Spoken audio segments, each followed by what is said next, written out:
Hey everyone, tonight we're going somewhere most people never let themselves think about for too long. We're going down, past the sunlight, past the last blue you'll ever see, into the part of our planet that has never once been warm. Over the next few hours, we're going to drift through shipwrecks that vanished without a trace, sounds that scientists still can't explain, cities that sank beneath the waves long before written history began, and creatures that seem to have been built by nature specifically to unsettle us. The ocean covers more than 70% of the Earth's surface, and we have mapped less of it than we have mapped the surface of Mars. That means almost everything down there is still, in some sense, a secret. So before we sink into tonight's journey, get yourself comfortable, settle into your blanket, dim the lights if you haven't already, and let your body know that it's safe to rest now. If you're the kind of person who finds comfort in mystery rather than fear, go ahead and hit like before you drift off. It genuinely helps this channel reach more people who need a slow, calming story tonight. And if you'd like, leave a comment letting me know where in the world you're listening from and what time it is for you right now. I always read them, and it's strangely comforting to know how many quiet corners of the world are tuning in at the same moment. Now get comfortable, because we have a long night ahead of us, and the ocean has a lot it wants to tell you. There is a version of Earth that most of us never think about. A version that exists just beneath the version we know. On the surface, our planet is blue and familiar, full of coastlines and beaches and postcards. But underneath that thin blue skin is a world with its own mountain ranges taller than anything on land, its own canyons deeper than anything we could imagine standing at the edge of, and its own permanent night that has lasted since before the first fish crawled onto shore. 95% of that world remains completely unexplored by human eyes. We have better maps of the far side of the moon than we do of our own ocean floor. Think about that for a moment as you lie there tonight. The ground beneath the waves outside your window, wherever you are, might still be a mystery to science. Something could be moving down there right now that no human being has ever documented. Something could be dying down there tonight that no scientist will ever know existed. That's not meant to frighten you, not exactly. It's meant to remind you just how much of this world is still unwritten, still unknown, still waiting. And there is something deeply soothing about that idea too, if you let it be. In a world where we feel like everything has already been discovered, already been mapped, already been explained on some app on our phones, the ocean quietly reminds us that mystery is still alive down here. It reminds us that the unknown didn't disappear.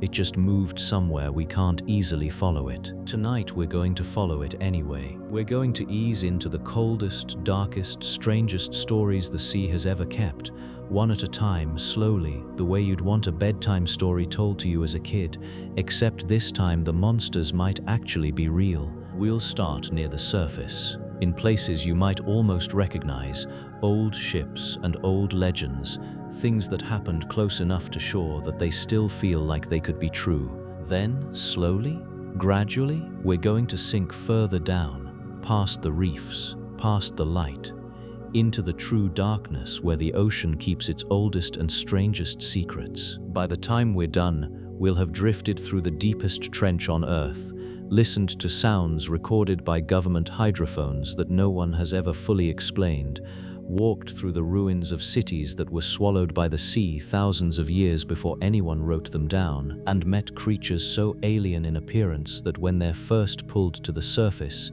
even scientists sometimes flinch. So settle in, let your eyes get heavy, let your thoughts slow down to the pace of something drifting, weightless, in deep water. There's nothing you need to do right now except listen, and let the ocean's darkness carry you gently towards sleep. There is something uniquely disturbing about a ship found completely intact, engines still running, meals still warm on the table, and not a single person aboard. It is one thing to imagine a vessel lost in a storm, torn apart by waves, swallowed whole in a single violent moment. It is another thing entirely to imagine a ship that simply kept sailing long after everyone on it had vanished. In December of 1872, A merchant ship called the Mary Celeste was found drifting in the Atlantic Ocean, sails still partially set, completely unmanned. The crew's belongings were still in their quarters, their pipes still resting where they'd left them, their oilskin boots still lined up by the door. There was food still sitting out, half-eaten, as though whoever had been sitting there had simply stood up and walked away mid-meal. The ship's single lifeboat was missing,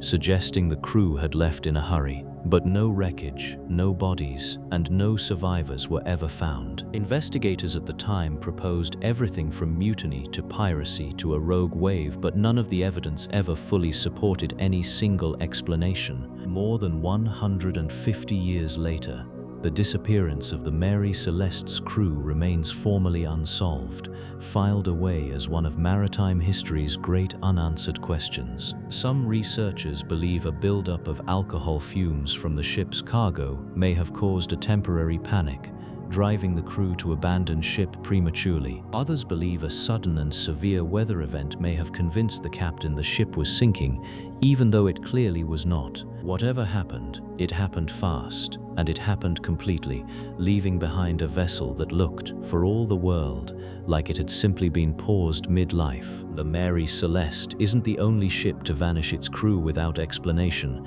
and it isn't even the strangest. In February of 1948, a Dutch freighter called the Orang Medan sent out a garbled distress signal somewhere in the waters near Indonesia. The message reportedly described the entire crew as dead, with the final transmission ending in a chilling, unfinished sentence before going silent completely. When another ship arrived to investigate, they reportedly found every single crew member dead on deck, their faces frozen in expressions of pure terror. There were no visible wounds on any of the bodies, no signs of struggle, and no obvious explanation for what had killed an entire crew simultaneously. According to the accounts, as the rescue crew attempted to tow the vessel back to shore, smoke began pouring from below deck, and the ship suddenly exploded and sank. No official wreckage has ever been definitively confirmed, no original documentation has ever fully surfaced, and to this day historians still debate whether the incident happened exactly as described. Some researchers suspect a chemical cargo,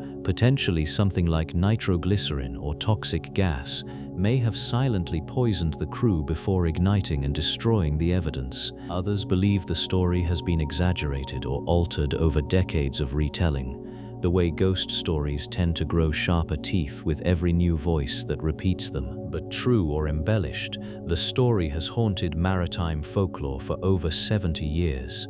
A ship of the dead sailing briefly into legend before sinking beneath the waves for good. There is a strange, specific kind of dread in stories like these, one that doesn't come from monsters or violence, but from silence. A ship should never be quiet in the way these ships were quiet. It should have voices, footsteps, the creak of someone shifting their weight against the deck. When a vessel goes completely silent while still fully intact, something in our minds refuses to accept the simplest explanations, and ghost ships haven't stopped appearing just because we now have satellites, radar, and instant global communication. In 2006, a small fishing vessel called the Cars 2 was discovered drifting off the coast of Australia, engine running, table set for a meal, laptop still open and powered on. All 3 men who had been sailing it were gone, with no trace of them ever found despite an extensive search of the surrounding waters.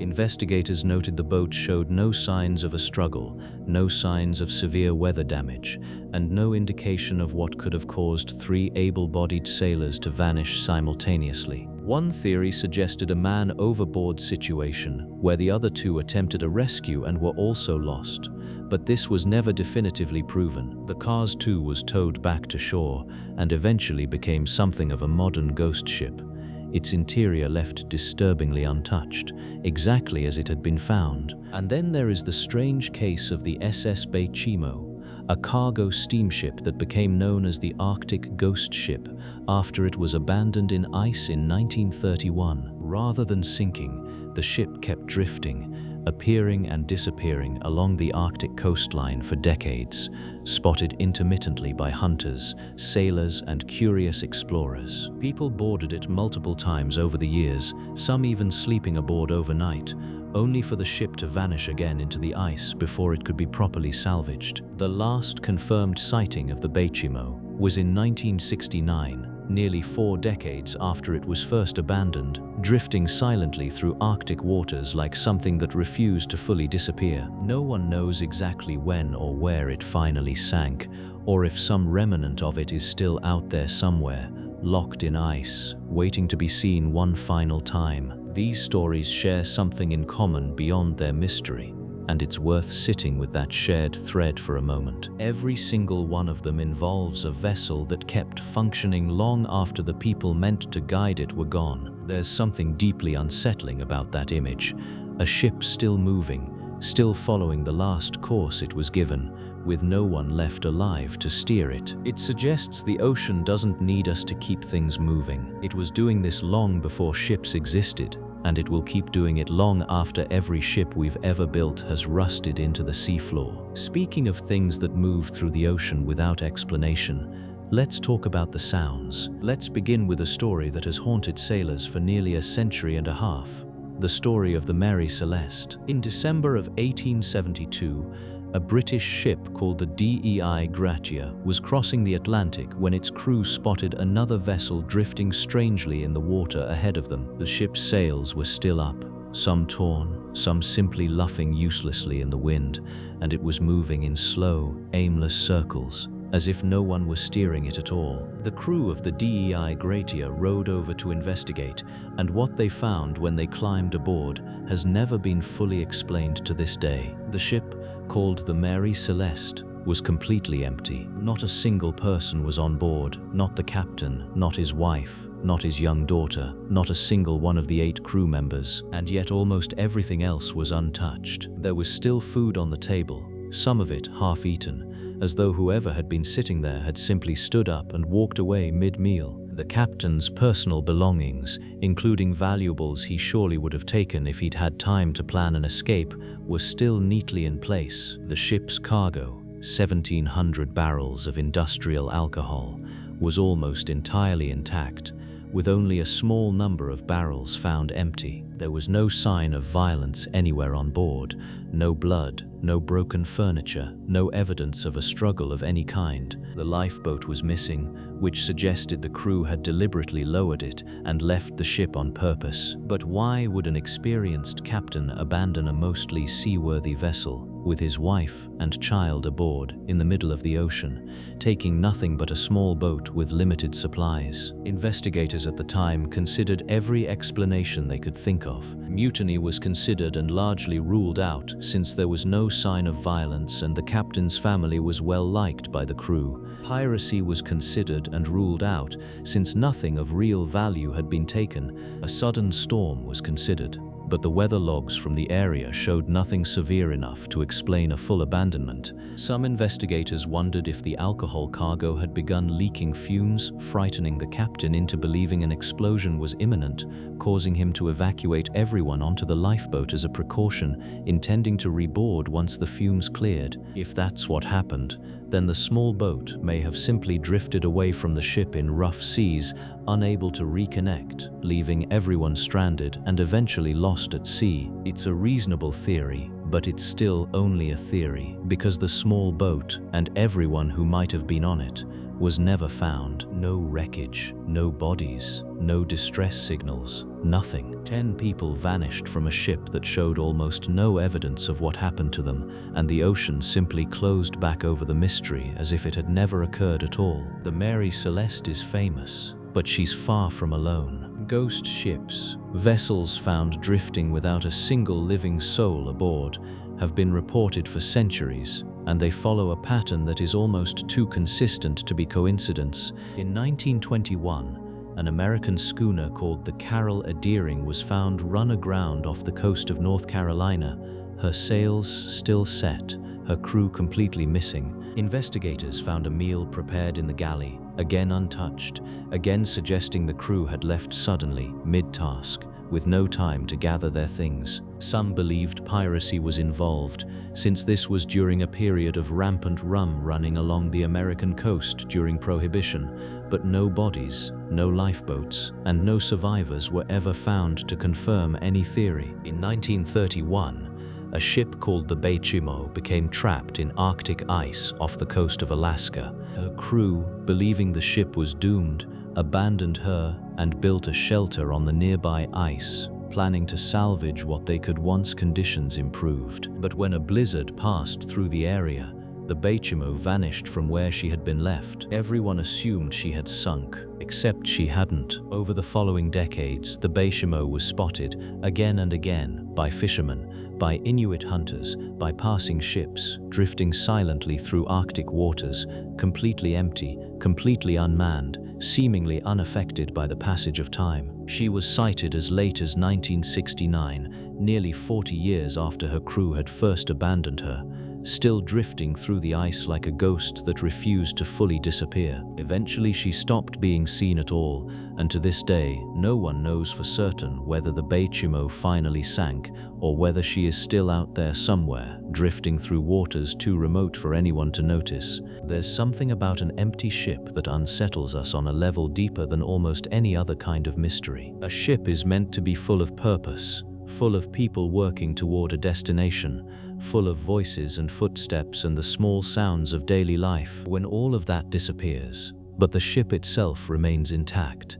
it leaves behind a kind of silence that feels wrong in a way that's hard to put into words. It's the silence of interruption, not the silence of an ending. Whatever happened to the people aboard these vessels happened suddenly, decisively, and completely, in a way that left behind almost no evidence at all, and the ocean, vast and indifferent as it is, simply absorbed the mystery and moved on, the way it has absorbed so many other mysteries over the centuries without ever offering an explanation. In 1997, hydrophones scattered across the Pacific Ocean, part of a network originally built to monitor underwater volcanic activity, picked up something strange. Researchers at the National Oceanic and Atmospheric Administration recorded an incredibly powerful, ultra-low frequency sound rising from deep beneath the surface. They called it the bloop, and it was loud enough to be detected by sensors more than 3,000 miles apart from one another simultaneously. For years, the sound's origin remained completely unexplained, and it quickly became one of the most talked about ocean mysteries in modern history. Because of its unusual acoustic profile, some researchers speculated it might have been produced by some kind of massive, unknown marine creature, far larger than any animal known to science. The idea spread quickly online, inspiring countless theories about some hidden leviathan lurking in the deepest, least explored parts of the Pacific. Eventually, in 2005, researchers concluded the sound most likely came from a large ice quake, a massive fracture occurring within an Antarctic ice sheet. The explanation was scientifically sound, thoroughly documented, and almost immediately unsatisfying to anyone who had spent years imagining something alive behind that sound. Because here's the thing about the bloop, even once it was technically explained, it never really stopped feeling unsettling. An ice sheet cracking apart thousands of miles away, loud enough to be heard across an entire ocean, is its own kind of terrifying, even without a monster attached to it. And the bloop wasn't the only unexplained sound recorded by that same hydrophone network over the years. In 1997, researchers also recorded a sound they named Julia, a short, sharp sound that swept upward in frequency before fading into nothing. Like the bloop, Julia was eventually attributed to ice movement, though the exact mechanism behind its distinct acoustic signature remains debated among researchers to this day. There was also a sound called Slow Down, recorded in 1997, notable for the unusually long amount of time it took to fade, nearly 7 minutes from start to finish. And there was Upsweep, a strange repeating sound first detected in 1991, rising and falling in a pattern that has continued, on and off, for decades. Upsweep's origin is believed to be volcanic, tied to activity somewhere in the Pacific Ocean, though its exact source has never been precisely pinpointed. What makes Upsweep particularly unsettling is its seasonal pattern, growing louder during certain times of year, almost like it's breathing on some slow, geological timescale. There is something about assigning scientific explanations to these sounds that should feel like closure, but somehow rarely does. Because even when we know a sound came from ice or volcanic activity or shifting tectonic plates, we are still talking about forces powerful enough to be heard across entire oceans. We've built machines that can detect a whisper happening thousands of miles away, deep beneath a surface no human eye will ever directly witness. And what those machines keep finding, again and again, is that the ocean is far louder and far busier than its calm surface would ever suggest. Military sonar operators have reported hearing sounds during the Cold War that were never publicly explained,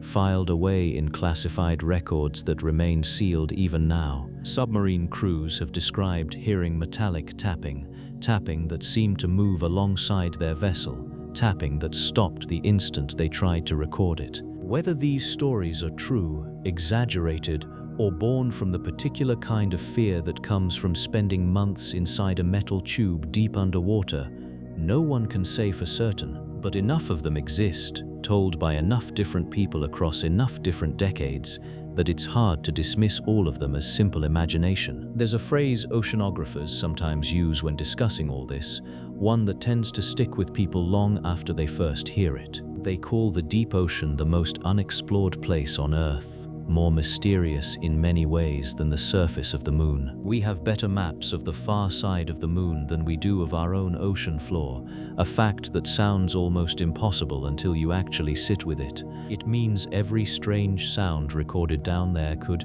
in theory, be coming from something we haven't even discovered yet. Not a monster necessarily, but something real, something alive, something that has simply never crossed paths with a hydrophone before now. And if that thought makes your skin prickle just slightly, you're not alone, because it does exactly the same thing to the scientists who study it for a living. Let's move from what the ocean sounds like to what actually lives inside it, because the deep sea's real residents are stranger than anything we could invent. From ghost ships, it's only natural that our minds drift toward the most famous patch of ocean in the world for stories like this, the Bermuda Triangle. This is a roughly triangular region of the Western Atlantic, with its corners generally placed near Miami, Bermuda, and Puerto Rico. For decades, this stretch of ocean has been blamed for an unusually high number of ship and aircraft disappearances, and while researchers have long pointed out that the area doesn't actually have statistically more incidents than any other heavily trafficked stretch of ocean,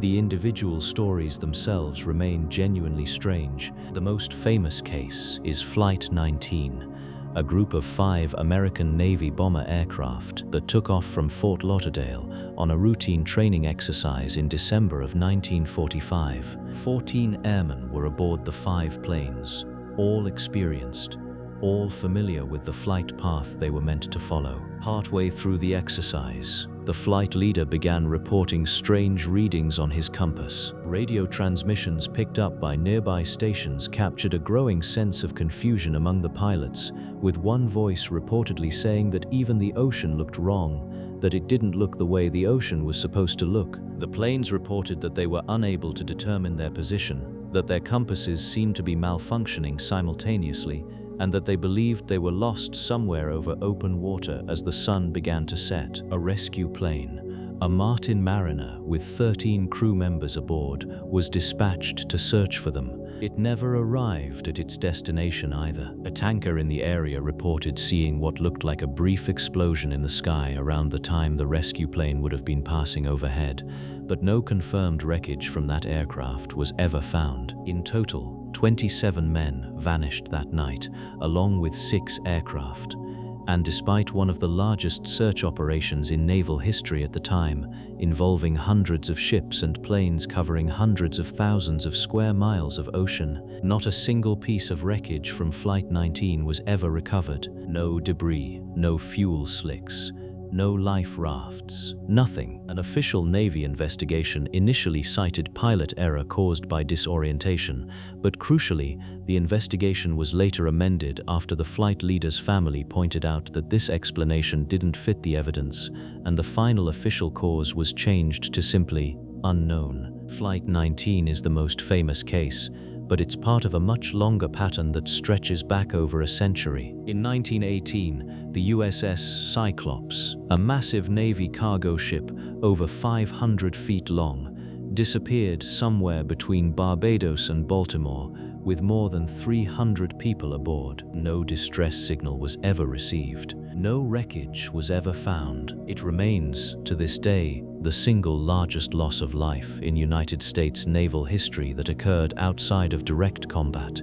and the cause has never been determined. Some believe rough seas or structural failure caused the ship to sink quickly before a distress call could be sent, though the ship's disappearance without a trace, in a region already gaining a reputation for strange losses, has kept the mystery alive for over 100 years. In 1963, a tanker called the Marine Sulphur Queen vanished with 39 crew members somewhere in the same general region, with only a few scattered pieces of debris ever recovered, not enough to determine what actually happened. Small pleasure boats and private aircraft have vanished under similarly strange circumstances for decades, often in calm weather, often with experienced pilots and captains, often with no distress call ever received and no wreckage ever located. Scientists have proposed a number of possible explanations for the unusual density of unexplained losses in this particular region, even accounting for the fact that it's heavily trafficked and therefore more likely to have incidents simply due to volume. Some researchers point to methane gas deposits on the seafloor in parts of the region, suggesting that large releases of trapped gas could reduce the density of the water so significantly that a ship could lose buoyancy and sink rapidly before a distress signal could be sent,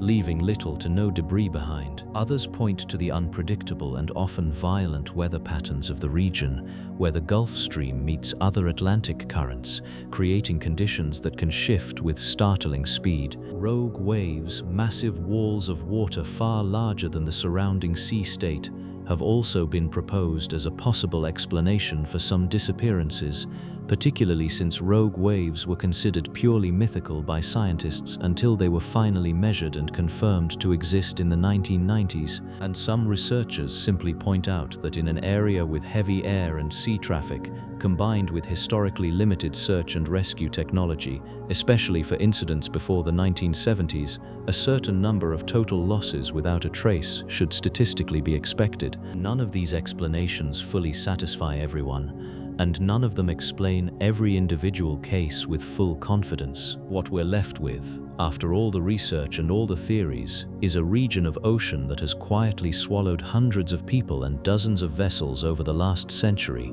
offering almost nothing back in the way of explanation. Let's move now from things that vanish into silence to something that came out of the silence instead, a sound. In the summer of 1997, hydrophones scattered across the Pacific Ocean, part of a network originally installed by the United States government to monitor Soviet submarine activity during the Cold War, picked up something strange. It was an extremely powerful, ultra-low frequency sound, so loud that it was detected by multiple listening stations spread across more than 3,000 miles of ocean. Researchers at the National Oceanic and Atmospheric Administration nicknamed it the bloop because of its distinctive rising bloop-like tone. When scientists first analyzed the recording, they noticed something that immediately ruled out the most obvious explanation. The sound's acoustic profile was consistent with something biological, something alive, rather than something mechanical or geological like an earthquake or an iceberg. But here's the problem. Based on how sound travels underwater and how far this particular sound was detected, the source would have needed to be significantly louder than the loudest known animal on Earth, louder even than a blue whale, the largest animal to have ever existed on this planet. For years, this fact fueled enormous public speculation. Could something enormous, something far larger than any known creature, be living undiscovered in the deepest parts of the Pacific. The idea captured public imagination in a way few ocean mysteries ever have, inspiring documentaries, forum threads, and endless late-night conversations about what could possibly make a sound that loud. Eventually, in 2005, NOAA scientists offered an explanation that satisfied most of the scientific community, though notably not everyone. They proposed that the bloop was consistent with the sound produced by a large iceberg cracking or fracturing, known as a cryoseism, as it broke apart in the Southern Ocean near Antarctica. Similar sounds have since been recorded and matched to known icequakes. It's a satisfying scientific explanation, and it's very likely the correct one. But it's worth noting that the original analysis, the one that first identified the sound as potentially biological in nature, was conducted by experienced marine acousticians who don't make that kind of call carelessly. The fact that the explanation had to be revised at all tells you something important, that even with a global network of sophisticated listening equipment, the ocean can still produce sounds that stump expert researchers for years at a time. The bloop isn't the only unexplained sound the ocean has offered up over the years. In 1991, another unusual sound was recorded and nicknamed Julia, a strange, sustained moaning tone that lasted several minutes and was picked up by hydrophones across a wide area of the eastern equatorial Pacific. Like the bloop,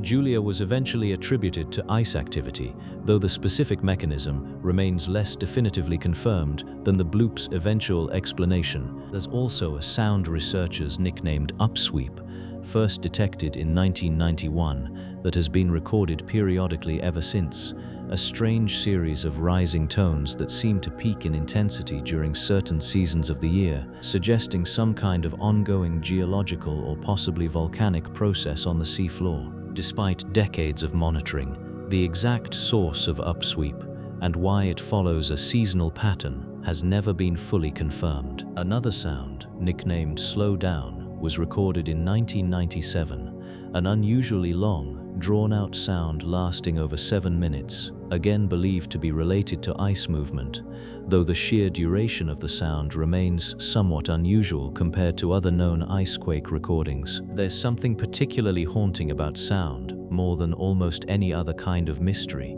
because sound implies presence. A strange shape on a sonar screen could be a rock formation, a school of fish, a trick of the equipment, but a sound, especially a sound with the acoustic signature of something biological, implies that something was there, in that moment, alive, producing that noise for reasons we can only guess at. Whether it was calling out to something else, or simply existing, moving through the crushing dark of the deep ocean the way it always had, we have no way of knowing. The hydrophones simply captured a moment, a fragment, and then the ocean swallowed the source of the sound back into its silence, the way it always seems to. Every year, these same listening networks continue to pick up unusual sounds from the deep ocean, most of which get quietly identified and explained by researchers: geological activity, whale calls, distant shipping traffic. But a small percentage remain unexplained,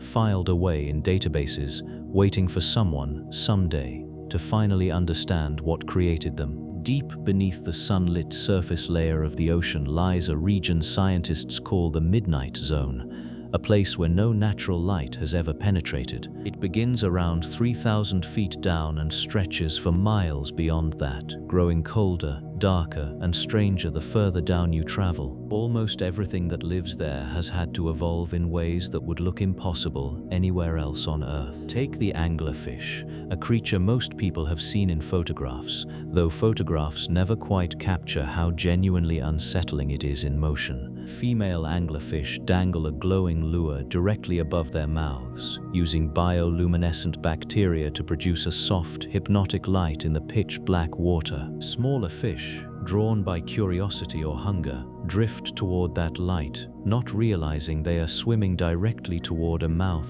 filled with long, translucent, needle-like teeth. The anglerfish's jaw can unhinge and expand, allowing it to swallow prey nearly as large as its own body in a single, sudden motion. Even stranger is how male anglerfish reproduce, because in many species the male is a fraction of the size of the female and lives an almost parasitic existence. Once he finds a mate, he bites into her body and physically fuses with her, their skin merging, their bloodstreams becoming one shared system. Over time, he loses his eyes, his fins, and even most of his internal organs, surviving only as a permanent, living source of sperm attached to her body. Some female anglerfish have been found with several of these fused males attached at once, trailing off her body like small withered growths. It's a reproductive strategy that sounds like something from a nightmare, and yet it's simply one more solution evolution arrived at in a place too dark and too empty for anything easier. Then there's the goblin shark,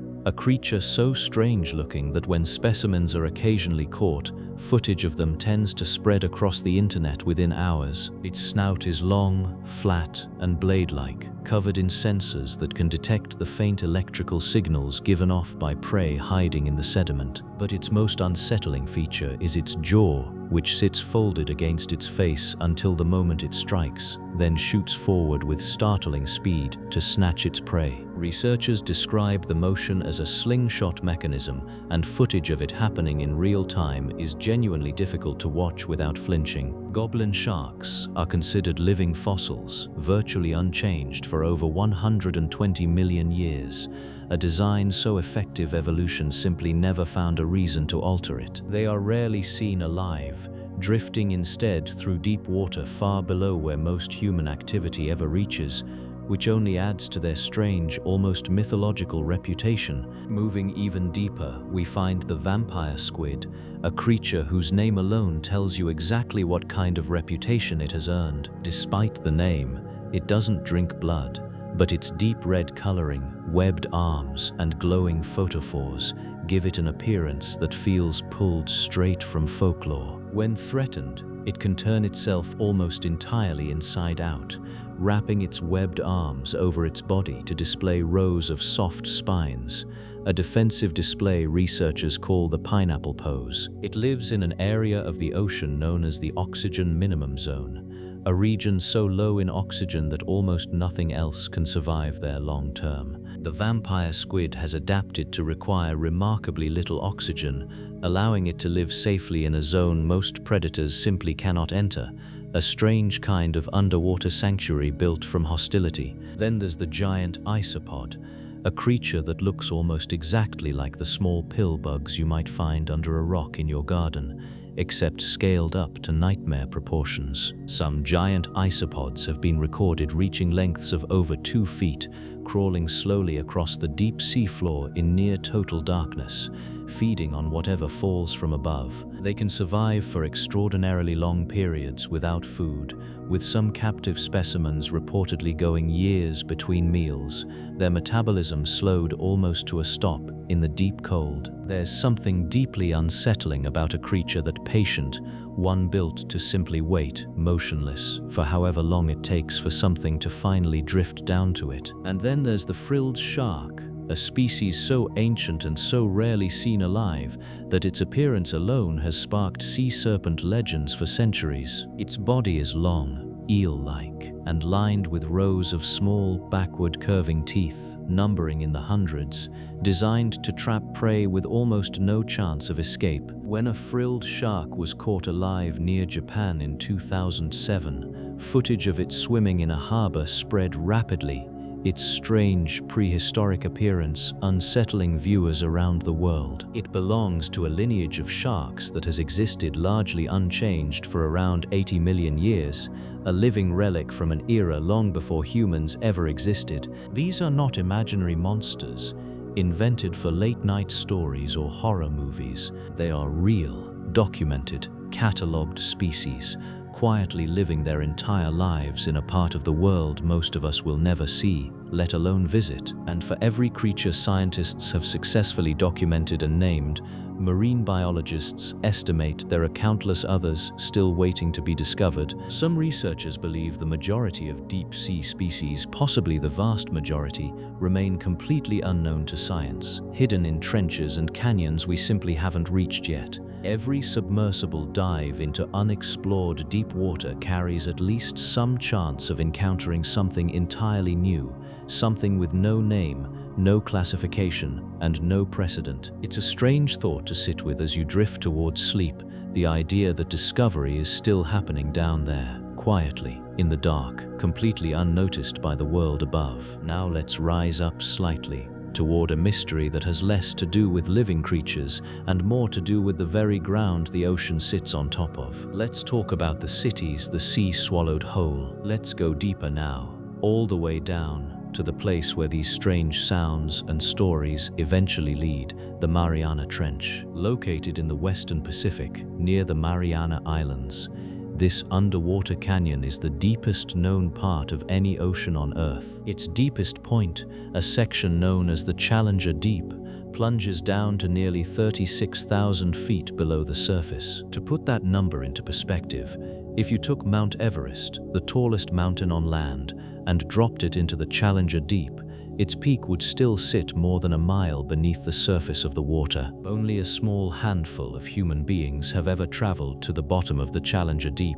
Fewer people, in fact, than have walked on the surface of the moon. The first descent happened in 1960 when Jacques Piccard and Don Walsh piloted a specially designed vessel called the Trieste down into the trench, a journey that took nearly 5 hours. When they finally reached the bottom, their vessel kicked up a cloud of fine silt so thick that visibility dropped to almost nothing, and they were only able to remain at the bottom for around 20 minutes before beginning their long ascent back to the surface. It wasn't until more than 50 years later, in 2012, that filmmaker James Cameron became the first person to make a solo descent to the same depth, spending several hours exploring and filming the trench floor. Since then, only a small number of additional expeditions have made the journey, each one adding a little more to our understanding of what exists down there. The conditions at the bottom of the Mariana Trench are almost impossible for the human mind to properly comprehend. The pressure at that depth is over 1,000 times greater than standard atmospheric pressure at sea level,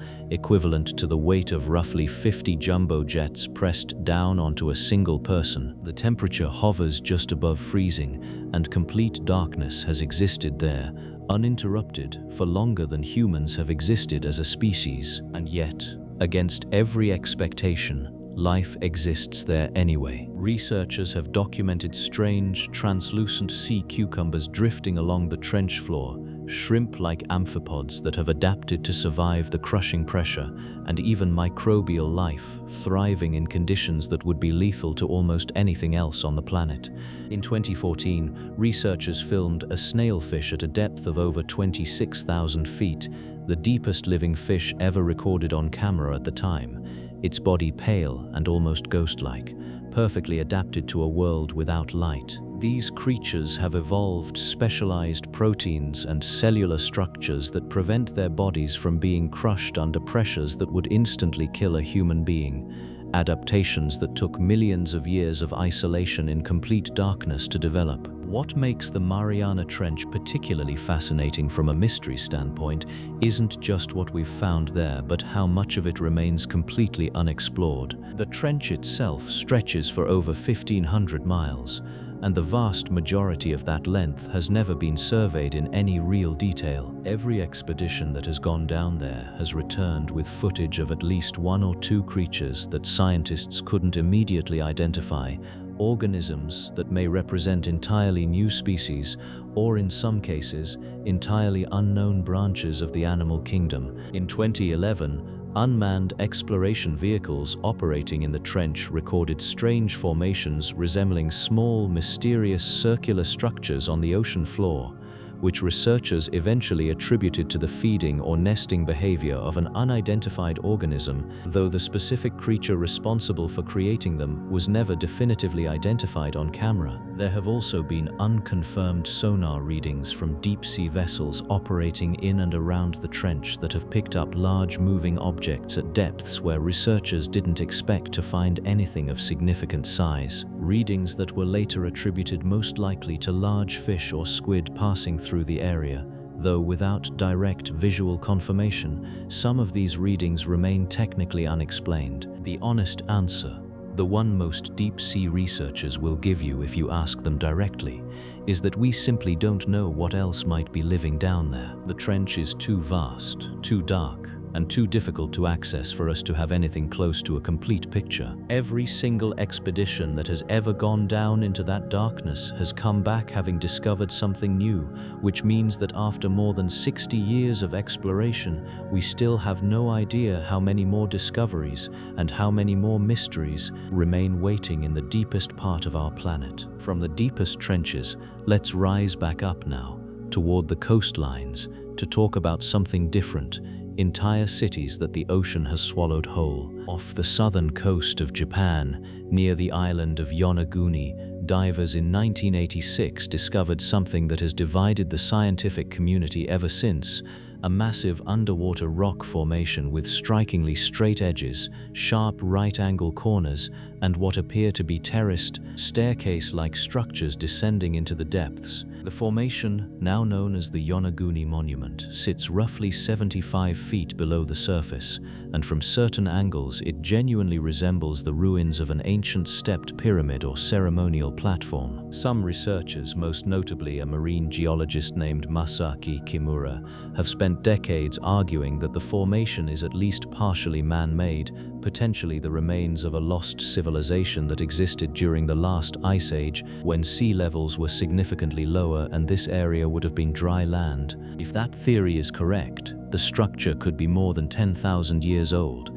which would make it older than both the pyramids of Egypt and Stonehenge, predating almost every other known monument built by human hands. Other geologists strongly disagree, arguing that the formation is a naturally occurring feature created by the way certain types of sandstone fracture along straight geometric lines when exposed to particular geological stresses over long periods of time, a phenomenon that has been observed in similar rock formations elsewhere in the world that were never touched by human hands. The debate remains unresolved to this day, with both sides pointing to genuinely compelling evidence, and no definitive excavation or dating study has managed to settle the question permanently. Yonaguni isn't the only underwater ruin that blurs the line between geology and lost history. Off the coast of Gujarat, India, near the modern city of Dwarka, researchers have identified structures on the seafloor that some believe correspond to a city described in ancient Sanskrit texts,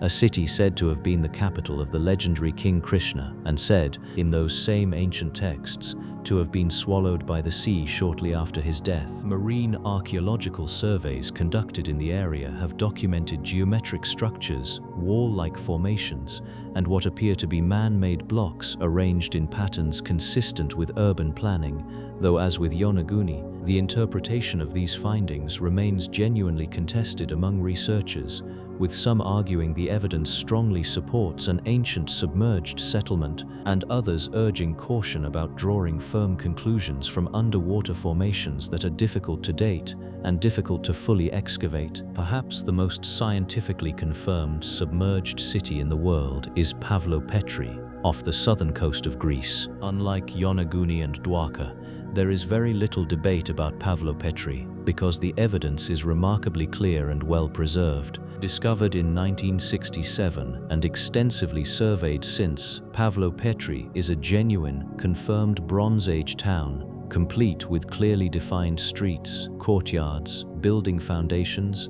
and even what appears to have been a formal water management system, all sitting in shallow water just a few feet below the surface, remarkably intact after more than 3,000 years underwater. Researchers believe the town was gradually submerged by a combination of rising sea levels and earthquake activity that caused the land itself to slowly sink, rather than any single sudden catastrophic event. Walking, or rather swimming, through Pavlo Petri today, divers can trace the outlines of an entire ancient community, its layout still visible after all this time, a genuine window into a civilization that vanished beneath the waves so long ago that it was completely forgotten until modern divers rediscovered it by chance. There's also the sunken Roman resort city of Baiae, near modern-day Naples, Italy, once a lavish coastal getaway favored by Roman emperors, complete with elaborate villas, bathhouses,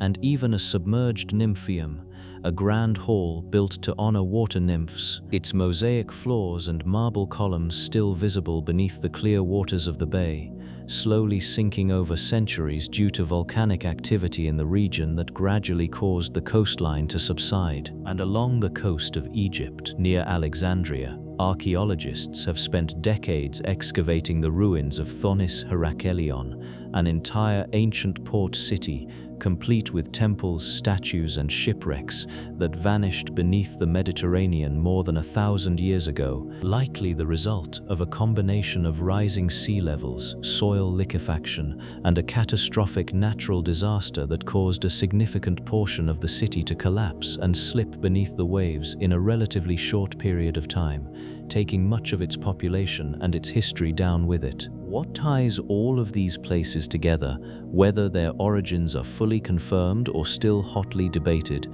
is the unsettling reminder that entire human communities, places where people once lived, worked, worshipped, and died, can simply disappear beneath the surface of the sea, leaving behind only fragments for future generations to piece back together if they're ever found at all. It makes you wonder how many more cities, how many more communities are still down there somewhere, in waters we haven't surveyed yet, waiting quietly in the dark for someone to finally notice them again. Off the southern coast of Japan, near the small island of Yonaguni, divers stumbled upon something in 1986 that immediately sparked international fascination and decades of ongoing debate. Resting on the seafloor was a massive stone formation, roughly 160 feet long and 80 feet wide, with strikingly straight edges and sharp, terraced steps. From certain angles, it looks unmistakably like a man-made structure, complete with what appear to be staircases, flat platforms, and distinct right angles carved into solid rock. Some researchers and divers who have explored it firsthand believe it could be the remains of an ancient, submerged civilization, possibly predating the last major ice age. If that theory is correct, the structure would have been built more than 10,000 years ago, making it far older than the pyramids of Egypt or Stonehenge. Other geologists strongly disagree, arguing the formation is a naturally occurring feature shaped over thousands of years by ocean currents acting on the region's unique sandstone layers. They point to similar rock formations found on dry land nearby, formations that clearly were never touched by human hands, yet share the same striking geometric qualities. The debate has continued for decades without a clear resolution, with each side pointing to compelling evidence that the other side dismisses as coincidence or misinterpretation. What makes the mystery even more compelling is the region's geological history, because Japan and the surrounding areas are known to have experienced dramatic sea level changes since the last ice age. During periods when sea levels were significantly lower, the area where the Yonaguni Formation now rests would have been dry land, fully exposed to open air. It's entirely possible that ancient people did walk across that exact ground long before rising seas eventually swallowed it, whether or not they ever built anything on top of it. Halfway across the world, off the western coast of India near the city of Dwarka, a very different kind of underwater discovery has fueled its own set of legends. According to ancient Hindu texts, Dwarka was once a magnificent city built by the deity Krishna, a city so beautiful it was said to rival the heavens themselves. The same texts describe the city's eventual destruction, swallowed entirely by the sea after Krishna's departure from the mortal world, a myth passed down for thousands of years. In the 1980s and again in the 2000s, marine archaeologists conducting underwater surveys off the coast discovered stone structures, walls, and artifacts resting on the seafloor near the modern city. Pottery, anchors, and architectural remains were recovered, dated by some researchers to be thousands of years old, adding an unexpected layer of physical evidence to what had long been considered pure mythology. Skeptics argue the structures may simply be natural rock formations or remnants of a much later settlement, misidentified due to the emotional weight of the legend surrounding them. But for many, the discovery offered something rare and genuinely moving, a moment where ancient myth and physical archaeology appeared to brush up against one another, if only briefly. Similar stories echo across the globe in nearly every coastal culture that has existed long enough to remember a shoreline that used to sit somewhere else entirely. Off the coast of Greece, near the village of Pavlopetri, lies what is believed to be one of the oldest submerged towns ever discovered, dating back roughly 5,000 years. Unlike more ambiguous formations, Pavlopetri is unmistakably man-made, complete with clearly defined streets, courtyards, tombs, and building foundations laid out in a recognizable urban grid. Researchers believe it was likely submerged due to earthquakes and gradual rising sea levels sometime around 1000 BCE, quietly sinking beneath the waves as its residents relocated elsewhere. Walking, or rather swimming, through its preserved streets today feels like drifting through a ghost town frozen at the exact moment before it disappeared. Off the coast of Italy, near the Bay of Naples, lies the sunken Roman resort town of Baiae, once a lavish getaway for the wealthiest and most powerful figures of ancient Rome. Emperors, senators, and famous historical figures once vacationed there, relaxing in luxurious villas and elaborate bathhouses built along what was once a vibrant, thriving coastline. Volcanic activity in the region caused the land to gradually sink over centuries, slowly submerging the town beneath the waters of the bay until only its foundations remained. Today, divers can swim directly through the remains of ancient Roman streets, past sunken statues and mosaic floors, artifacts of immense wealth now coated in centuries of marine growth. There's something profoundly eerie about swimming through the remains of a place built specifically for leisure, laughter, and luxury, now silent, dark, and completely abandoned beneath the waves. And then, of course, there is the legend that started it all. The story that inspired centuries of searching, speculation, and obsession across every corner of the globe. Atlantis, first described by the Greek philosopher Plato more than 2,000 years ago as a magnificent island civilization that sank beneath the sea in a single catastrophic night. Plato described it as an advanced, wealthy society, home to grand temples, sophisticated engineering, and a level of civilization that rivaled or exceeded anything else known at the time. Whether Atlantis was ever meant to be understood as historical fact or simply as a philosophical parable about hubris and downfall has been debated for over 2,000 years. Countless expeditions, researchers, and treasure hunters have searched for its remains in locations ranging from the Mediterranean to the Atlantic to even the deep waters near Antarctica. None have ever produced conclusive evidence, and yet the legend persists, endlessly reimagined, endlessly searched for, refusing to fully disappear the same way its subject supposedly did. Perhaps that persistence says less about Atlantis itself and more about something deeply human, our discomfort with the idea that something magnificent could simply vanish without a trace. The ocean has clearly proven, again and again, that it is entirely capable of swallowing cities, civilizations, and entire stretches of coastline without leaving much explanation behind. It did it to Pavlopetri. It did it to Baiae, and if the older legends are even partially true, it may have done it to places we haven't even found yet. Somewhere down there, in water we still haven't fully explored, there may be entire chapters of human history quietly waiting to be rediscovered. Now let's drift toward a stretch of ocean that doesn't need ancient ruins to feel unsettling, because its reputation was built almost entirely in the modern era. Let's talk about the Bermuda Triangle, Let's talk now about a creature that spent centuries as pure legend before science finally caught up with the stories: the giant squid. For hundreds of years, sailors returning from long voyages told stories of massive, tentacled monsters capable of dragging entire ships beneath the waves, creatures the Norwegians called the kraken, said to be so large that when it surfaced, sailors sometimes mistook its back for a small island. For most of that time, scientists dismissed these stories as exaggeration,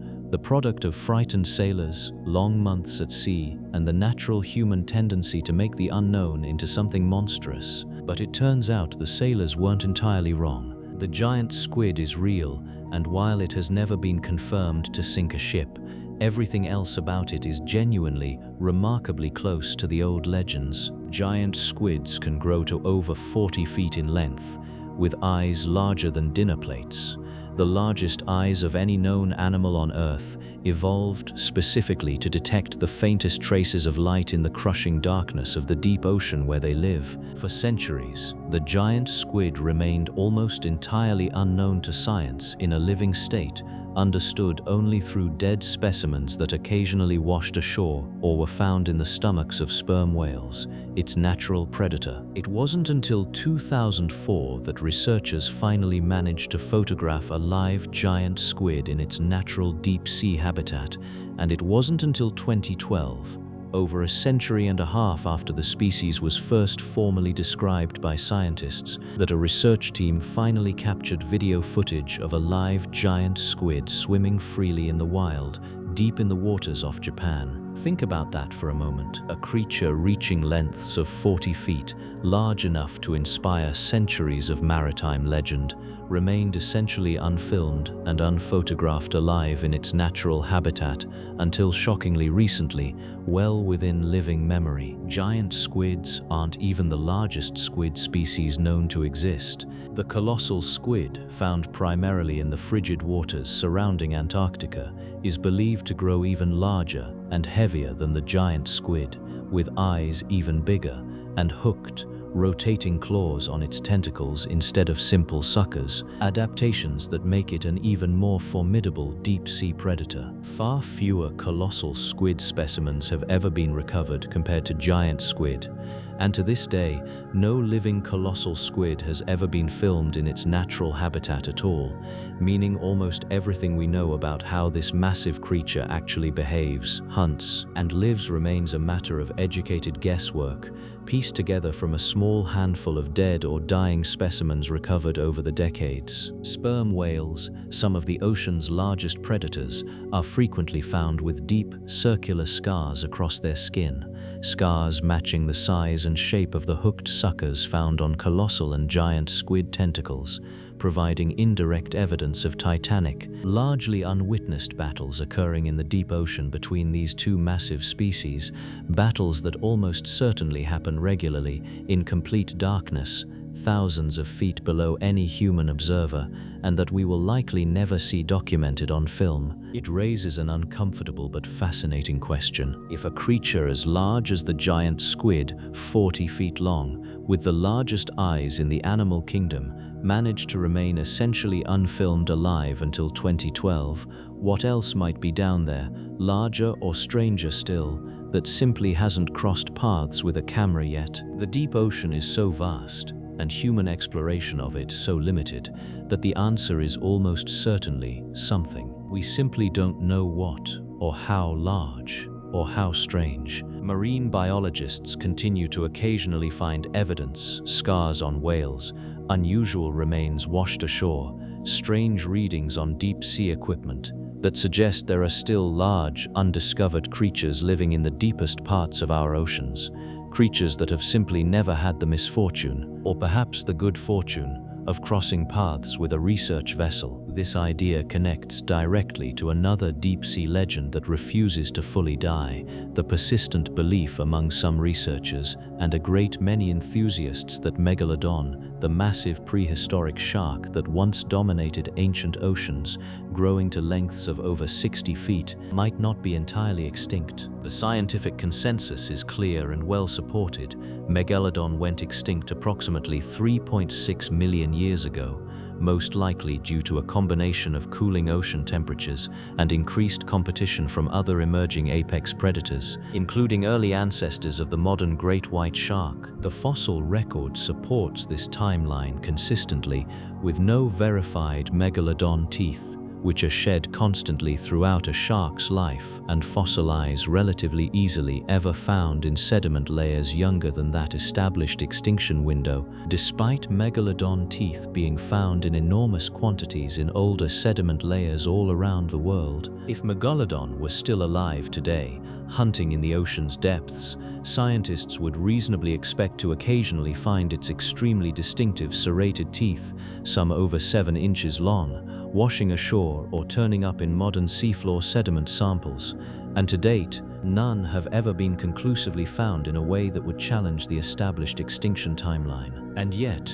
the fascination with the idea persists, fueled partly by the sheer scale of the deep ocean and our limited exploration of it, and partly by the genuinely unsettling fact that we do still occasionally discover species we believed to be extinct, alive and well in deep or remote waters, a phenomenon scientists call a Lazarus taxon. The coelacanth, a fish believed to have gone extinct alongside the dinosaurs 66 million years ago, was discovered very much alive off the coast of South Africa in 1938, having survived undetected for tens of millions of years longer than anyone believed possible. It's this kind of precedent, a creature believed extinct for tens of millions of years turning up alive and well, that keeps a small but persistent thread of doubt alive around megalodon, even though the overwhelming weight of scientific evidence firmly places it in the past. The ocean has fooled us about extinction before, and that alone is enough to keep the question quietly open in the back of some researchers' minds, even if the honest, evidence-based answer remains firmly, no, megalodon is not still out there. Stretching between Miami, Bermuda, and Puerto Rico is a roughly triangular section of the Atlantic Ocean that has earned a reputation unlike almost anywhere else on Earth. Over the past century, the region has become associated with dozens of ships and aircraft that vanished under circumstances that were never fully explained. The story that truly launched the legend into public consciousness took place in December of 1945, when 5 Navy bomber planes, known collectively as Flight 19, disappeared during a routine training exercise. The flight leader radioed in that his compass was malfunctioning and that the crew was disoriented, unsure of their exact position over open water. Subsequent radio transmissions grew increasingly confused and panicked, describing strange visual conditions, before contact was lost entirely and never re-established. A search and rescue plane sent out to find them also vanished that same night, adding a 6th aircraft to the mystery and deepening the tragedy considerably. Despite an extensive search covering thousands of square miles, no confirmed wreckage from any of the 6 aircraft was ever definitively located or recovered. Official investigations later concluded that navigational error, combined with worsening weather conditions and fuel exhaustion, most likely caused the group to crash into open water. That explanation, while reasonable, never fully satisfied public fascination, and the story of Flight 19 became the foundation of the modern Bermuda Triangle legend. In the decades that followed, additional disappearances were folded into the growing mythology, sometimes with looser and looser connections to verified fact. The USS Cyclops, a massive Navy cargo ship, vanished without a trace in 1918 somewhere within the region, taking over 300 crew members down with it. No wreckage, no debris field, and no distress signal was ever recovered, despite the ship being large enough that its disappearance seemed almost impossible to explain through normal means. To this day, the loss of the USS Cyclops remains one of the largest unexplained disappearances in United States naval history, predating the popularization of the Triangle legend by decades. Various theories have been proposed over the years to explain the pattern of disappearances associated with the region, ranging from the scientifically plausible to the wildly speculative. Some researchers point to the area's unusual magnetic properties, noting that compasses in the region can behave unpredictably due to a rare alignment between true north and magnetic north. Others focus on the region's notoriously unpredictable and violent weather patterns, capable of producing sudden, severe storms that can overwhelm vessels with very little warning. A more scientifically grounded theory involves methane gas, released in large quantities from deposits on the ocean floor, potentially reducing water density enough to cause ships to sink rapidly. Laboratory experiments have shown that sufficiently large methane releases could theoretically reduce buoyancy enough to sink a vessel almost instantly, offering a plausible, if unproven, explanation for sudden disappearances. Skeptical researchers, meanwhile, argue that statistically, the Bermuda Triangle doesn't actually experience more disappearances than any other similarly sized, similarly trafficked stretch of ocean. They point out that the region sees extremely heavy shipping and air traffic, combined with genuinely severe weather, meaning some number of losses would be statistically expected regardless of any special mystery. Insurance companies, including Lloyd's of London, have reportedly stated they do not charge higher premiums for vessels traveling through the Bermuda Triangle, suggesting the perceived risk may be more legend than reality. And yet, despite all of that reasonable, evidence-based skepticism, the stories keep accumulating, keep spreading, keep finding new audiences generation after generation. In 2015, a cargo ship called the SS El Faro sank during Hurricane Joaquin, with all 33 crew members lost, in waters not far from the traditional boundaries of the triangle. While clearly attributed to the hurricane, the loss reignited public fascination with the region, a reminder that whatever the true explanation, these waters remain genuinely dangerous even today. There's a particular kind of dread that comes from a mystery that resists a clean, satisfying resolution. A single dramatic disaster, however tragic, at least offers closure, a beginning and an end you can point to and understand. But a pattern, however statistically questionable, that stretches across a full century, involving hundreds of people across dozens of separate incidents, resists that kind of closure entirely. It leaves you with a stretch of open water that looks, from the surface, exactly like every other stretch of ocean around it. And yet, knowing its reputation, knowing its history, makes it very difficult to imagine sailing through it on a dark, moonless night without feeling at least a small prickle of unease. Whether that unease is justified by anything more than coincidence and statistics is a question that, more than a century later, we still can't fully answer. Let's shift now from disappearances above the surface to something that happens far more often below it. Ancient battles between two of the largest predators the ocean has ever produced. Let's spend some time now with the actual residents of the deep, the creatures we do know exist, because in many ways they're just as strange as anything from legend. Consider the anglerfish, one of the most recognizable deep-sea creatures, with its massive, gaping mouth full of translucent, needle-like teeth and a small glowing lure dangling above its head, produced by bioluminescent bacteria living in a symbiotic relationship inside a specialized organ. In the total darkness of the deep ocean, that small glowing light is often the only source of illumination for miles in any direction, and smaller fish, driven by curiosity or hunger, are drawn toward it, not realizing until it's far too late that the light is attached to a predator perfectly still and perfectly patient, waiting for exactly this moment. Even stranger than the anglerfish's hunting method is its reproductive strategy. In many anglerfish species,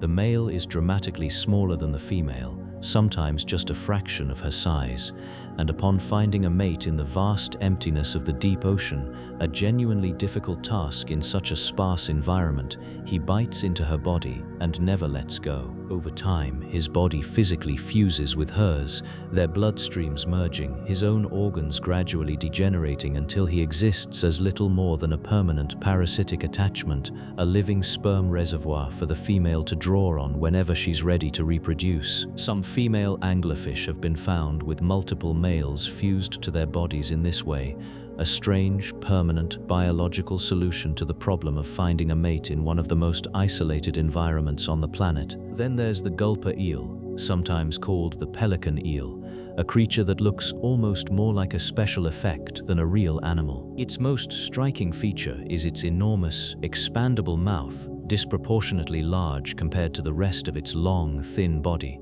allowing it to swallow prey significantly larger than itself whole, an important adaptation in an environment where food is scarce and opportunities to eat can't be wasted. When its mouth isn't distended around a recent meal, the gulper eel's body tapers into a long, whip-like tail, tipped with a small light-producing organ, another example of bioluminescence being used as both a lure and, researchers believe, a form of communication in the darkness. The vampire squid, despite its dramatic name, is a relatively small, gentle creature, deep red or black in color, with large blue eyes and a webbed structure connecting its arms that it can pull up and over its own body like a cloak, a defensive posture that gives it its unsettling common name. Unlike true squid or octopuses, the vampire squid doesn't actively hunt prey at all, instead drifting through the deep water column and feeding on what scientists call marine snow,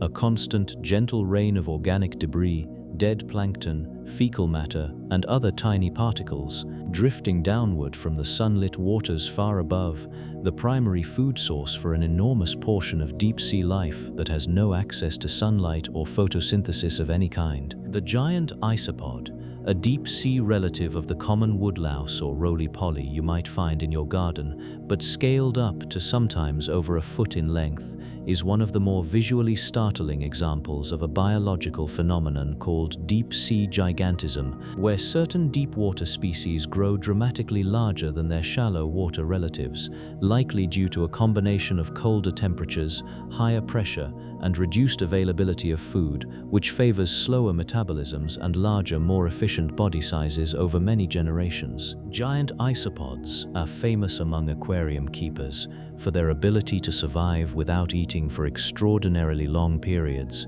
with one particularly famous individual at a Japanese aquarium going without food for over 5 years before finally dying, a testament to just how metabolically efficient life has to become to survive in an environment where meals can be unpredictable and far between. The goblin shark is perhaps one of the most genuinely unsettling deep-sea creatures we know of, a rarely seen species with a long, flat, blade-like snout and a jaw that can shoot forward out of its mouth at incredible speed to snatch prey, then retract back into place, a mechanism unlike almost anything else in the animal kingdom. Its skin has a distinctive pinkish hue caused by blood vessels visible through its translucent flesh, and because it's rarely encountered by humans, living and hunting at depths most fishing operations don't reach, much of its behavior in the wild remains poorly understood even today. And then there's the Dumbo octopus, one of the deepest living octopus species known, named for the large, ear-like fins on either side of its head that it flaps gently to propel itself through the water,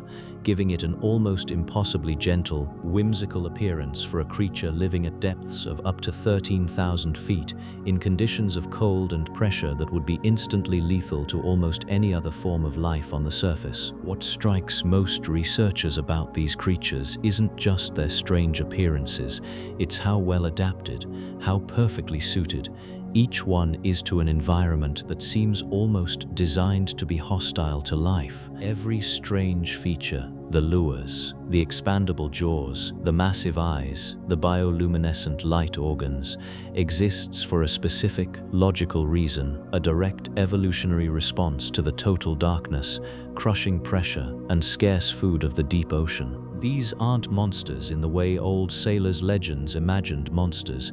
They're simply the logical, patient result of millions of years of evolution operating in one of the most extreme environments our planet has to offer, and new species, just as strange, just as perfectly adapted, are still being discovered on nearly every deep-sea expedition that goes looking for them. Deep beneath the surface, in near total darkness, one of the most violent and least witnessed struggles on Earth plays out on a regular basis. Sperm whales, some of the largest predators to ever exist, regularly dive thousands of feet into the dark in search of one very specific kind of prey. Giant squid, elusive and rarely seen alive, live in exactly the kind of deep, dark water sperm whales are built to hunt through. For centuries, sailors told stories of massive sea monsters locked in combat beneath their ships, stories that were long dismissed as exaggeration or superstition. It wasn't until scientists began examining the bodies of sperm whales that hard evidence of these battles started to emerge, carved directly into the whale's skin. Many sperm whales have been found covered in circular scars, arranged in patterns that perfectly match the shape and spacing of a giant squid's powerful suction-cupped tentacles. Each sucker along a giant squid's arms is often ringed with small, sharp, tooth-like structures, designed specifically to grip and tear at anything trying to escape its grasp. When a sperm whale attacks a giant squid, the squid doesn't simply surrender, it fights back with everything its enormous, muscular arms are capable of. Some of the scars found on whales measure several inches across, offering a rough but unsettling estimate of the size of the squid that left them behind. Based on scar size and recovered squid remains, some researchers believe individual giant squid may grow to lengths exceeding 40 feet, arms included, though estimates vary considerably. For decades, no living giant squid had ever been filmed in its natural deep-sea habitat, despite extensive searching by dedicated research teams around the world. That changed in 2012 when a joint Japanese and American research team finally captured video footage of a live giant squid filmed at a depth of around 2,000 feet. The footage showed the animal moving through the dark water with an eerie, almost graceful fluidity, its massive eyes reflecting the research submersible's lights in the black water. Giant squid eyes are among the largest in the entire animal kingdom, some measuring nearly the size of a dinner plate, evolved specifically to detect faint traces of light in extreme darkness. Scientists believe those enormous eyes may have evolved specifically to spot approaching sperm whales from a distance, giving the squid crucial extra seconds to attempt an escape. Despite their massive size, giant squid are almost never the winner in these encounters, and sperm whale stomachs have been found containing enormous, undigested squid beaks after these hunts. The beak, made of extremely hard, chitinous material, is the only part of a giant squid that a sperm whale's digestive system cannot fully break down. Researchers studying the stomach contents of dead sperm whales have found beaks belonging to squid potentially even larger than any giant squid ever directly observed or measured. This has led to persistent speculation about the existence of an even larger, even more elusive species, the colossal squid, believed to inhabit the frigid waters surrounding Antarctica. Colossal squid are known primarily from partial remains and a small number of captured specimens, some estimated to weigh over 1,000 pounds, larger by mass than any giant squid ever recorded. Unlike giant squid, colossal squid possess swiveling hooks along portions of their tentacles, in addition to standard suckers, adding an even more brutal weapon to their already formidable arsenal. A colossal squid specimen captured off the coast of New Zealand in 2007 remains one of the largest and most complete specimens ever recovered, offering scientists rare, direct insight into the species. Even with that specimen, so much about colossal squid remains unknown, including basic details about their lifespan, hunting behavior, and typical range within the deep ocean. It's a strange thing to consider that an animal potentially larger and more dangerous than the giant squid remains almost entirely unobserved in its natural environment, even in the modern era. Somewhere in the frigid, lightless waters near Antarctica, colossal squid are almost certainly engaging in their own version of these underwater battles, entirely unseen and unrecorded by human eyes. These deep-sea confrontations happen constantly, all across the world's oceans, hidden by darkness and depth from virtually all human observation. It's a reminder that some of the most dramatic, violent events on this planet are happening right now, completely unwitnessed, in a part of the world most of us will never see. The next time you're floating on the surface of open water, it's worth remembering that directly beneath you, forces far larger and far older than anything on land may be quietly locked in struggle. Now, let's turn our attention to a predator whose story took a very different turn, one that some believe never actually ended at all. Let's talk about the megalodon. Let's talk now about something that lives closer to the world of military secrecy than folklore: unidentified submerged objects, sometimes called USOs, the underwater cousin of the more familiar UFO. Throughout the Cold War, both American and Soviet naval forces reported numerous encounters with objects detected by sonar that displayed characteristics difficult to explain using known technology of the time, objects capable of moving at speeds far exceeding any submarine in either nation's arsenal, sometimes diving to depths that would crush a conventional submarine hull almost instantly. In 1965, off the coast of California, multiple Navy vessels reportedly tracked an object on sonar that descended to depths of nearly 20,000 feet and maintained speeds that no submarine technology of that era could have achieved before the contact was simply lost, with no further explanation ever officially released to the public. Soviet naval records, some of which became available for study after the end of the Cold War, describe similar encounters from their side: unidentified objects capable of extreme underwater speed and maneuverability, occasionally described by submarine crews as moving in ways that seem to defy the basic physics of underwater propulsion as it was understood at the time. Many of these reports remain classified or were only partially declassified, with significant portions redacted, which naturally fuels ongoing speculation, though it's worth noting that a significant number of historical sonar anomalies have eventually been explained through mundane means, including thermal layers in the water that distort sonar readings, unusual sea life producing false contacts, and equipment malfunctions that were poorly understood using the sonar technology available decades ago. Still, a persistent minority of reported cases, particularly from experienced sonar operators trained specifically to distinguish real contacts from equipment error, remain officially unexplained, filed away in naval archives as contacts that were tracked, confirmed by multiple independent systems, and then simply lost, with no satisfying resolution ever offered. From secretive military sonar contacts, let's turn to a ship with a story so strange that some researchers question whether parts of it were exaggerated or even fabricated over the decades, though the tale has become one of the most enduring in all of maritime mystery: the story of the SS Orang Medan. According to the accounts that have circulated since the late 1940s, a distress call was picked up by nearby ships in the Strait of Malacca, a panicked radio transmission reporting that the entire crew of the Dutch freighter Orang Medan was dead, with the final transmission reportedly ending mid-sentence, simply saying, "and then I die," before going completely silent. When another vessel, the Silver Star, reportedly responded to the distress call and boarded the Orang Medan, they allegedly found the entire crew dead on deck, their faces frozen in expressions of terror,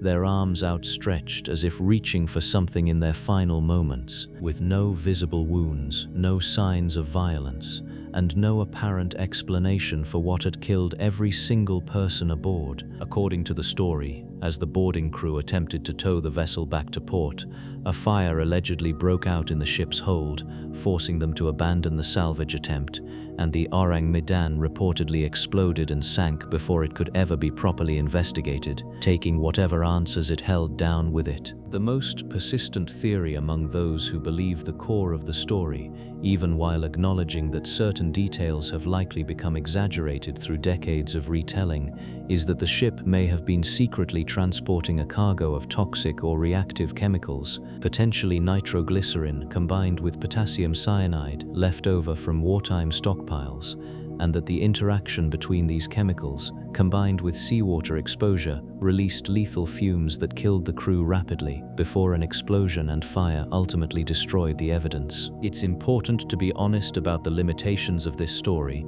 No official ship registry has ever definitively confirmed the existence of a vessel named the Orang Medan, and no wreckage has ever been located or verified, which leads many maritime historians to treat the tale as, at minimum, heavily embellished folklore built loosely around a real or partially real incident, passed through decades of retelling in pulp magazines and sailors' tales until fact and fiction became almost impossible to separate. Whether entirely true, partially true, or largely invented, the story has endured for over 70 years precisely because it taps into something primal, the fear of a ship, a sealed, self-contained world, becoming a tomb, its crew dying together, suddenly, from a cause no one outside those doomed walls will ever fully understand. Let's talk now about a different kind of mystery, not one born from disappearance or legend, but one born from a strange, almost unsettling feature of our planet's geography: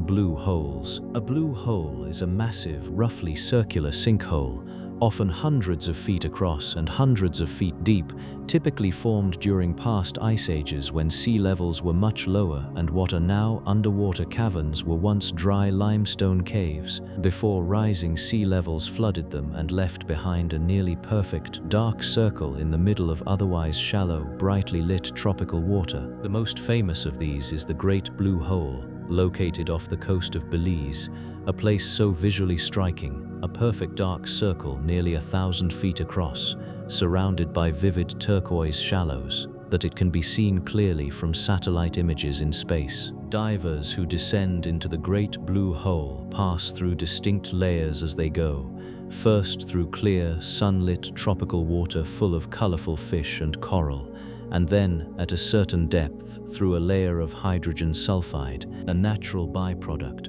of decomposing organic material trapped in the enclosed water, a layer so dense and oxygen-poor that almost nothing can survive within it, creating an eerie, hazy boundary that many divers describe as one of the most unsettling things they've ever experienced underwater, a visible line between the world of life above and a strange, suspended dead zone below. Beneath that layer, the water opens up again into massive caverns lined with ancient stalactites, mineral formations that could only have formed when this entire space was dry, open air, confirming that this hole was once tens of thousands of years ago, a cave system on dry land, long before the ocean ever reached this far. In recent expeditions, sonar mapping of the Great Blue Hole's floor has revealed the remains of several free divers who attempted the descent without adequate equipment or preparation over the years and never returned to the surface, their remains resting undisturbed at the bottom of the hole, a quiet, sobering reminder of just how unforgiving these formations can be,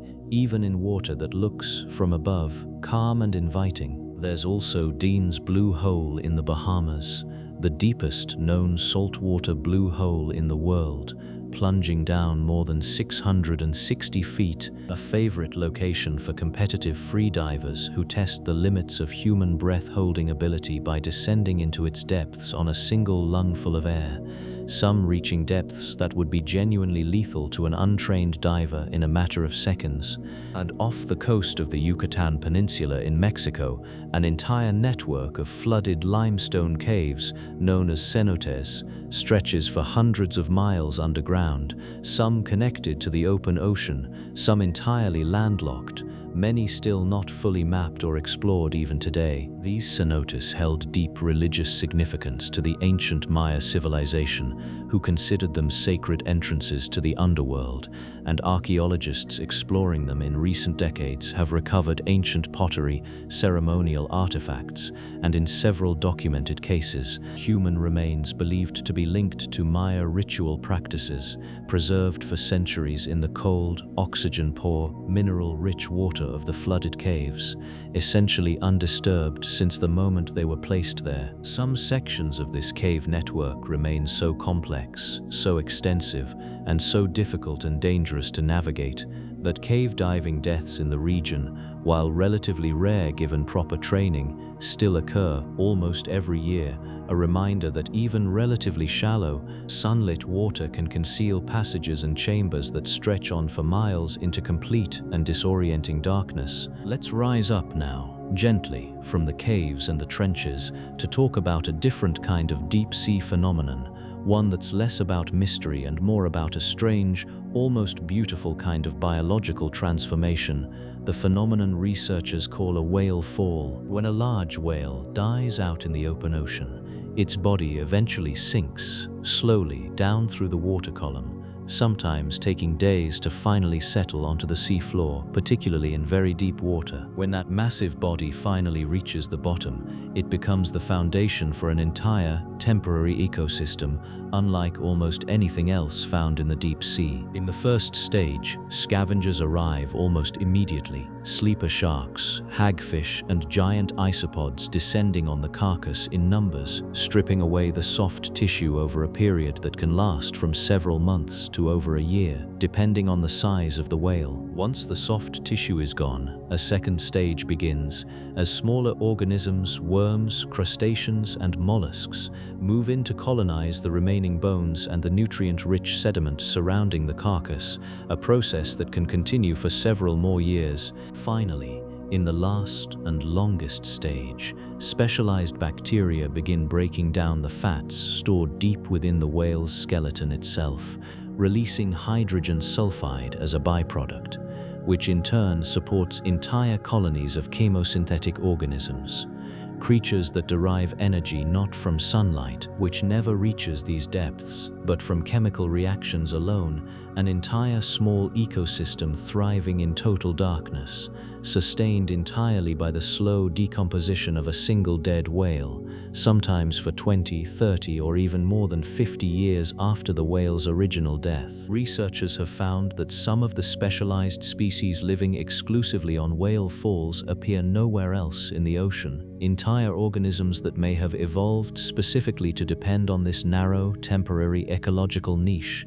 Deep-sea islands of life and decay, scattered across the otherwise mostly barren seafloor, each one a strange, slow-burning monument to a creature that once swam through sunlit water far above. For roughly 20 million years, the largest and most powerful predator in Earth's oceans wasn't any species of whale, and it wasn't any modern shark either. It was Megalodon, a massive prehistoric shark believed to have grown to lengths of 60 feet or more, dwarfing even the largest great white sharks alive today. Its teeth, some measuring over 7 inches long, have been found scattered across ocean floors and coastlines around the world, giving scientists their primary window into understanding the species. Based on tooth size and jaw reconstructions, researchers estimate Megalodon's bite force may have exceeded anything else in Earth's recorded history, capable of crushing bone with terrifying ease. It likely preyed on large marine mammals, including early whale species,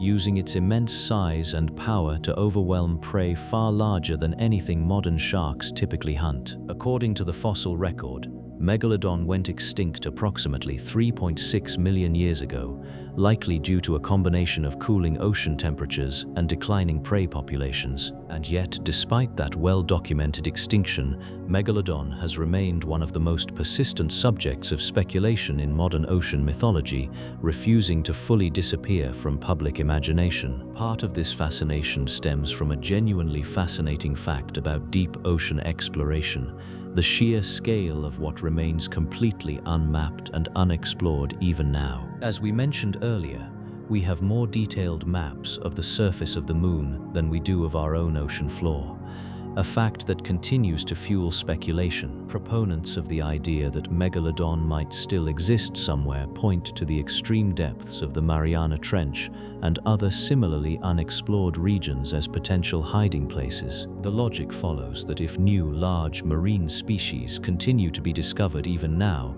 it isn't entirely impossible that a surviving Megalodon population could exist undetected in the deepest, least explored trenches. Marine biologists, however, overwhelmingly reject this possibility, citing multiple compelling lines of evidence that make a surviving population extraordinarily unlikely, even in the ocean's most remote corners. Megalodon required warm, shallow, coastal waters to breed and raise its young, environments that simply don't exist in the crushing cold and darkness of the deep trenches.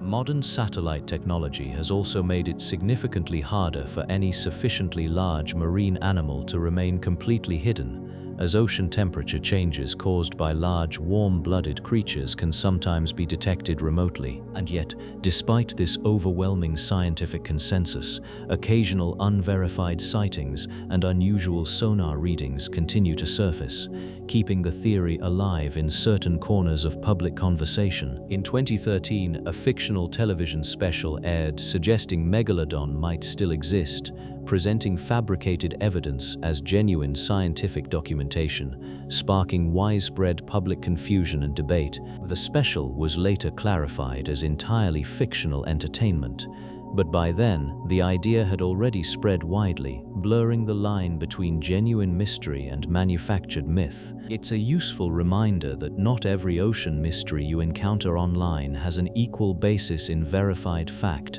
and that healthy skepticism remains an important tool even for enthusiastic explorers of the unknown. Still, Megalodon's story offers something genuinely valuable beyond the speculation surrounding its possible survival, a reminder of just how much has come and gone beneath the ocean's surface throughout Earth's long history. Entire species, entire ecosystems, entire eras of dominance have risen and fallen in these waters, largely undocumented, leaving behind only scattered fossils and fragments for us to interpret. Somewhere in unexplored sediment layers, in trenches we haven't fully mapped, there are almost certainly other extinct giants whose existence we haven't even discovered evidence for yet. The ocean doesn't just hide living mysteries, it also quietly buries its history, layer by layer, waiting for patient researchers to slowly uncover pieces of a much larger, much older story. Let's shift now from prehistoric predators to a more recent, and in many ways far more haunting chapter of ocean history involving actual sharks and actual human survivors. Let's talk about the USS Indianapolis. Let's turn now to the sea monsters of history, not the deep-sea creatures we've already confirmed are real, but the ones that lived, for centuries, purely in the accounts of sailors, fishermen, and coastal villagers, some of which science has since partially validated, and some of which remain firmly unexplained. Along the coast of Scandinavia and the North Atlantic, sailors for centuries told stories of the sea serpent, a massive, elongated creature with a long neck, humped back, and a habit of surfacing suddenly near ships before disappearing back beneath the waves. In 1848, the crew of the British warship HMS Daedalus reported an encounter that was taken seriously enough at the time to be formally documented and discussed in the British press, describing a creature roughly 60 feet long, with a serpentine body, moving steadily through the water at a significant distance from the ship,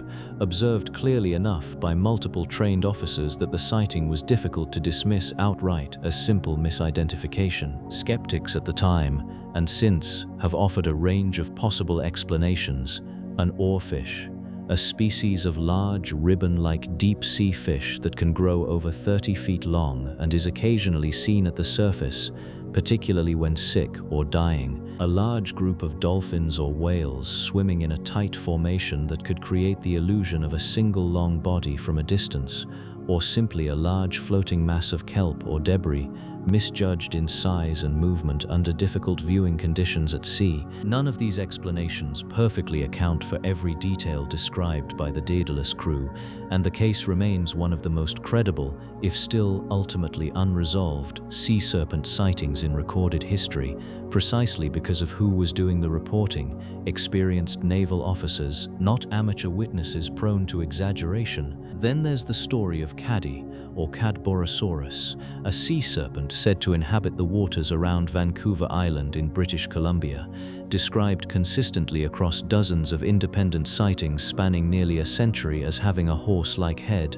a long, sinuous neck, and a series of humps visible along its back as it moves through the water. Indigenous oral traditions in the region describe similar creatures long before European settlers arrived and began recording their own sightings, suggesting either a genuine, long-observed animal or a remarkably persistent and consistent piece of regional folklore passed down and reinforced across many generations and cultures. In 1937, workers at a whaling station in British Columbia reportedly found an unusual carcass inside the stomach of a captured sperm whale, an elongated creature with a horse-like head that didn't match any known species, and while photographs of the specimen were taken at the time, the actual remains were unfortunately never properly preserved for later scientific study, leaving modern researchers with only grainy black and white photographs and second-hand descriptions to analyze, nowhere near enough to draw a firm conclusion either way. Perhaps the most famous and most thoroughly investigated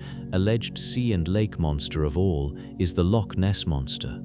And while Loch Ness itself is a freshwater lake rather than the ocean, its story is worth including here because of how deeply it has shaped our broader cultural fascination with the idea of large, undiscovered creatures hiding in dark water close to human civilization. Despite decades of dedicated sonar surveys, underwater cameras, and even a large-scale coordinated search in 2003 that used satellite tracking and sonar sweeps covering nearly the entire loch, no conclusive evidence of a large, unknown creature has ever been found, and the most famous supporting photograph, the so-called surgeon's photograph from 1934, was conclusively revealed decades later through a deathbed confession from one of the men involved to have been an elaborate hoax using a small model attached to a toy submarine. And yet sightings, largely unverified but sincerely reported, continue even now, decades later, suggesting that whatever is actually happening at Loch Ness, whether misidentified logs, wave patterns, otters,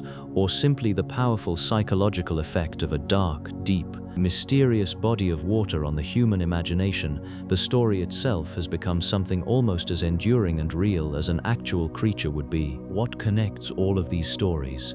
The sea serpents, Caddy, Loch Ness, and countless smaller, less famous regional legends found in coastal communities all around the world, is a consistent, recurring human experience, that of encountering something in dark water that defies easy explanation, something large, something moving with clear purpose and intention, and something that vanishes back beneath the surface before it can be properly identified, examined, or understood. Whether these encounters represent misidentified known animals, genuine undiscovered species, or simply the natural human tendency to see pattern and monster in ambiguous shapes glimpsed briefly at a distance across dark, cold water, they reveal something true about our relationship with the ocean, that even after centuries of exploration and scientific advancement, we remain deeply uncertain about exactly what does and does not exist beneath the surface of the water we've spent our entire history living alongside. In late July of 1945,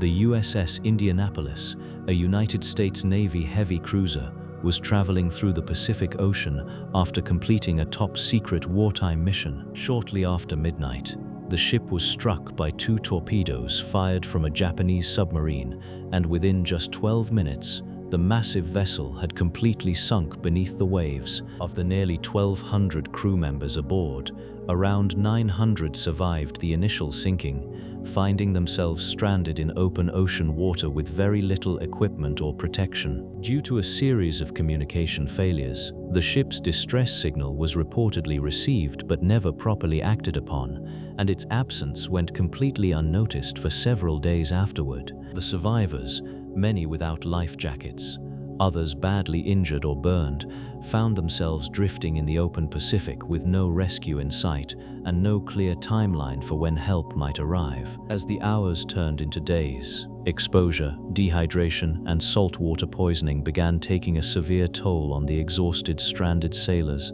weakening them physically and mentally with each passing hour. And then the sharks arrived. Oceanic white-tip sharks, drawn by the chaos, the blood, and the unusual disturbance in open water, began circling the scattered groups of survivors almost immediately. Survivors later described watching helplessly as men near the edges of their groups were pulled under, one by one, over the course of the following days. Some survivors reported that the attacks intensified sharply after nightfall, with the darkness making it nearly impossible to know exactly what was happening just a few feet away in the water. Others described a horrifying kind of routine developing, a pattern where the number of survivors within a given group would simply be smaller each time the sun rose again. By the time survivors were finally spotted, purely by chance, by a routine patrol aircraft flying overhead nearly 4 days after the sinking, fewer than 320 men remained alive. It remains, to this day, widely regarded as the single deadliest shark attack incident in recorded history,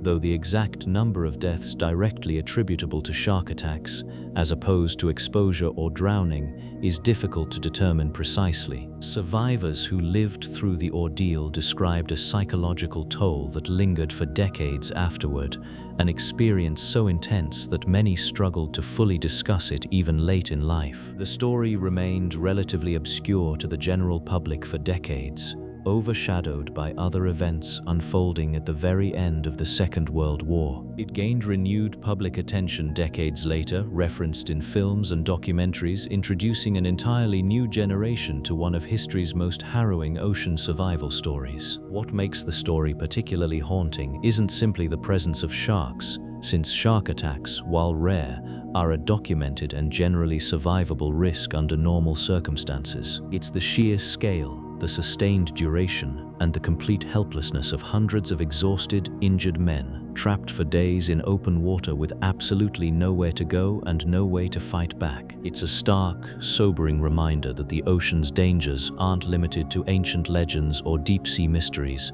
but can emerge just as easily near the surface, under the worst possible circumstances. And it's a reminder that for all our advanced technology, all our satellites and sonar and modern safety equipment, the ocean remains capable of isolating people just as completely today as it always has. Let's move now to another ship, one whose sinking is far more widely known, but whose full story still holds more mystery than most people realize. Let's talk about the Titanic. Let's descend one more time, down to a discovery that fundamentally changed how scientists understand the possibility of life itself: hydrothermal vents. In 1977, a team of researchers exploring the Galapagos Rift, deep beneath the Pacific Ocean, using a submersible vessel, stumbled upon something no one had expected to find at those depths: columns of superheated, mineral-rich water gushing up from cracks in the seafloor, water heated by magma far below the Earth's crust, reaching temperatures of several hundred degrees, hot enough to melt certain metals, yet remaining liquid due to the immense pressure at that depth. What made the discovery truly remarkable wasn't just the vents themselves, but what researchers found clustered around them: dense, thriving colonies of life, giant tube worms over 6 feet long with no mouth and no digestive system, entirely dependent on bacteria living inside their bodies, ghostly white crabs, clusters of mussels and clams, an entire vibrant ecosystem existing in complete darkness, thousands of feet below any trace of sunlight. Until that moment, scientists had believed, as a fundamental principle of biology, that all life on Earth ultimately depended on the sun, either directly through photosynthesis or indirectly by eating something that ate something that eventually traced back to a plant. The hydrothermal vent ecosystems shattered that assumption entirely. The bacteria at the base of this ecosystem's food chain don't rely on sunlight at all, instead deriving their energy through a process called chemosynthesis, converting the chemicals released by the vents, primarily hydrogen sulfide, directly into usable energy, supporting an entire, complex food web that has no connection whatsoever to the sun. This discovery didn't just change marine biology, it fundamentally reshaped how scientists think about the possibility of life existing elsewhere in the universe, on moons like Europa or Enceladus, worlds with subsurface oceans and no sunlight, but potentially, just potentially, similar chemical energy sources deep beneath their icy crusts. Since 1977, hundreds of additional hydrothermal vent systems have been discovered across the world's oceans, and remarkably, researchers frequently find that each new vent system supports its own unique combination of species, many found nowhere else on Earth, suggesting that these isolated, scattered oases of chemical energy in the vast darkness of the deep ocean floor may have independently evolved dramatically different forms of life, adapted specifically to their own local conditions over millions of years of nearly total isolation from the rest of the planet's ecosystems. Let's move now toward more recent history, to a mystery that unfolded not centuries ago, but within many of our own lifetimes. In March of 2014, Malaysia Airlines Flight 370, carrying 239 passengers and crew, disappeared during a routine overnight flight from Kuala Lumpur to Beijing. Despite one of the most extensive and expensive search operations in aviation history, involving multiple countries, advanced satellite data analysis, and years of deep-sea search efforts covering enormous areas of the southern Indian Ocean, the main wreckage of the aircraft has never been conclusively located. A small number of confirmed debris fragments, including a wing flaperon, eventually washed ashore on islands in the western Indian Ocean, drifting there over many months on ocean currents, confirming that the aircraft had indeed gone down somewhere in that vast body of water. But the vast majority of the plane, and almost all of the people who were aboard it, remain, to this day, unrecovered, resting somewhere on a seafloor so remote and so poorly mapped that even a search effort spanning years and covering tens of thousands of square miles was unable to definitively locate it. The case stands as a stark, modern reminder that despite satellites, radar, sonar, and decades of technological advancement, our oceans remain vast and empty enough to fully absorb something as large as a commercial airliner, swallowing it so completely that even with the full resources of multiple national governments dedicated to finding it, it has simply never been found. This isn't an isolated modern case either. Cargo ships, fishing vessels, and private aircraft continue to vanish over open ocean even today, in an era of GPS tracking and satellite communication, sometimes due to sudden catastrophic mechanical failure in extreme weather, sometimes due to piracy in less regulated waters, and sometimes for reasons that remain genuinely, officially unexplained even after thorough investigation. The ocean, for all our modern technology, remains one of the last truly vast, truly difficult to fully monitor spaces left on our planet, and every year it continues to quietly claim vessels, aircraft, and people, absorbing them into its depths with the same patient, indifferent silence it has shown for as long as humans have dared to cross it. Almost everyone knows the basic outline of the Titanic's story, a massive, supposedly unsinkable ocean liner striking an iceberg on its very first voyage and sinking with tremendous loss of life. But beyond that familiar outline, the wreck itself, resting more than 12,000 feet below the surface of the North Atlantic, holds mysteries that most people never hear about. The wreck wasn't discovered until 1985,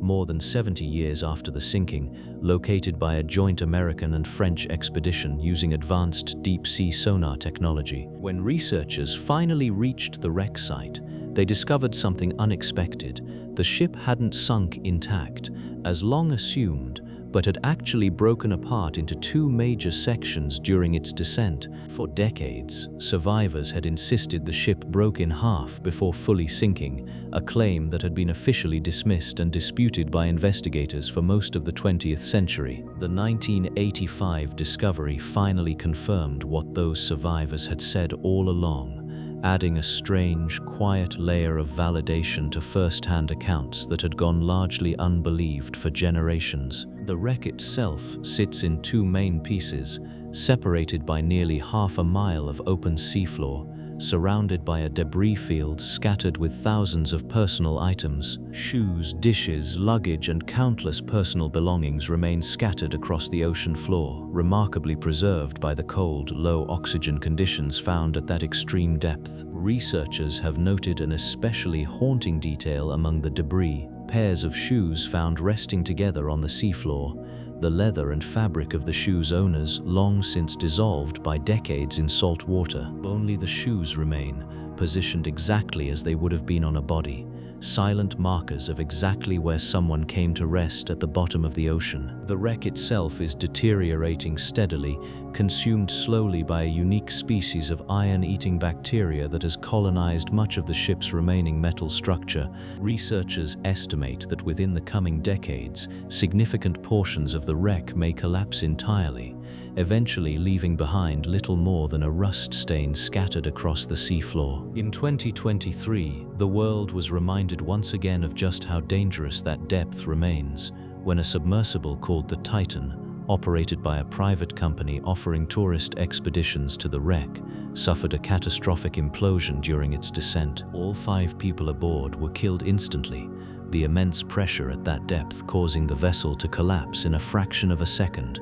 far too quickly for any of them to have suffered. The tragedy reignited public fascination with the Titanic wreck site, while also serving as a grim, modern reminder of exactly how unforgiving those depths remain, even with today's advanced technology. It's a strange kind of symmetry, a disaster born from human overconfidence in 1912, still claiming lives connected to that same overconfidence more than a century later. The ocean, it seems, doesn't distinguish between eras. The same crushing pressure that broke the Titanic apart in 1912 is exactly the same pressure that destroyed the Titan submersible in 2023, patient and indifferent across more than 100 years. Beyond the wreck itself, the Titanic's story is filled with smaller, stranger mysteries that rarely make it into mainstream retellings of the disaster. Survivors reported strange, unexplained lights on the horizon in the hours before and after the collision,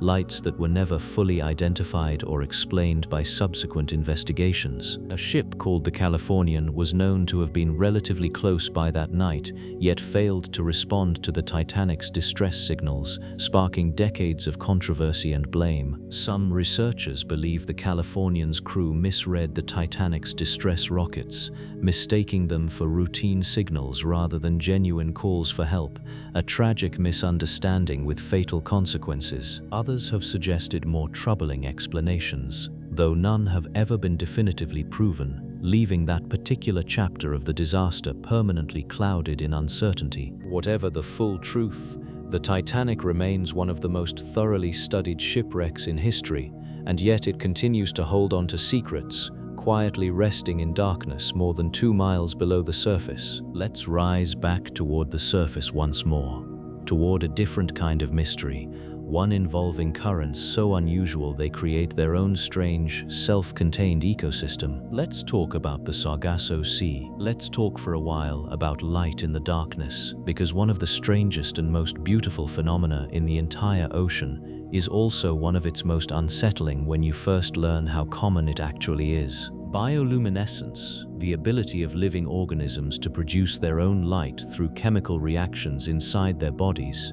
is remarkably widespread in the deep ocean, far more common there than almost anywhere else on the planet. Researchers estimate that the vast majority of deep-sea species, possibly as much as 90% of all creatures living below a certain depth, are capable of producing light in some form, whether to lure prey, to startle predators, to communicate with potential mates, or simply to create a brief flash of confusion that buys a few extra seconds to escape when threatened. Some species use bioluminescence defensively, in a technique researchers call the burglar alarm effect, releasing a brilliant flash or a glowing cloud of particles when attacked, not to harm the predator directly, but to attract the attention of an even larger predator nearby, essentially using light to summon a bigger threat that might attack whatever was just attacking them, turning their own vulnerability into someone else's problem. Other species, like certain deep-sea shrimp, can eject glowing bioluminescent fluid in a defensive cloud, similar to how an octopus releases ink, disorienting a predator and buying precious seconds to escape into the surrounding darkness. There are entire fish species whose bodies are covered in rows of small photophores, light-producing organs, arranged in specific patterns along their sides, patterns that researchers believe function almost like a form of species-specific identification in the dark, allowing individuals to recognize others of their own kind, or potential mates without needing any light from an external source at all. Certain species of deep-sea jellyfish produce light in slow, rippling waves across their bodies, a phenomenon so visually striking that early deep-sea researchers sometimes described their first encounters with it as one of the most genuinely awe-inspiring things they witnessed during years of otherwise routine expeditions. When you consider that this entire hidden world of glowing signals, flashing defenses, and silent communication has been happening continuously every single night in the deepest and darkest parts of our planet for longer than complex life has existed on land, it reframes the ocean's darkness as something far less empty than it first appears. A place quietly, constantly illuminated by its own residents in a language of light that we're only just beginning to understand. Let's shift now toward the poles, to the frozen edges of our planet's oceans, where an entirely different category of mystery tends to emerge, one shaped by ice rather than depth. The waters surrounding Antarctica remain among the least explored on Earth, partly due to their extreme remoteness, and partly due to the thick, shifting sea ice that covers much of the surface for large portions of the year, making both surface access and underwater exploration significantly more difficult and dangerous than in almost any other ocean region. Researchers studying the waters beneath the Antarctic ice shelves have discovered ecosystems that defied expectations entirely. Communities of sponges, worms, and other filter-feeding organisms thriving in near-total darkness beneath hundreds of feet of solid ice, hundreds of miles from the nearest opening to sunlight, surviving on nutrients carried to them by slow-moving currents originating from far-away, sunlit waters. In 2021, researchers drilling through the Antarctic ice shelf for an unrelated geological survey unexpectedly discovered a thriving community of stationary marine animals attached to a boulder on the seafloor beneath the ice, in a location so remote from any open water or light source that scientists were genuinely uncertain, at least initially, how these creatures were managing to find enough food to survive at all. A small, quiet reminder that even in one of the most hostile, sealed-off environments on the planet, life continues to find a way to persist, often in places and forms we simply hadn't thought to look for it. Historical accounts from early 20th century Antarctic expeditions, including the famous, ultimately doomed voyage of Ernest Shackleton's ship Endurance, describe strange, unsettling sounds carried across the ice at night, groaning, cracking, and occasionally deep, resonant tones that some crew members attributed to the movement and pressure of the pack ice itself, and others, in the isolation and darkness of a polar winter, found harder to explain away so easily, contributing to a long-standing tradition of unease among polar explorers regarding the sounds their frozen surroundings seem to produce after dark. The wreck of the Endurance itself, crushed by pack ice in 1915 and lost for over a century, was finally rediscovered in 2022, found remarkably well preserved on the seafloor of the Weddell Sea, nearly 10,000 feet down, in water so cold and so free of wood-eating organisms that the ship's wooden structure, including its name still clearly visible painted across the stern, had remained largely intact for more than 100 years. A strange, frozen time capsule finally rediscovered in one of the most remote and hostile stretches of ocean on the entire planet. Unlike every other named sea on Earth, the Sargasso Sea has no land borders at all, defined instead entirely by ocean currents that swirl slowly around it in the North Atlantic. 4 major currents form a massive, rotating boundary around the Sargasso Sea, trapping vast mats of golden-brown seaweed, known as sargassum, at the center of the slow-moving gyre. For centuries, sailors dreaded entering the region, describing eerily calm winds, thick tangles of floating seaweed, and a strange, oppressive stillness that seemed to settle over their ships. Christopher Columbus himself documented passing through the Sargasso Sea during his famous 1492 voyage, noting the unusual seaweed and unsettlingly calm winds in his own written logs. Sailing ships, entirely dependent on wind for propulsion, could become dangerously stranded for days or even weeks if they drifted into the Sargasso Sea's notoriously still, windless center. Over time, the region developed a reputation as something of a ship's graveyard, a place where vessels could become trapped, running low on supplies with no wind to carry them back out. That reputation eventually became tangled up with broader Bermuda Triangle mythology, since the Sargasso Sea's boundaries roughly overlap with the more famous triangle's traditionally described location. Some of the ghost ships we discussed earlier, including a portion of the folklore surrounding vanished vessels, are directly tied to this same strange, becalmed region of open ocean. But beyond the folklore, the Sargasso Sea holds genuine scientific significance, functioning as one of the most important and unusual breeding grounds in the entire Atlantic Ocean. European and American eels, species found in rivers and lakes across two entire continents, migrate thousands of miles specifically to breed within the Sargasso Sea before dying shortly afterward. For centuries, no one had ever witnessed eels breeding anywhere,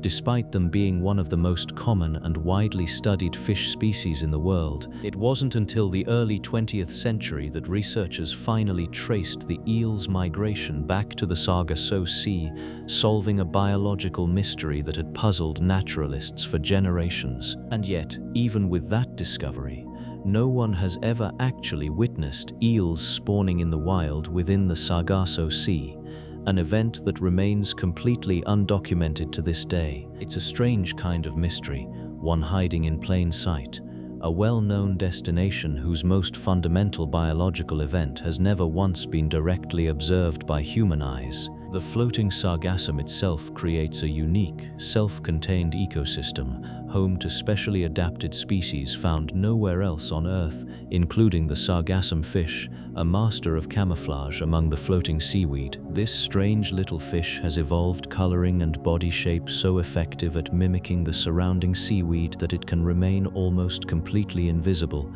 even to careful, deliberate observation. In recent years, the Sargasso Sea has faced a very different kind of concern, as massive, unprecedented blooms of sargassum seaweed have begun washing ashore across Caribbean and Gulf Coast beaches. Scientists are still studying exactly why these blooms have grown so dramatically in recent years, with theories ranging from changing ocean temperatures to increased agricultural runoff, altering nutrient levels far offshore. Whatever the cause, it's a reminder that even a region as ancient and mysterious as the Sargasso Sea isn't immune to the slow, steady changes happening across the modern ocean. A place sailors once feared for its stillness is now, in its own quiet way, undergoing a transformation that even modern science hasn't fully explained. Let's descend once more, this time toward vents in the seafloor that produce something almost impossible to imagine, an ecosystem that survives entirely without sunlight. Let's talk about hydrothermal vents. Let's talk now about the wrecks of war,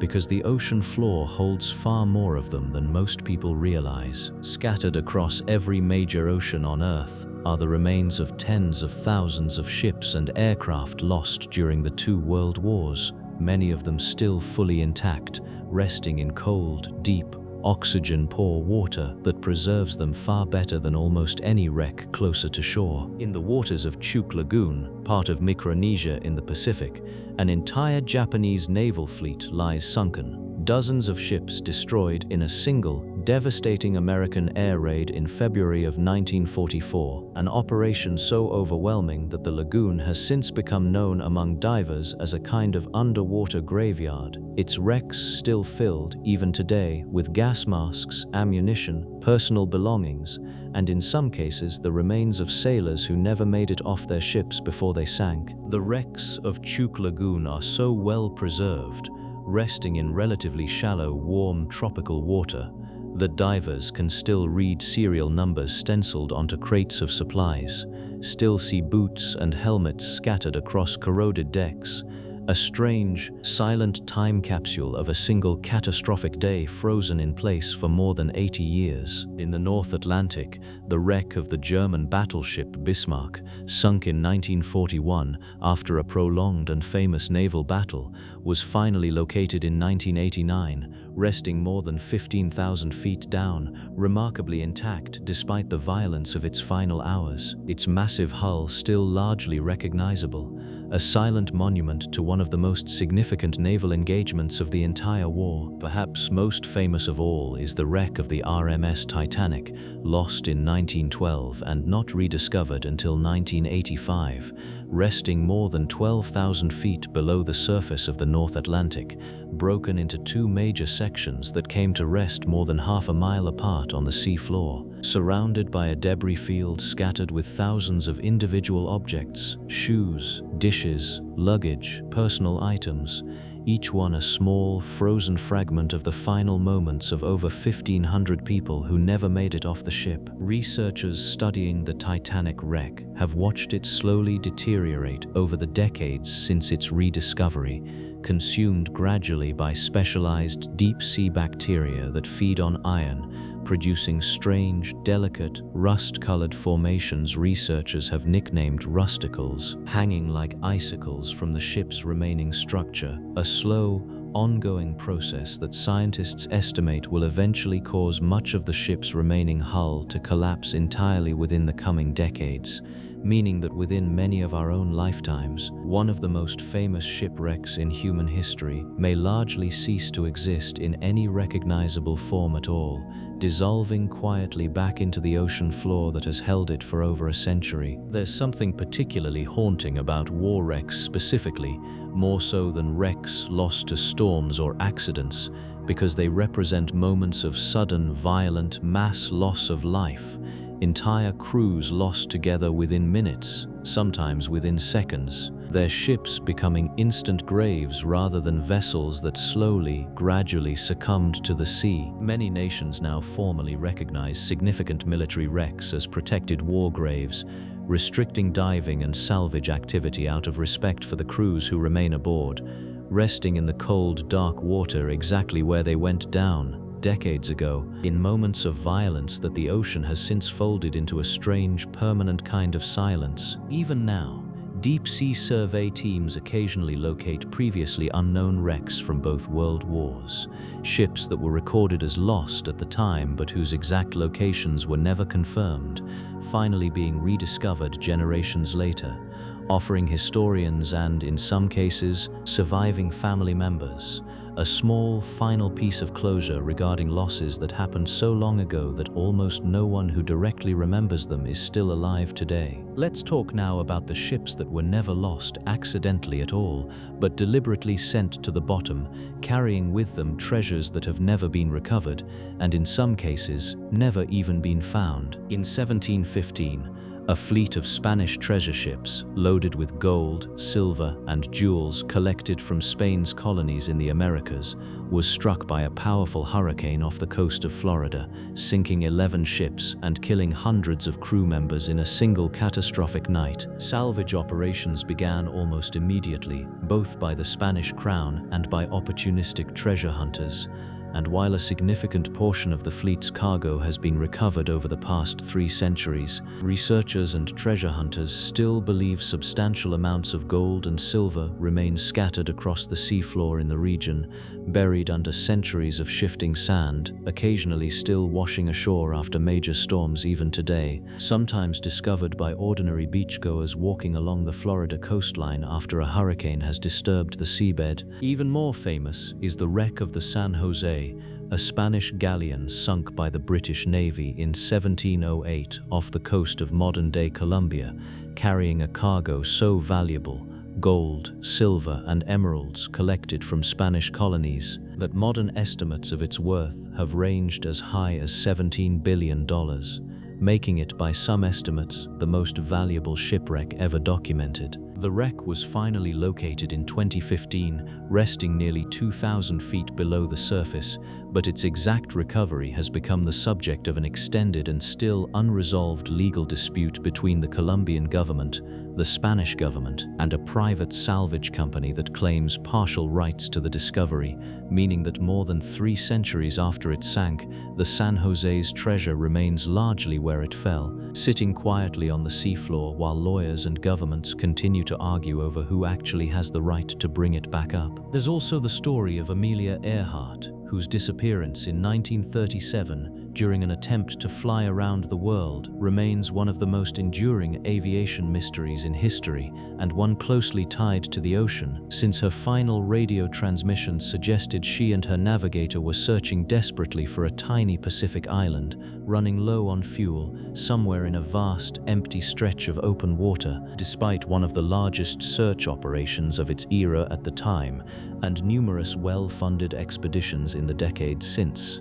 Using increasingly advanced sonar and underwater search technology, no confirmed wreckage of her aircraft has ever been definitively located, though several artifacts recovered from a remote, uninhabited Pacific island called Nikamaroro, including pieces of aluminum consistent with 1930s aircraft construction and personal items consistent with a woman of her era, have led some researchers to believe she may have crash-landed there and survived for a period of time before ultimately succumbing to the island's harsh conditions, though this theory, like several others, remains unproven and actively debated among historians and researchers to this day. Nearly 90 years later, the vast, deep waters surrounding that stretch of the Pacific continue to hold whatever remains of her aircraft, if any wreckage survived the crash at all, somewhere far below the surface, in a region so remote and so poorly mapped that it may simply never be found, joining the long list of losses the ocean has quietly kept for itself. These stories, treasure fleets, disputed wrecks, vanished aviators, all point toward the same underlying truth about our relationship with the sea. Even when we know roughly where something is, even when we have historical records, radio transmissions, and educated theories about a wreck's exact location, the sheer scale and difficulty of deep ocean recovery means that countless valuable, historically significant, and deeply meaningful discoveries remain just out of reach, sitting quietly in darkness and cold, waiting for technology, funding, or simple luck to finally catch up with them. In 1977, scientists exploring the deep ocean near the Galapagos Islands made a discovery that fundamentally changed our understanding of what life actually requires to exist. Using a submersible called Alvin, researchers descended nearly 8,000 feet and encountered towering chimney-like structures rising from the sea floor, venting scalding, mineral-rich water into the surrounding darkness. These structures, now known as hydrothermal vents, form where seawater seeps into cracks in the ocean floor, becomes superheated by magma below, and rushes back out under immense pressure. Some of these vents release water reaching temperatures of over 700 degrees Fahrenheit, hot enough to melt lead, yet the surrounding water remains just above freezing due to the crushing depth. What stunned scientists most wasn't the geology itself, but what they found clustered densely around these scalding vents, an entire, thriving ecosystem no one had ever expected to exist. Giant tube worms, some growing over 8 feet long, swayed in dense colonies around the vents, their bright red plumes extending into the mineral-rich water like strange underwater flowers. These tube worms have no mouth, no digestive system, and no eyes, relying instead on a symbiotic relationship with bacteria living inside their bodies to convert vent chemicals directly into usable energy. This process, known as chemosynthesis, allows these bacteria to produce energy from chemical reactions rather than sunlight, forming the foundation of an entire ecosystem that exists independently of the sun entirely. Until this discovery, scientists had firmly believed that all life on Earth ultimately depended on sunlight in some form, either directly or through the food chain built upon photosynthetic organisms. Hydrothermal vent ecosystems shattered that assumption completely, proving that life could form and sustain itself using entirely different chemical processes in complete and permanent darkness. Alongside the tube worms, researchers found ghostly white crabs, blind shrimp with heat-sensing organs instead of eyes, and strange, pale fish adapted specifically to survive in this scalding, toxic environment. The blind shrimp found near certain vent systems have developed light-sensitive organs on their backs instead of traditional eyes, believed to detect the extremely faint infrared glow given off by the vents themselves. This discovery has had implications far beyond marine biology, fundamentally reshaping how scientists think about the possibility of life existing elsewhere in our solar system and beyond. If life can thrive in complete darkness, in scalding toxic water, using entirely alternative chemical processes, similar conditions might theoretically support life on other worlds previously considered far too hostile. Scientists studying Jupiter's icy moon Europa and Saturn's moon Enceladus, both believed to harbor liquid oceans beneath their frozen surfaces, now point directly to Earth's hydrothermal vents as a model for what alien life might look like. It's a strange thought to consider that some of the most important clues about life on other planets might come from studying some of the darkest, most hostile environments on our own. And these vent ecosystems remain incredibly fragile, existing in a delicate balance that can be permanently disrupted by even relatively small changes in temperature, chemistry, or geological activity. Some vent systems have been known to suddenly go dormant, their chimneys falling silent, their surrounding ecosystems slowly dying off as the chemical flow that sustained them simply stops without warning. Other times, entirely new vents suddenly erupt elsewhere along the sea floor, and within a surprisingly short period, entirely new colonies of tube worms and other specialized creatures begin to establish themselves. It's a harsh, unpredictable cycle of birth and death, playing out constantly across the deep ocean floor, almost entirely unwitnessed by anyone beyond the occasional research expedition. There's something almost poetic about it, entire ecosystems rising and falling in complete darkness, powered by the Earth's own internal heat rather than anything from the sky above. From these hidden furnaces of life, let's drift toward the opposite extreme, toward what happens when something enormous dies in the open ocean and sinks slowly toward the bottom. Let's talk about whale falls. Let's talk about a phenomenon that continues to surprise even experienced marine biologists: the sheer rate at which new species are still being discovered in our oceans, even now, in an era when it can feel like everything on Earth has already been catalogued and studied. Researchers estimate that somewhere between 1 and 2/3 of all species living in our oceans have not yet been formally described by science. A staggering number when you consider how long humans have been studying the sea. Every major deep-sea expedition, almost without exception, returns with footage or specimens of at least a handful of organisms that don't match any known species in existing scientific records, sometimes requiring years of additional study before researchers can even determine which broader family or genus a new creature might belong to. In 2020, researchers exploring a deep-sea trench near Australia filmed a creature so strange, so unlike anything previously documented, that it took marine biologists significant time just to determine which basic category of animal it even represented, eventually identifying it as a new species of comb jelly, a delicate, transparent, gelatinous creature that moves through the water using rows of tiny shimmering cilia that catch and refract light in ways that make it appear to glow with shifting rainbow colors, despite producing no bioluminescent light of its own at all. In 2021, an entirely new species of small, gelatinous, tube-dwelling creature was discovered living in vast, dense colonies along a section of deep-sea ridge, in numbers so large that researchers described the area as resembling an underwater city, an entire previously unknown ecosystem hiding in plain sight simply because no one had ever sent a camera to that particular stretch of seafloor before. Deep-sea gigantism, the same phenomenon responsible for oversized isopods and colossal squid, continues to produce surprises as well, with researchers periodically documenting unusually large specimens of otherwise ordinary-looking deep-sea species, jellyfish with bell diameters far larger than their shallow water relatives, worms stretching many times the length expected based on their close cousins living in warmer, shallower waters, each discovery adding another small piece to our understanding of exactly how extreme, cold, dark, high-pressure environments shape the evolution of the creatures that call them home. Even our understanding of the ocean floor itself continues to shift with new discoveries. In recent years, researchers using advanced sonar mapping techniques have identified underwater mountain ranges, canyons, and volcanic formations that were completely unknown just a few decades ago.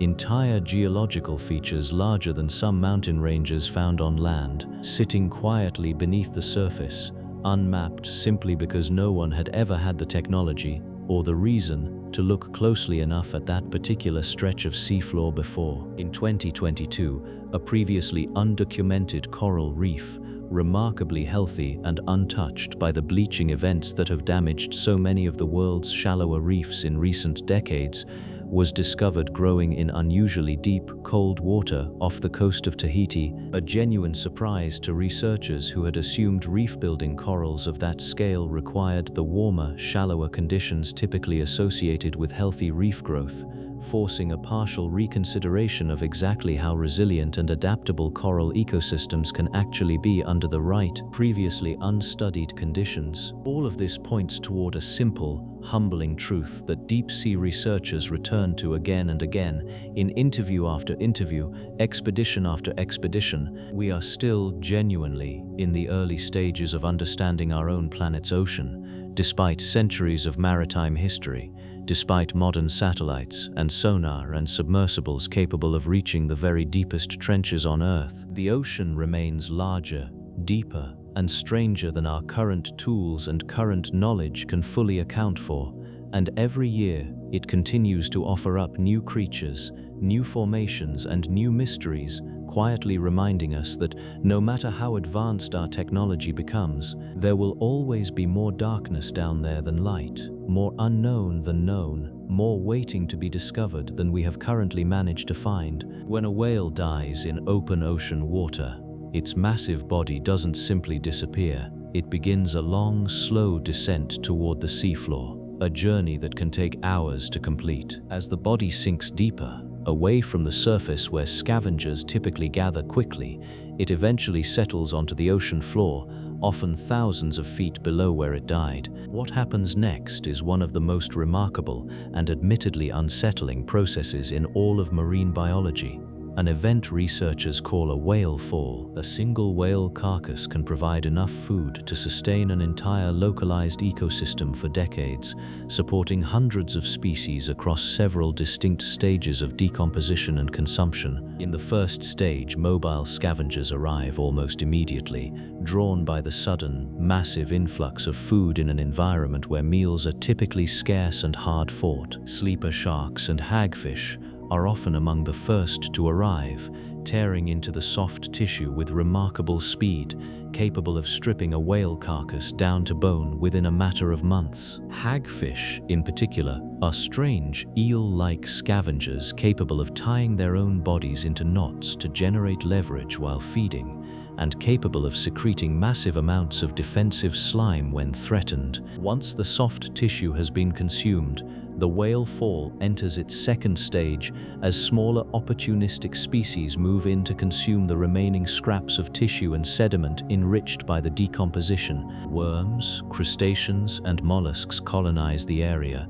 feeding on organic material that has settled into the surrounding seafloor. Sustained by nutrients the whale carcass continues to release even in this later stage. Finally, the whale fall enters its longest and strangest phase, one that can last for several decades after the initial death, centered entirely on the whale's massive skeletal remains. Bacteria living within the bones begin breaking down lipids stored deep inside the skeleton, releasing hydrogen sulfide, a chemical compound that, much like at hydrothermal vents, can support its own form of chemosynthetic life. Specialized worms, sometimes called bone-eating worms, have evolved specifically to colonize whale skeletons, using root-like structures to bore directly into the bone and extract the nutrients stored within. These worms have no digestive system of their own, relying instead on symbiotic bacteria living inside their bodies,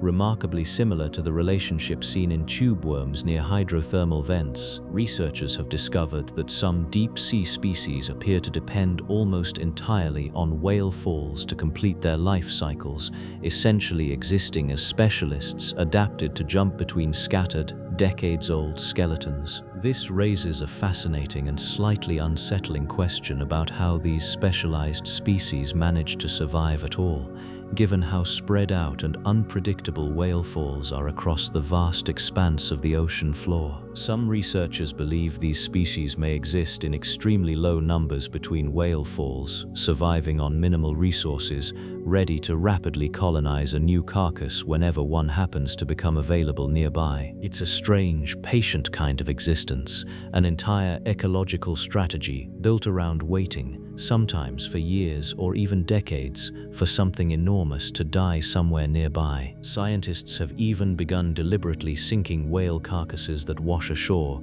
using them to study these unique ecosystems directly, observing colonization patterns that would otherwise take years to stumble upon naturally. There's something deeply strange and undeniably poetic about the idea that death, on this scale, doesn't simply end a life.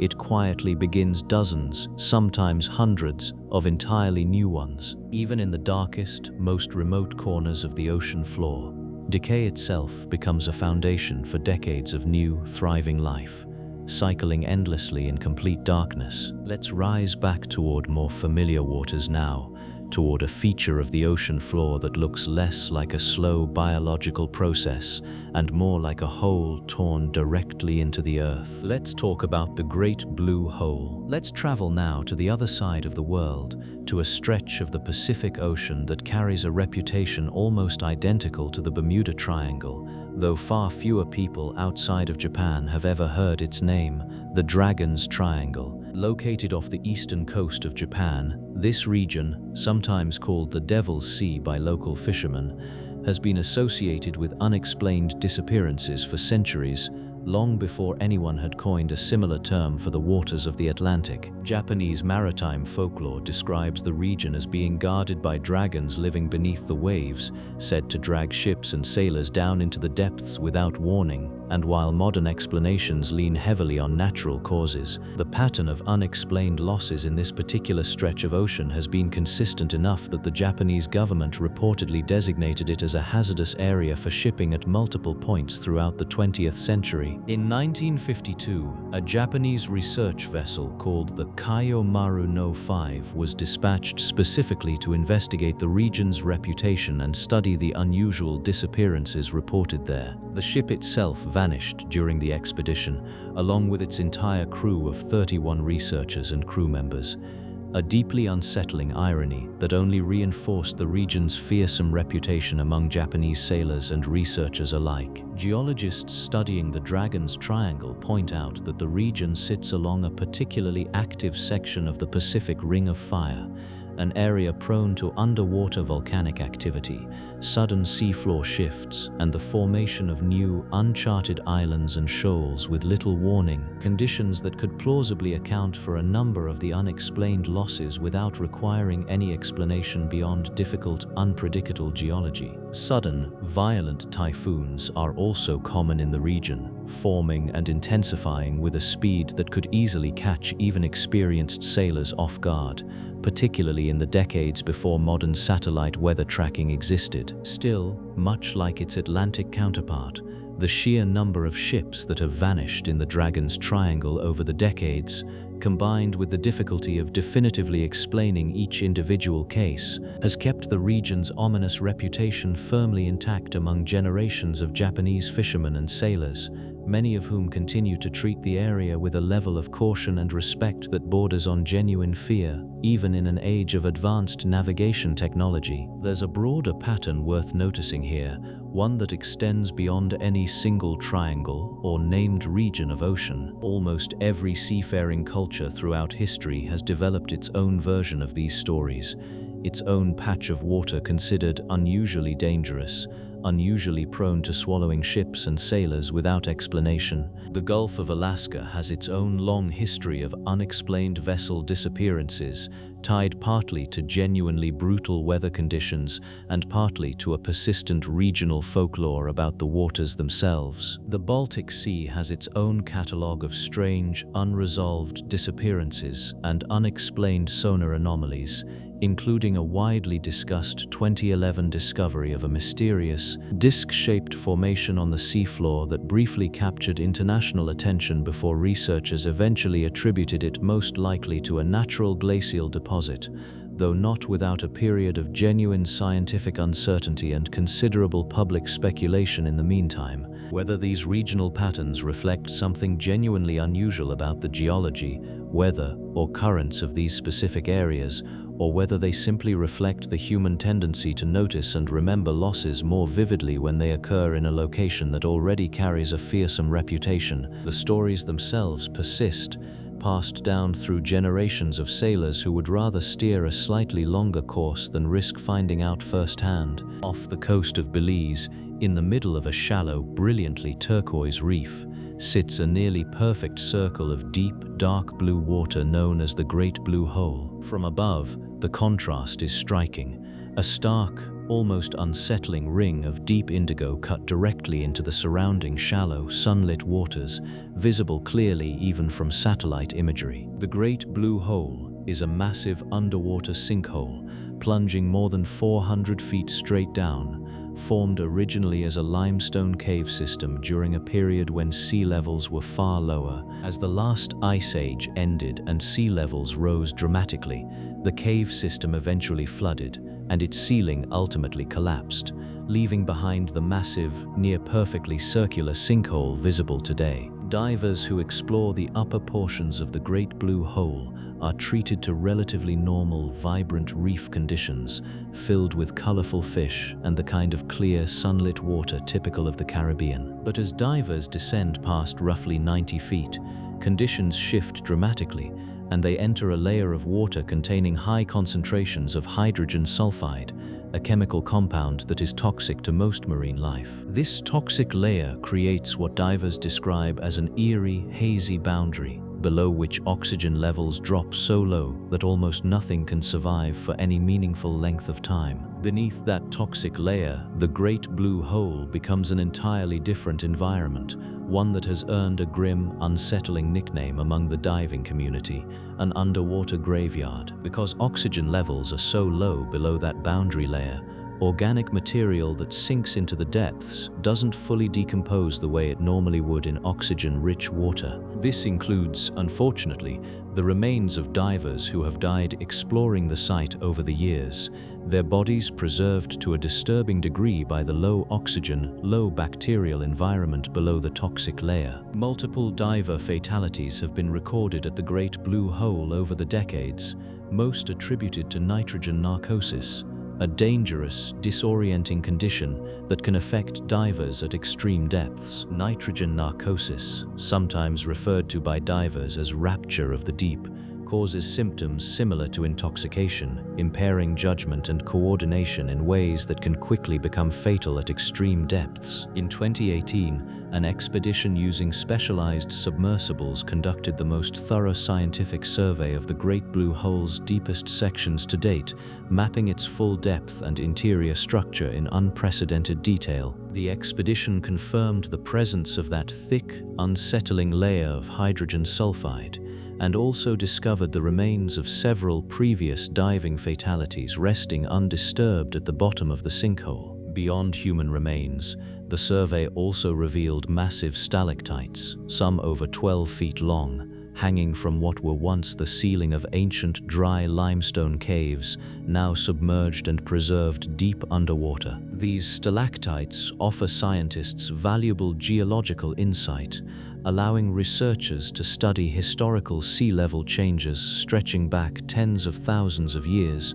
preserved in the mineral formations themselves. The Great Blue Hole isn't unique in this regard either, since similar sinkholes known as blue holes have been discovered scattered across various locations around the world, from the Bahamas to the South China Sea. One such formation, known as the Dragon Hole, located in the South China Sea, is currently considered the deepest known blue hole on Earth, plunging down nearly 1,000 feet. Like the Great Blue Hole, many of these formations feature toxic, low-oxygen layers at certain depths, creating similarly eerie, poorly understood environments that remain difficult and dangerous to fully explore. Some researchers believe blue holes may harbor entirely unique microbial life forms, adapted specifically to the unusual, low-oxygen conditions found within their depths, potentially offering insight into extreme environments elsewhere in the solar system. There's something particularly unsettling about a hole that looks, from above, almost decorative. A striking photogenic circle of deep blue nestled within an otherwise cheerful, sunlit reef. It's only once you actually descend into it that you begin to understand what it truly is: a preserved, toxic, largely unexplored scar left behind by tens of thousands of years of changing sea levels. Let's return now to the deepest points on Earth, but this time, let's visit the trenches that exist beyond the more famous Mariana Trench we explored earlier tonight. Let's talk now about a ship that has become less a specific historical case and more a kind of universal maritime symbol: the legend of the Flying Dutchman. The story, in its most common form, tells of a Dutch ship's captain who, sometime in the 17th century, attempted to round the treacherous Cape of Good Hope during a violent storm, and in his arrogance or desperation, swore an oath that he would complete the journey even if it took him until Judgment Day. According to the legend, that oath doomed him and his ship to sail the world's oceans forever, never able to make port, never able to rest. A ghost ship crewed by the dead, said to appear to other sailors as a warning of impending disaster, often glowing with an eerie, unnatural light as it emerges from fog or storm. Sightings of a ghostly ship matching this general description have been reported for centuries, from sailors across many different nations and eras, with one particularly notable account coming from 1881, when a young naval cadet aboard a British ship reported seeing a strange, glowing vessel on the horizon during a night watch, a sighting that was also independently reported by several other crew members standing watch at the same time and formally logged in the ship's official record. That particular cadet would later become King George V of the United Kingdom, and the fact that a future monarch's own officially logged naval account contributed to the legend has helped keep the story circulating with a degree of credibility that most maritime ghost stories never achieve. Modern researchers generally attribute most Flying Dutchman sightings to a genuine, well-documented optical phenomenon called a fata morgana,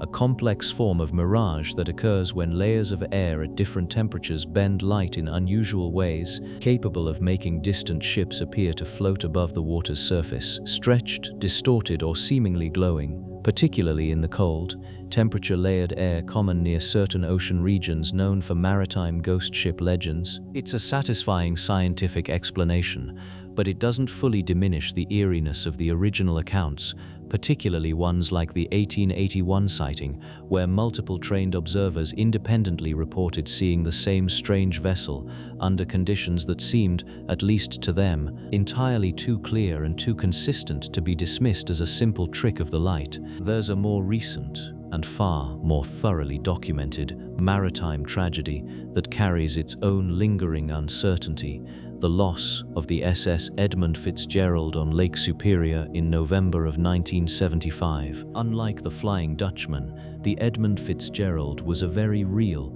very modern iron ore freighter, one of the largest carriers operating on the Great Lakes at the time, and its sinking during a violent November storm claimed the lives of all 29 crew members aboard. What makes the case genuinely mysterious, rather than simply tragic, is that the ship sank so suddenly and so completely that no distress call was ever received, despite the captain having been in radio contact with a nearby vessel just minutes before the Edmund Fitzgerald disappeared from radar entirely. Subsequent investigations proposed several competing theories: structural failure caused by massive waves breaking over the deck, a possible grounding on a shoal that went unnoticed by the crew, or a combination of flooding and structural weakness that overwhelmed the ship faster than the crew could react or communicate. No single theory has ever been universally accepted as the definitive explanation, and to this day, exactly why one of the largest, most modern ships on the Great Lakes vanished so suddenly with no warning and no distress call,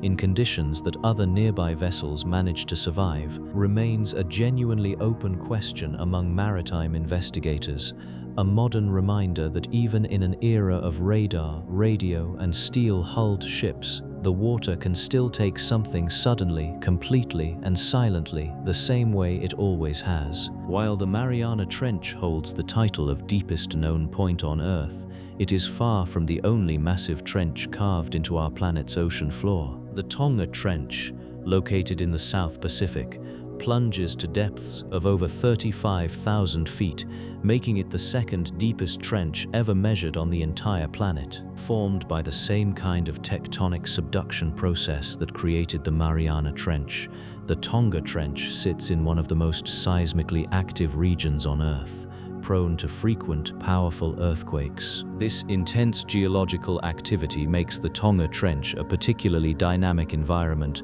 with sections of the seafloor shifting, cracking, and reshaping themselves on a far more active timescale than most other regions of the deep ocean. Nearby, the Kermadec Trench stretches for hundreds of miles, plunging to depths exceeding 32,000 feet. And remains one of the least explored trenches anywhere in the world's oceans. Expeditions into the Kermadec Trench have recovered footage of massive amphipod colonies, similar to those found in the Mariana Trench, along with other deep-sea species entirely unique to this specific, isolated environment. Researchers studying sediment samples from the Kermadec Trench have found troubling evidence of plastic pollution and industrial contaminants, even at depths exceeding 30,000 feet, far from any obvious source of human activity. This discovery echoes findings from the Mariana Trench, reinforcing a deeply unsettling pattern that human impact has already reached even the most remote, seemingly untouched corners of our planet. Closer to the Americas, the Puerto Rico Trench cuts through the Atlantic Ocean, reaching depths of over 27,000 feet, making it the deepest point in the entire Atlantic basin. Unlike the Pacific trenches, the Puerto Rico Trench sits closer to populated coastlines, and its geological activity has historically posed a legitimate tsunami risk to nearby Caribbean communities. Scientists closely monitor the region for signs of significant seismic activity, given its potential to trigger sudden, catastrophic displacement of massive amounts of water, with very little warning time for coastal populations. The South Sandwich Trench, located in the frigid, remote waters near Antarctica, holds the title of deepest trench in the entire Southern Ocean, reaching depths of nearly 24,000 feet. Due to its extreme remoteness and brutally cold surface conditions, the South Sandwich Trench remains one of the least studied deep ocean environments anywhere on the planet, even compared to other similarly deep trenches. Expeditions to the region are logistically difficult and extremely expensive, meaning that whatever exists at the bottom of that particular trench remains almost entirely unknown, hidden beneath miles of frigid, hostile water. Each of these trenches shares a common, unsettling theme, representing some of the least explored, least understood environments remaining anywhere on our own planet, despite over a century of dedicated deep-sea research. Collectively, these deep trenches are believed to house countless undiscovered species, unique geological formations, and potentially entire biological processes that science hasn't even begun to properly document or understand. Every single expedition that manages to reach one of these extreme depths returns with at least some new discovery, some new piece of evidence suggesting the ocean floor holds far more than we currently know. It's a genuinely humbling thought that even now, in an era of satellites and advanced robotics, some of the most fundamental exploration on our own planet remains firmly, stubbornly unfinished. Let's rise once more, away from these crushing depths, towards stories that have circulated among sailors for centuries, tales of ships said to be cursed, doomed to sail forever without ever truly reaching shore. Let's talk now about one of the strangest scientific discoveries to come out of the deep ocean in recent years, something that genuinely challenged a basic assumption scientists had held about how oxygen is produced on our planet. For as long as modern science has understood the process, oxygen production on Earth has been tied almost exclusively to photosynthesis, the process by which plants, algae, and certain bacteria use sunlight to convert carbon dioxide and water into energy, releasing oxygen as a byproduct. Since sunlight cannot penetrate the deep ocean, scientists assumed reasonably that no meaningful oxygen production could be occurring on the dark sea floor, thousands of feet below the reach of any light. Then, in a 2024 study that surprised much of the marine science community, researchers working in a deep-sea region of the Pacific known for its abundance of polymetallic nodules, small potato-sized mineral deposits scattered across the sea floor, detected oxygen being produced in complete darkness, with no biological or photosynthetic source that could account for it. The leading theory researchers have proposed is that the metallic composition of these nodules may allow them to function almost like natural batteries, generating a small electrical charge capable of splitting seawater molecules into hydrogen and oxygen through a process similar to electrolysis, entirely independent of sunlight or biology. If confirmed and fully understood, this phenomenon, which researchers have started referring to informally as dark oxygen, would represent a genuinely new category of oxygen production on our planet, one that has apparently been occurring quietly on the deep ocean floor for an unknown length of time, completely unnoticed by science until extremely recently. The discovery has also added a new layer of complexity to an already contentious debate over deep-sea mining, since these same polymetallic nodules are highly sought after for their mineral content, valuable for batteries and modern electronics, meaning that large-scale extraction of these nodules could potentially disrupt an oxygen-producing process that scientists have only just discovered exists at all, in an ecosystem we still don't fully understand. It's a remarkable example of how much we still have to learn about basic processes occurring on our own planet. Processes that in this case were happening in total darkness, thousands of feet beneath the surface, for who knows how long, before anyone thought to look closely enough to notice. Let's talk also about one of the ocean's more heartbreaking and still only partially understood phenomena, mass whale and dolphin strandings. Around the world, pods of whales and dolphins occasionally beach themselves in large numbers, sometimes dozens or even hundreds of individuals at once, a phenomenon that has been documented for centuries but is still not fully understood even today. Researchers have proposed a range of contributing factors, including navigational errors caused by unusual coastal geography that confuses the echolocation systems these animals rely on, illness or parasitic infection affecting a pod's ability to navigate properly, and in some more recent and increasingly studied cases, disruption caused by naval sonar testing, which can interfere with the same acoustic signals marine mammals depend on to navigate and communicate across long distances. In 2020,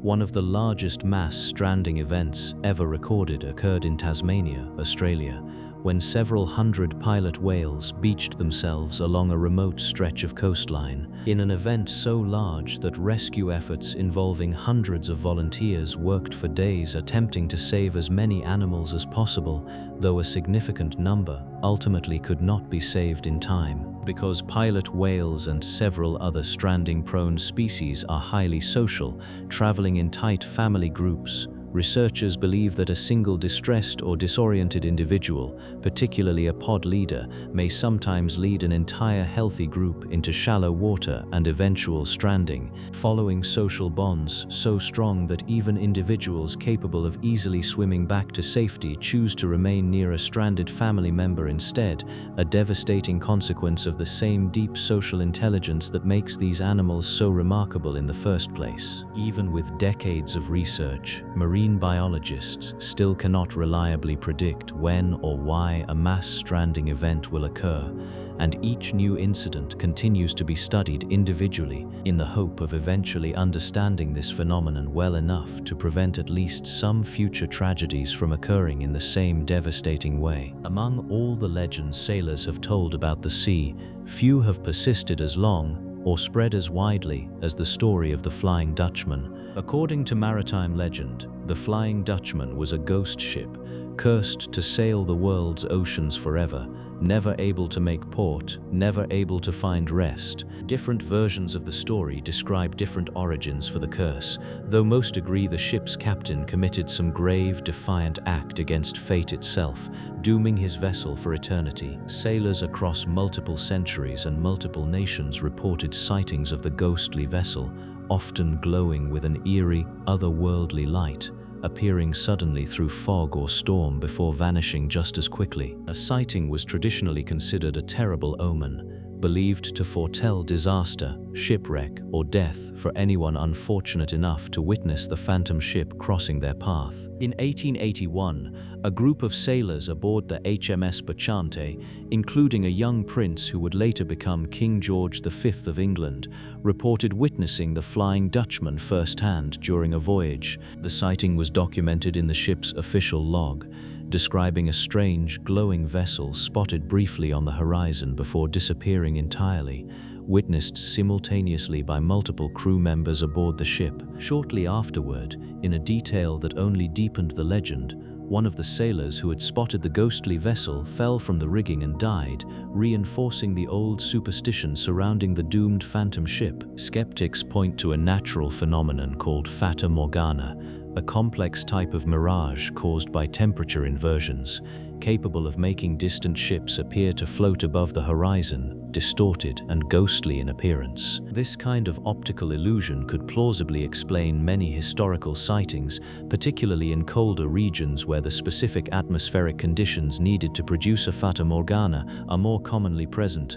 And yet, the legend has persisted for centuries, inspiring countless retellings, adaptations, and superstitions, remaining one of the most enduring ghost stories in all of maritime folklore. The Flying Dutchman isn't the only vessel said to be cursed, either, since maritime history is filled with ships that developed unsettling reputations following repeated tragedy or misfortune. The SS Watertown, an American oil tanker, became the subject of an eerie story after two crew members died during a voyage in 1924, their bodies buried at sea according to standard maritime tradition. Shortly after their burial, other crew members reportedly began seeing two faces appearing in the water off the ship's bow, faces that closely resembled the two men who had recently died. Sightings reportedly continued for the remainder of the voyage, witnessed by multiple crew members and even the ship's captain, who allegedly photographed the strange phenomenon before the voyage's end.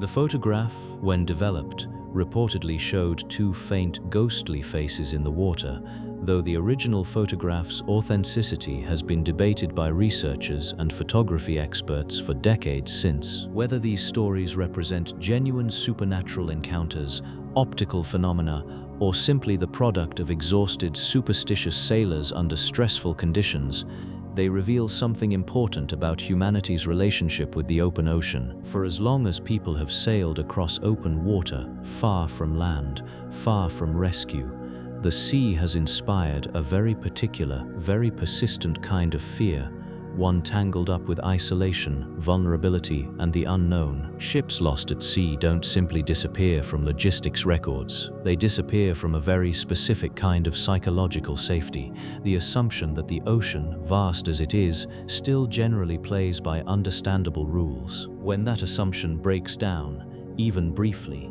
even through nothing more than an unusual mirage or a trick of exhausted eyes, it tends to leave a lasting mark on the people who experience it, and it tends to leave an even longer lasting mark on the stories those people tell afterward, stories that spread far beyond the original ship, carried by word of mouth across oceans and generations. Let's move now towards something far more scientifically documented, but in its own way, just as unsettling, a phenomenon capable of turning entire stretches of ocean a deep, unnatural shade of red. Let's talk now about a different kind of modern ocean mystery, one written not in old sailors' tales, but in the tragic outcomes of our own most advanced deep-sea technology. In August of 2000, the Russian submarine Kursk, one of the largest and most advanced attack submarines in the world at the time, sank during a naval exercise in the Barents Sea after a series of internal explosions,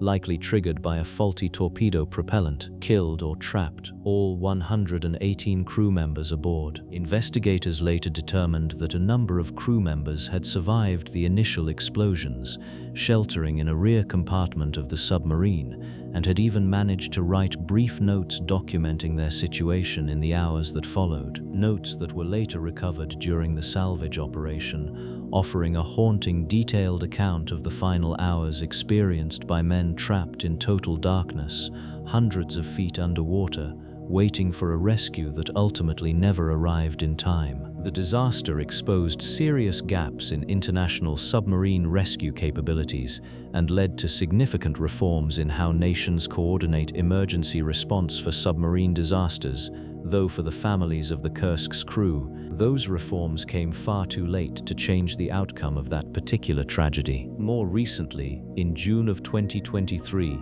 the submersible Titan, operated by a private company offering paid tourist dives to view the wreck of the Titanic, suffered a catastrophic implosion during its descent toward the wreck site, instantly killing all 5 people aboard.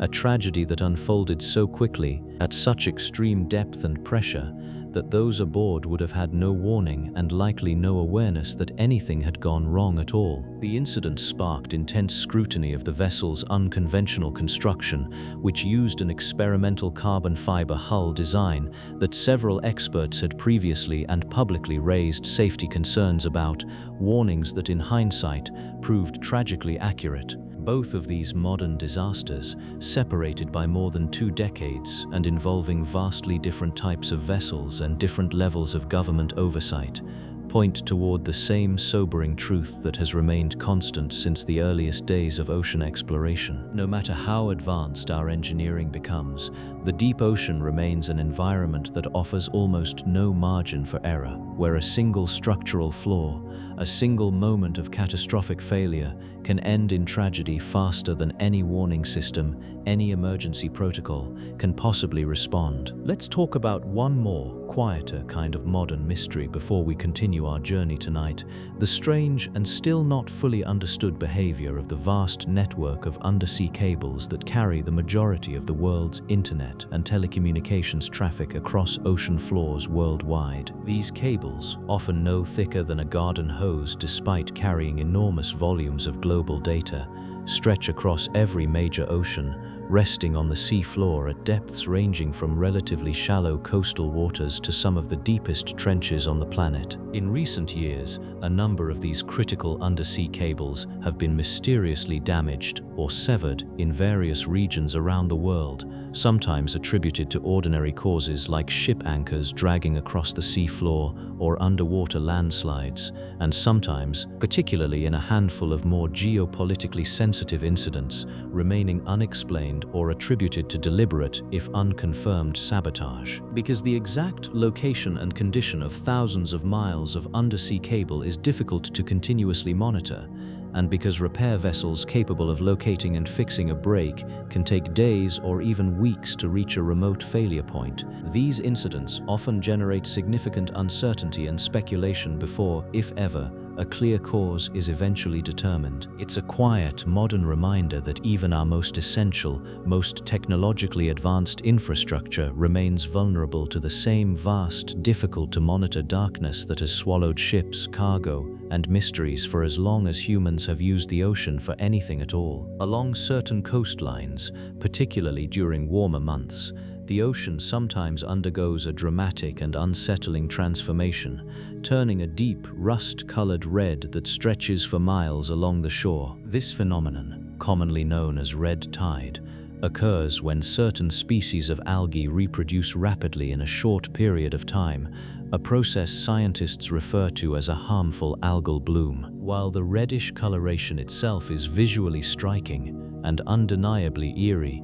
the true danger lies in the toxins that many of these algae species release into the surrounding water. These toxins can accumulate in shellfish and other filter-feeding organisms, becoming concentrated enough to sicken or even kill animals and humans who consume contaminated seafood during a bloom. Along affected coastlines, red tide events are frequently accompanied by mass die-offs of fish, sea turtles, and marine mammals, their bodies washing ashore in numbers disturbing enough to draw significant media attention. In severe cases, the toxins released during a red tide event can even become airborne, carried inland by sea breeze, causing respiratory irritation in people simply walking along an affected beach, nowhere near the water itself. Some coastal communities have reported hospital visits spiking noticeably during particularly severe red tide events, as residents experience coughing, throat irritation, and breathing difficulties from airborne toxins alone. Certain toxins associated with red tide blooms have also been linked to a dangerous condition known as amnesic shellfish poisoning, capable of causing memory loss, seizures, and in severe cases death in affected individuals. Historical records suggest red tide events have occurred for centuries, referenced in some of the earliest written accounts of coastal communities encountering the sudden, mysterious reddening of nearby waters. However, many marine scientists have observed a concerning trend in recent decades, with red tide events appearing to grow more frequent, more severe, and longer lasting than historical records would typically suggest. Researchers point to a combination of factors potentially driving this increase, including warming ocean temperatures and increased nutrient runoff from agricultural and urban development along heavily populated coastlines. Excess nutrients, particularly nitrogen and phosphorus, entering coastal waters through runoff can act almost like fertilizer for these harmful algae species, fueling blooms far larger and far more sustained than would occur naturally. In 2018, a particularly severe red tide event along the coast of Florida lasted for well over a year, devastating local marine ecosystems and causing significant economic damage to coastal tourism and fishing industries. Beach communities reported thousands of dead fish washing ashore daily during the peak of the event, along with numerous manatee, dolphin, and sea turtle deaths directly attributed to the prolonged, severe bloom. Scientists studying the event described the scale of marine life loss as staggering, one of the most severe red tide events recorded in the region's documented history. There's something particularly unsettling about a natural phenomenon that transforms the ocean's appearance so dramatically, turning familiar, welcoming water into something that looks, quite literally, like it's bleeding. It's a visceral, visual reminder that even without shipwrecks, sea monsters, or ghost stories, the ocean itself is fully capable of becoming something dangerous, something toxic, almost overnight. And it's a reminder that human activity, often occurring hundreds of miles inland, can still ripple outward until it reaches and reshapes the very color of the sea itself. Let's shift our attention now towards structures humans have built directly within the ocean, structures that, once abandoned, take on an unmistakably haunting quality of their own. Let's talk about abandoned oil rigs. Scattered across various oceans around the world, hundreds of offshore oil rigs sit abandoned, their operations long since ceased, their massive steel structures left standing in open water, slowly succumbing to rust and time. Some were decommissioned after their wells ran dry, no longer economically viable to maintain, while others were hastily abandoned following accidents, storms, or sudden shifts in the economics of offshore drilling. These structures, once bustling with dozens or even hundreds of workers, now stand almost entirely empty, their metal walkways creaking in ocean winds, their once brightly lit platforms now dark against the night sky. Photographs of these abandoned rigs, taken by explorers, photographers, and the occasional trespasser, have circulated widely online, their rusted, skeletal silhouettes striking an unmistakably eerie, post-apocalyptic tone against open ocean water. Beneath the surface, the submerged legs and support structures of these abandoned rigs often become unexpected artificial reefs, gradually colonized by coral, barnacles, and a surprising diversity of marine life over the following years. In some cases, these accidental reefs have become so ecologically valuable that environmental groups have specifically lobbied against fully removing decommissioned rigs, arguing the marine life that has since made them home deserves protection. This has led to a program known as Rigs to Reefs, adopted in various regions around the world, which allows decommissioned oil platforms to remain partially in place specifically to preserve the ecosystems that have grown around them. It's a strange, almost contradictory outcome. Industrial structures built entirely for resource extraction, eventually becoming vital habitats, supporting exactly the kind of natural ecosystems that offshore drilling is often criticized for threatening in the first place. Not every abandoned rig has been repurposed so constructively, however, and many remain simply forgotten, slowly rusting away in remote stretches of ocean, visited only occasionally by curious divers or passing fishing vessels. Some abandoned platforms have developed their own local reputations among sailors and fishermen, associated with strange lights, unexplained radio interference, or simply an unshakable sense of unease among those who pass too closely at night. Much of this can likely be explained by mundane factors, deteriorating electrical systems producing intermittent flickers of light, or old equipment creating unusual radio static picked up by nearby vessels. But mundane explanations rarely stop a good story from spreading, particularly among sailors who spend long, isolated hours at sea,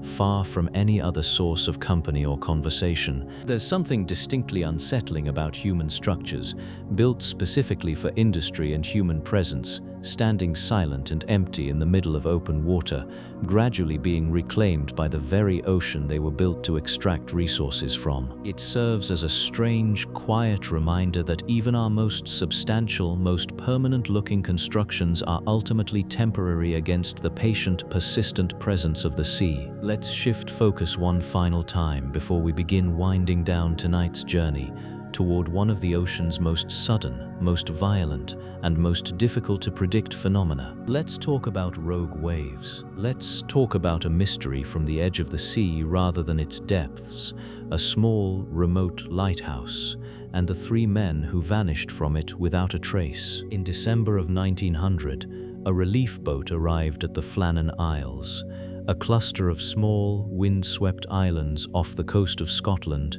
to rotate the lighthouse keepers stationed there, and found the lighthouse completely deserted. All three keepers were gone. The lighthouse's lamp had not been lit, despite it being well past the time it should have been, and inside, investigators found an overturned chair, a table set for a meal that had never been eaten, and a set of oilskin coats still hanging on their hooks, suggesting that whatever caused the men to leave had happened suddenly, and that at least one of them had gone outside without his coat, into what the keeper's logbook described as severe weather in the days leading up to their disappearance. The official investigation concluded that the most likely explanation was that one or more of the keepers had gone outside to secure equipment during a storm, been swept off the rocks by a large wave, and that the others had gone to help him, meeting the same fate, a plausible and grimly mundane explanation given the notoriously dangerous, storm-battered nature of the islands themselves. And yet certain details in the keeper's final logbook entries have kept the case alive in public imagination for well over a century,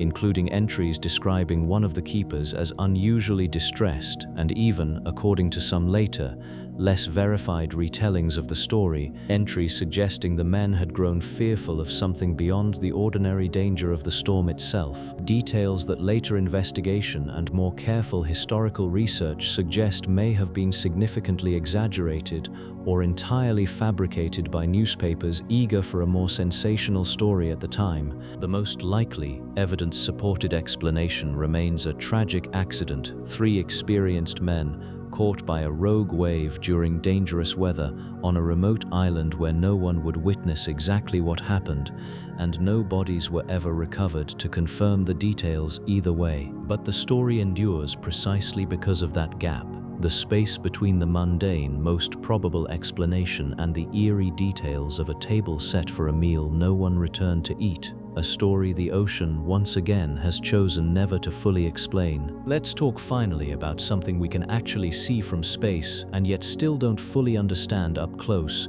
the vast accumulation of plastic and debris scientists call the Great Pacific Garbage Patch. Located in a region of the North Pacific where converging ocean currents create a large, slowly rotating gyre, this area has become a collection point for enormous quantities of floating plastic debris, much of it broken down over years of sun and wave exposure into small, often nearly invisible fragments known as microplastics, rather than the large, obviously visible trash many people initially imagine when they hear the term. Because the debris is spread across such an enormous area, roughly estimated to be several times the size of France, and because much of it exists as microplastics suspended throughout the water column, rather than floating visibly on the surface, the patch is notoriously difficult to fully measure, photograph, or even conceptualize accurately, leading to significant public confusion about what it actually looks like compared to how it's typically depicted in photographs and illustrations. Researchers continue to study the patch's long-term effects on marine life,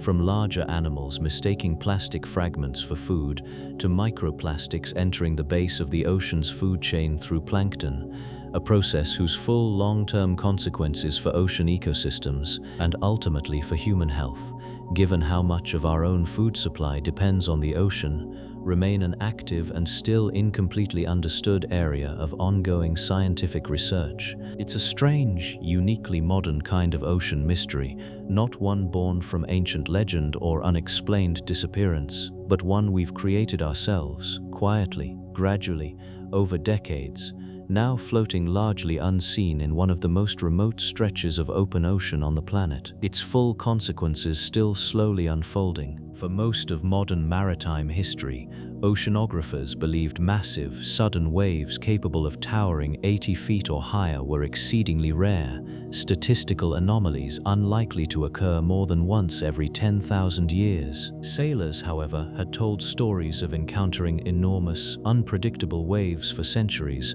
walls of water appearing suddenly out of otherwise moderate seas, capable of overwhelming even large, well-built vessels within seconds. For a long time, these accounts were largely dismissed by the scientific community, treated as exaggeration born from fear, fatigue, or the simple unreliability of human memory during traumatic, high-stress events at sea. That changed dramatically on New Year's Day in 1995, when an oil platform in the North Sea, called the Draupner platform, recorded a wave using precise, calibrated laser measurement equipment.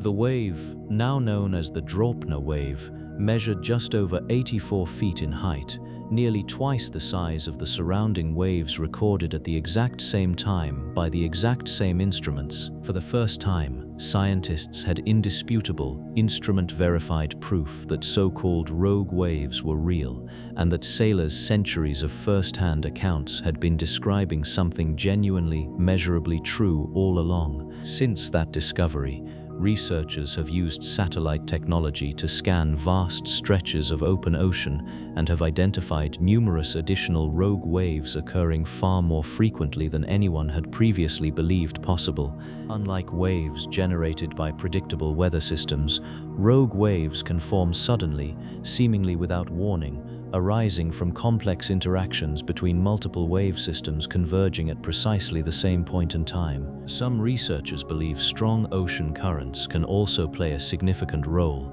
effectively focusing and amplifying wave energy in certain locations, creating conditions where rogue waves are statistically more likely to form. The Agulhas Current, off the southeastern coast of South Africa, has developed a particularly notorious reputation among sailors, associated with a disproportionately high number of reported rogue wave encounters over the decades. Numerous large cargo ships have reported sudden, severe structural damage while passing through this region, damage consistent with encountering a single, massive, unexpected wave, rather than gradually worsening weather conditions. In 1978, a large cargo ship called the MS München vanished in the Atlantic Ocean, and a recovered lifeboat showed damage consistent with an extremely powerful impact.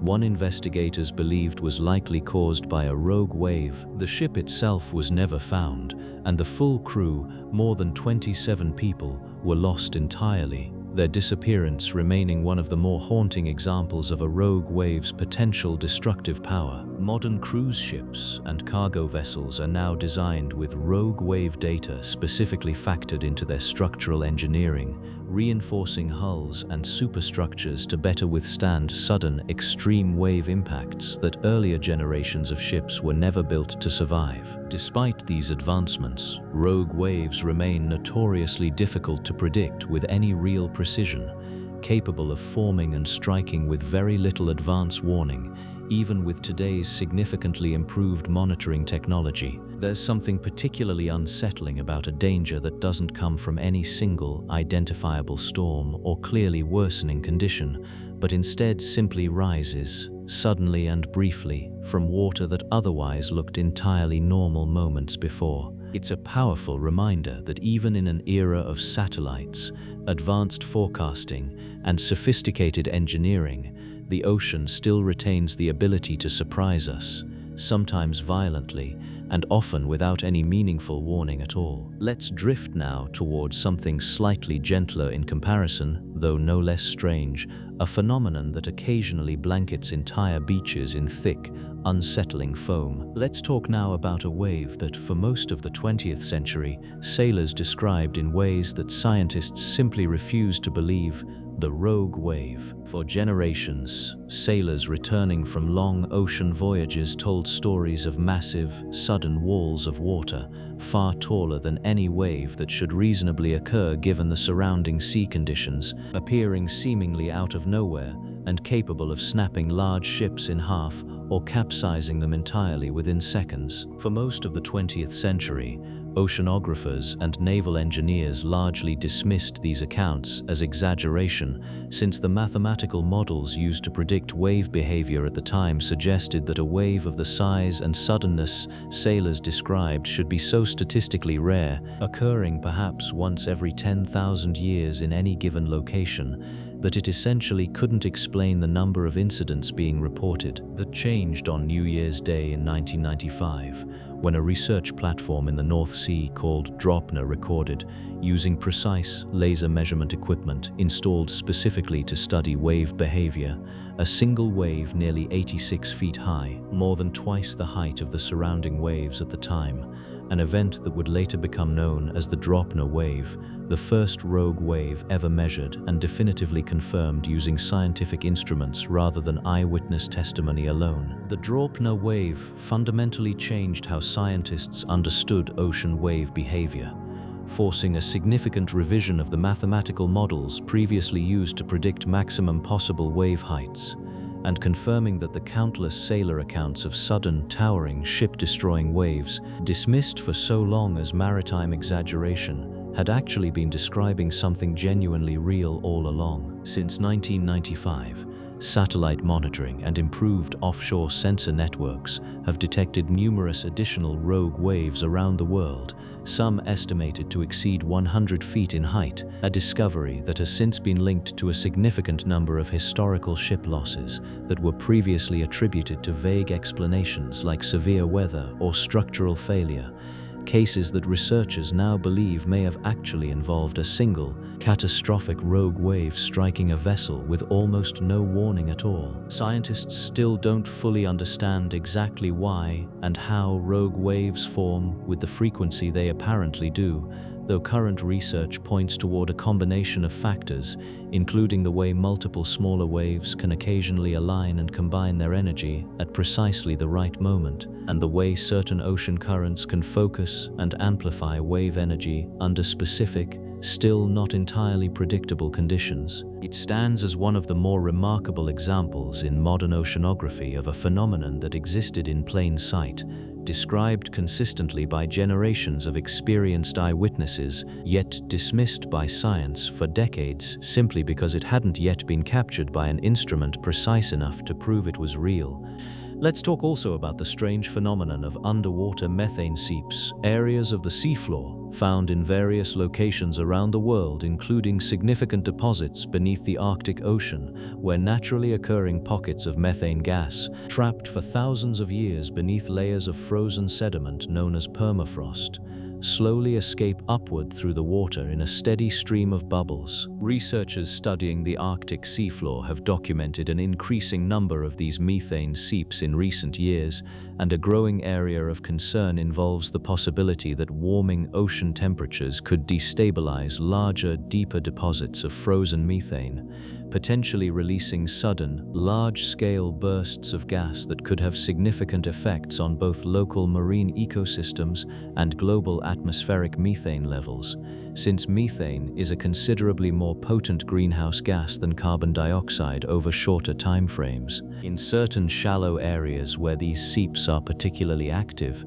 divers and researchers have documented what almost looks like the ocean floor itself bubbling continuously, a slow, steady release of ancient gas that has remained trapped and undisturbed for millennia, only now beginning to make its way back to the surface as changing ocean conditions gradually destabilize the frozen layers that have held it in place since long before recorded human history began. It's a quiet, largely invisible process, easy to overlook compared to more dramatic ocean mysteries, but one that researchers increasingly view as an important and still not fully understood piece of how our planet's oceans, ice, and atmosphere remain connected in ways we're only beginning to fully map and understand. Occasionally, after severe storms, certain beaches around the world become blanketed in thick, foamy sea foam, sometimes piling up several feet deep along the shoreline in a way that looks almost otherworldly. While sea foam can sound alarming, particularly given how dramatically it can accumulate,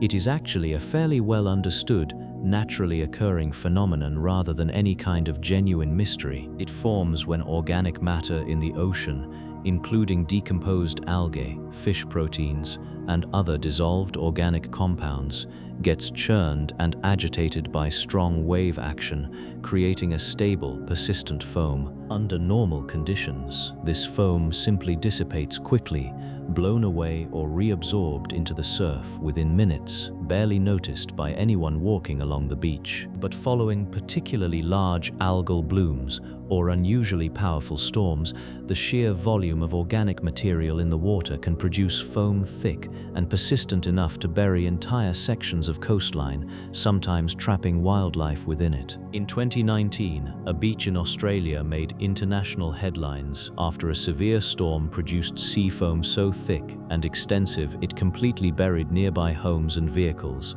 rising several feet up exterior walls. Residents described the scene as apocalyptic, with thick, off-white foam rolling through streets like a slow-moving fog, an image that looked almost fabricated despite being entirely, verifiably real. While mostly harmless, sea foam produced during certain severe red tide events, which we discussed earlier tonight, can actually carry concentrated toxins, becoming genuinely hazardous to anyone who comes into prolonged contact with it. This is one of the rare cases where an ocean phenomenon that looks almost whimsical or comedic from a distance can, under the wrong specific conditions, become a legitimate health concern for nearby coastal communities. It's a small, strange reminder that scale changes everything when it comes to the ocean, and that even something as seemingly harmless as foam can transform into something unsettling under the right, or rather the wrong, circumstances. Let's turn now towards stories that blur the line between documented naval history and genuine legend,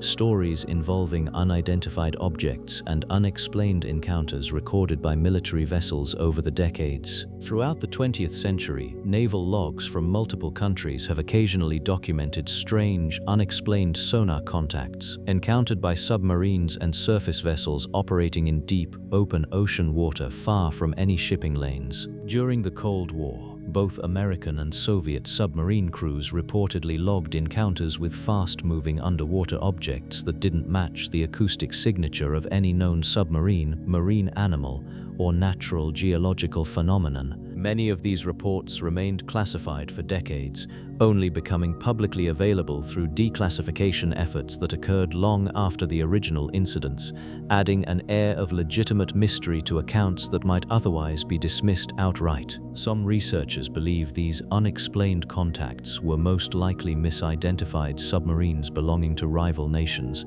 operating covertly and deliberately avoiding standard identification protocols during heightened Cold War tensions. Others point to unusual, poorly understood oceanic phenomena, including complex underwater acoustic anomalies caused by temperature layers, salinity gradients, or geological activity capable of producing sonar readings that resemble something mechanical or biological. In more recent years, several U.S. Navy pilots have publicly described encountering unidentified objects near the ocean's surface, moving in ways that reportedly defied conventional aerodynamic or hydrodynamic expectations entirely. These encounters, now taken more seriously by official government channels than in previous decades, have sparked renewed interest in exactly what kinds of technology, natural or otherwise, might be operating undetected within our oceans. Whatever the eventual explanation for these various encounters, they add yet another layer to the ocean's already substantial reputation as a place capable of concealing things almost entirely from human understanding. It's worth remembering that submarines, for all their advanced technology,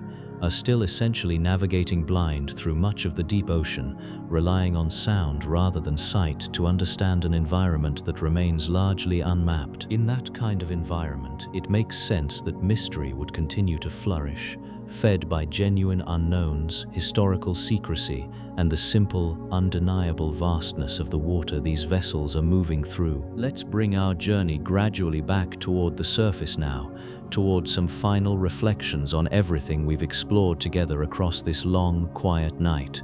Let's talk now about a creature whose mind remains, in many ways, more mysterious to us than its body: the octopus. Octopuses possess a level of intelligence that continues to genuinely surprise researchers, capable of solving complex puzzles, opening jars from the inside, navigating mazes, and in numerous well-documented cases in captivity, learning to recognize and remember individual human caretakers, sometimes even squirting water specifically at people they seem to have taken a particular dislike to. What makes octopus intelligence especially strange, from a scientific standpoint, is how differently it appears to be structured compared to intelligence in mammals or birds. Roughly 2/3 of an octopus's neurons are located not in its central brain, but distributed throughout its 8 arms, meaning each arm possesses a significant capacity for independent sensing and even decision-making, capable of exploring, grasping, and reacting to its environment with a degree of autonomy that has led some researchers to describe the octopus nervous system as functioning almost like 9 partially independent brains working in loose coordination, a fundamentally different model of intelligence than anything found in vertebrate animals. Octopuses are also masters of camouflage, capable of changing not just the color but the actual texture of their skin within a fraction of a second,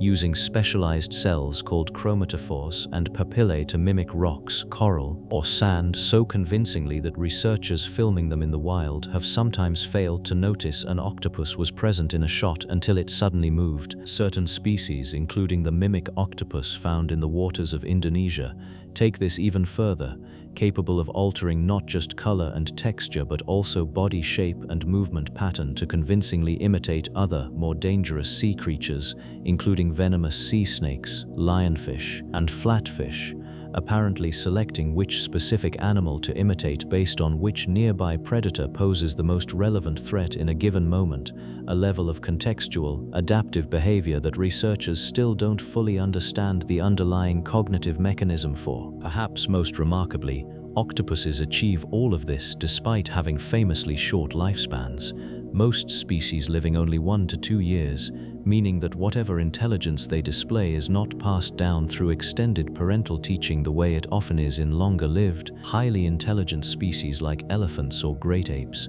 but instead appears to be almost entirely innate or learned independently within a single brief lifetime. A puzzle that continues to fascinate and frustrate researchers trying to understand exactly how such sophisticated behavior can emerge and function without the benefit of a longer life to develop and refine it. Let's talk finally, before we bring tonight's journey toward its close, about a region of the ocean that most people have never even heard named, despite it containing, by some scientific estimates, more biomass than any other habitat on the planet: the mesopelagic zone, often called the ocean's twilight zone. This region exists roughly between 600 and 3,000 feet below the surface, too deep for meaningful photosynthesis to occur, but not quite deep enough to be classified among the truly lightless abyssal depths, existing instead in a permanent, dim, blue-tinted twilight. Recent acoustic surveys using specialized sonar have revealed something genuinely staggering about this zone: a massive, previously undocumented layer of biomass, made up largely of small fish,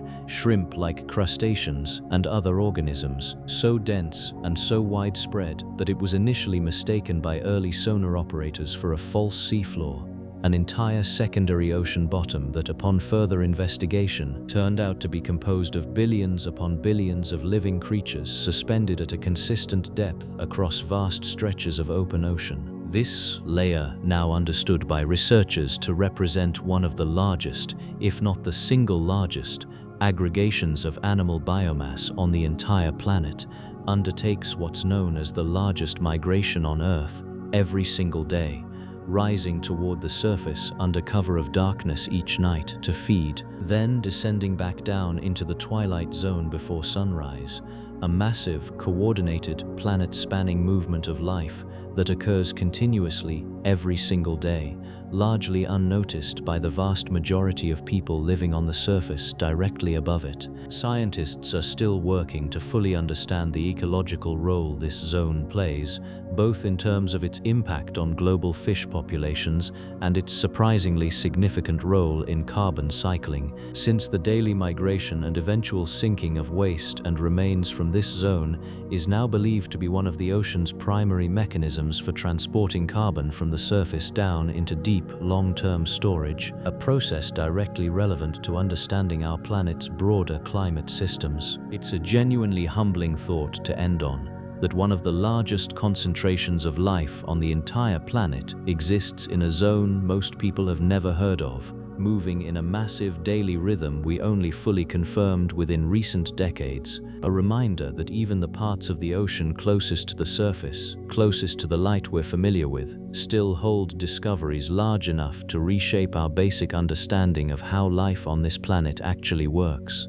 Long before modern submarines and sonar equipment existed, sailors across nearly every seafaring culture on Earth told strikingly similar stories about massive serpents lurking beneath the waves. In Scandinavian folklore, sailors described a creature known as the sea serpent, an enormous, elongated animal capable of wrapping itself around entire ships and dragging them beneath the surface without warning. Norwegian bishop Erik Pontoppidan documented detailed accounts of sea serpents in the 18th century, compiling first-hand sailor testimony that described creatures stretching hundreds of feet long, moving through the water in tall, undulating humps. Similar legends appeared independently across cultures with little to no historical contact with one another, from Scottish tales of loch-dwelling monsters to Japanese legends describing massive serpentine sea dragons patrolling coastal waters. For centuries, these stories were largely dismissed by scientists as exaggeration, misidentification, or simple superstition, the natural byproduct of long voyages, poor visibility, and understandably anxious imaginations. But as marine biology advanced, some of these old legends found unexpectedly plausible explanations, rooted in real, if lesser-known, marine species that most sailors of the time would never have previously encountered. The oarfish, an extraordinarily long, ribbon-like deep-sea fish can grow to lengths exceeding 30 feet, with a bright silver body and a distinctive red dorsal fin running along its entire length. Oarfish are rarely seen alive, typically inhabiting deep water far below where ordinary fishing or shipping activity occurs, only occasionally surfacing when sick, injured, or disoriented by unusual environmental conditions. When an oarfish does wash ashore or is spotted near the surface, its unusual, serpentine appearance is strikingly similar to historical descriptions of sea serpents, offering a compelling, scientifically grounded explanation for at least some historical sightings. In Japanese folklore, oarfish are sometimes referred to as messengers from the sea god's palace, believed to surface shortly before major earthquakes, a superstition that persists in coastal communities even today. While no rigorous scientific study has definitively proven a reliable link between oarfish sightings and subsequent seismic activity, the folklore remains widespread enough that unusual oarfish sightings still occasionally make international news headlines. Beyond the oarfish, giant squid, which we discussed earlier tonight, likely account for at least some historical sea serpent sightings, particularly accounts describing multiple long, writhing appendages breaking the surface simultaneously. A dying or injured giant squid forced toward the surface by illness or predator attack would have presented sailors with an image genuinely terrifying enough to inspire centuries of persistent, elaborate legend. Basking sharks, the second largest fish species on Earth, have also been proposed as a potential explanation for certain sightings, particularly cases involving partially decomposed carcasses washed ashore. As a basking shark's carcass decomposes, its lower jaw and gill structures tend to detach first, leaving behind a mangled shape with an oddly small head and long, tapering body, closely resembling descriptions of long-necked sea monsters. Several supposed sea monster carcasses discovered over the decades, sometimes called globsters due to their shapeless, decomposed appearance, have later been scientifically confirmed as decomposed basking shark or whale remains through careful tissue analysis. And yet, not every historical account fits neatly into one of these scientific explanations, and a small number of well-documented, multiple witness sightings remain genuinely unexplained even today. Whether these remaining cases represent still undiscovered species, misidentified known animals, or simply the limits of human perception under stressful, unfamiliar conditions, they continue to fuel exactly the kind of enduring mystery that keeps stories like these alive for centuries. It's worth remembering that new large marine species continue to be discovered even now, decades into modern marine biology, which means the line between legend and undiscovered biology remains genuinely blurrier than most people assume. Let's drift now toward one final, more recent mystery, one involving a strange formation discovered resting quietly on the floor of the Baltic Sea. In 2011, a team of Swedish treasure hunters using sonar equipment discovered an unusual, disc-shaped formation resting on the seafloor of the Baltic Sea, roughly 200 feet beneath the surface. The formation, quickly nicknamed the Baltic Sea Anomaly, measured roughly 60 feet across, with a shape that struck many observers as strikingly symmetrical and unusually geometric for a natural rock formation. Sonar images appeared to show straight edges, distinct right angles, and what some observers interpreted as staircase-like formations along portions of its surface, sparking immediate and widespread public speculation online. Theories about the formation's origin ranged from a sunken World War II-era military installation to a natural, if unusually shaped glacial deposit, to far more speculative claims involving crashed extraterrestrial technology. Subsequent diving expeditions to directly examine the formation found it to be composed primarily of basalt and other natural sedimentary rock, consistent with formations produced by ancient glacial movement across the region thousands of years ago. Geologists specializing in the region's specific glacial history noted that similar, if less dramatically shaped, formations have been discovered elsewhere across the Baltic seafloor, consistent with the area's known glacial past. Despite this reasonably grounded scientific explanation, the Baltic Sea anomaly remains a popular subject of ongoing speculation online, its striking sonar imagery continuing to circulate independently of the more mundane geological consensus surrounding it. It's a useful, if slightly ironic, example of exactly how mystery tends to function in the modern era, where a genuinely compelling, unusual image can outlive and outpace the far less dramatic scientific explanation that eventually follows it. The ocean floor, as we've discussed throughout tonight's journey, remains overwhelmingly unmapped in fine detail, which means formations like this one will likely keep appearing, keep sparking speculation, and keep quietly reminding us how little we've actually seen. Let's talk now about the most famous lost city of all, one that, unlike Pavlopetri or Thonis Heraklion, has never actually been definitively located and may never have existed as a literal historical place at all: Atlantis. The story originates almost entirely from the writings of the ancient Greek philosopher Plato, who described, in two of his dialogues written around 360 BCE, a powerful, advanced island civilization that existed beyond the Pillars of Hercules, what we now call the Strait of Gibraltar, a society so militarily and technologically advanced that it eventually grew arrogant and morally corrupt, prompting the gods to punish it by sinking the entire island beneath the sea in a single, catastrophic night and day. Most classical scholars and historians believe Plato likely intended Atlantis as a philosophical allegory, a cautionary tale about hubris and the dangers of unchecked power, rather than a description of an actual historical place, and there is no independent archaeological or historical record from any other ancient source that corroborates the existence of Atlantis as Plato described it. And yet the story has proven remarkably persistent, inspiring centuries of genuine archaeological searches,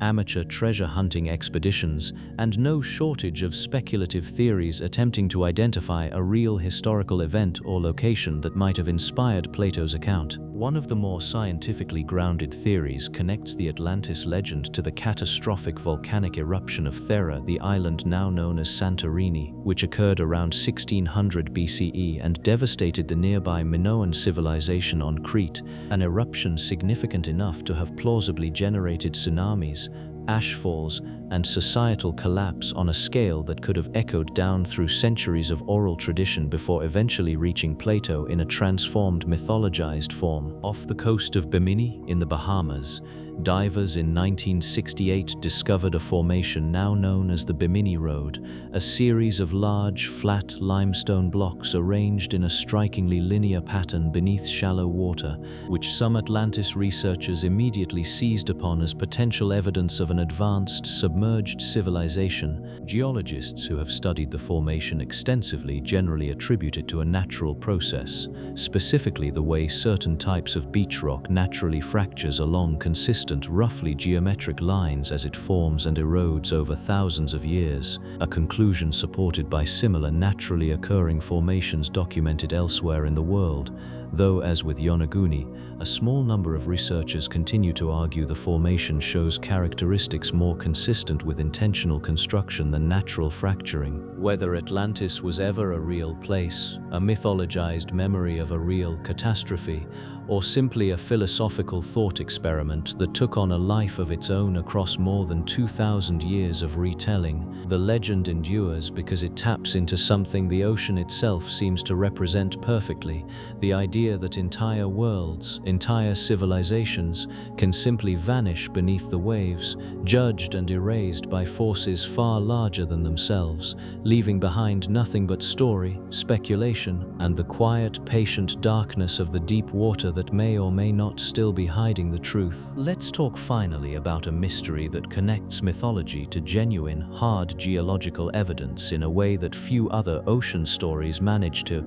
the Black Sea flood hypothesis. For centuries, flood myths have appeared independently across an enormous range of separate, unconnected ancient cultures, from the biblical account of Noah to the Mesopotamian epic of Gilgamesh, to flood stories found in the oral traditions of cultures across the world, a pattern of remarkably similar stories that has long fascinated researchers studying comparative mythology. In the late 1990s, two geologists proposed a scientific explanation that offered a compelling, evidence-based origin for at least some of these ancient stories, suggesting that around 5,600 BCE, rising sea levels in the Mediterranean caused water to breach a natural land barrier at what is now the Bosphorus Strait, sending an enormous, rapid flood of seawater pouring into what had previously been a much smaller, isolated freshwater lake, transforming it, over a period of possibly less than a year, into the significantly larger, saltwater Black Sea we know today. Underwater archaeological surveys conducted in the Black Sea since this theory was first proposed have identified what appear to be ancient shorelines, ash layers consistent with human settlement, and freshwater mollusk shells at depths far below the current sea level, evidence broadly consistent with a relatively sudden and dramatic flooding event occurring in the region within the proposed time frame. If the theory is correct, entire communities living along the shores of the ancient freshwater lake would have witnessed their homeland gradually, and then increasingly rapidly, swallowed by advancing seawater, an experience traumatic and significant enough that it's plausible, though far from definitively proven, that survivors could have carried oral accounts of the event with them as they migrated outward across the region, potentially seeding the flood narratives that would later appear, in various transformed and mythologized versions, across numerous ancient cultures throughout the wider region and beyond. Not all geologists and archaeologists accept every detail of this hypothesis, and the debate over exactly how sudden, how severe, and how directly connected to global flood mythology this event actually was, remains genuinely active within the relevant academic fields, but it stands as one of the more compelling examples of how a real, ancient oceanographic event may have left its mark not just in seafloor sediment, but in the shared cultural memory of humanity itself, carried forward, generation after generation, long after anyone remembered exactly where the story had originally come from. In 1845, two British Royal Navy ships, the HMS Erebus and the HMS Terror, set sail into the Arctic under the command of Sir John Franklin, attempting to chart a route through the treacherous Northwest Passage. Both ships, along with all 129 crew members aboard, vanished into the icy Arctic waters, and no survivors were ever found, despite one of the largest search efforts in 19th-century naval history. For more than a century and a half, the exact fate of the Franklin expedition remained one of the most enduring mysteries in polar exploration, pieced together only through scattered artifacts, Inuit oral testimony, and a small number of recovered remains. Inuit hunters in the region reported encountering desperate, starving sailors decades after the ships vanished, describing men who appeared severely weakened, some resorting to increasingly grim measures in a doomed attempt to survive the brutal Arctic conditions. Examination of recovered skeletal remains in the 20th century revealed disturbing evidence supporting these oral accounts, including cut marks consistent with survival cannibalism among the expedition's most desperate final survivors. Toxicology studies conducted on preserved remains also revealed dangerously high lead levels among crew members, potentially from poorly soldered food tins, possibly contributing to the confusion, illness, and poor decision-making that doomed the expedition. For decades, the wrecks of the Erebus and Terror themselves remained completely unlocated, swallowed somewhere within the vast, icy expanse of the Canadian Arctic, despite numerous dedicated search expeditions across more than a century. It wasn't until 2014 that the wreck of the HMS Erebus was finally discovered, followed by the wreck of the HMS Terror in 2016, both found remarkably well preserved in the frigid Arctic waters. The discoveries were made possible in large part due to detailed Inuit oral histories, passed down accurately across multiple generations, describing the approximate locations where the ships had reportedly sunk, testimony that had been largely dismissed by earlier European search expeditions. It stands as a powerful, sobering reminder that indigenous knowledge, dismissed for generations by outside explorers, ultimately proved far more accurate than more than a century of dedicated European search efforts. Divers exploring the wrecks have found remarkably preserved interiors, including sealed cabins, intact dishware, and personal belongings, offering an eerie, frozen glimpse into the expedition's final desperate months before its ultimate tragic end. The full details of exactly what happened during the expedition's final months still remain incomplete, pieced together slowly through ongoing archaeological work at both wreck sites, work that continues even now, nearly 2 centuries after the ships first vanished. It's a story that captures something essential about ocean mysteries in general, the way partial evidence, passed down through generations, oral testimony dismissed and later validated, and patient, persistent searching can eventually bring even the deepest, coldest mysteries back into the light. Let's turn our attention now toward one final strange corner of the ocean, a place so remote it has earned a nickname connecting it directly to outer space itself. Located in the South Pacific, roughly halfway between New Zealand and South America, sits a point in the ocean known as Point Nemo, the most remote location on Earth relative to any landmass.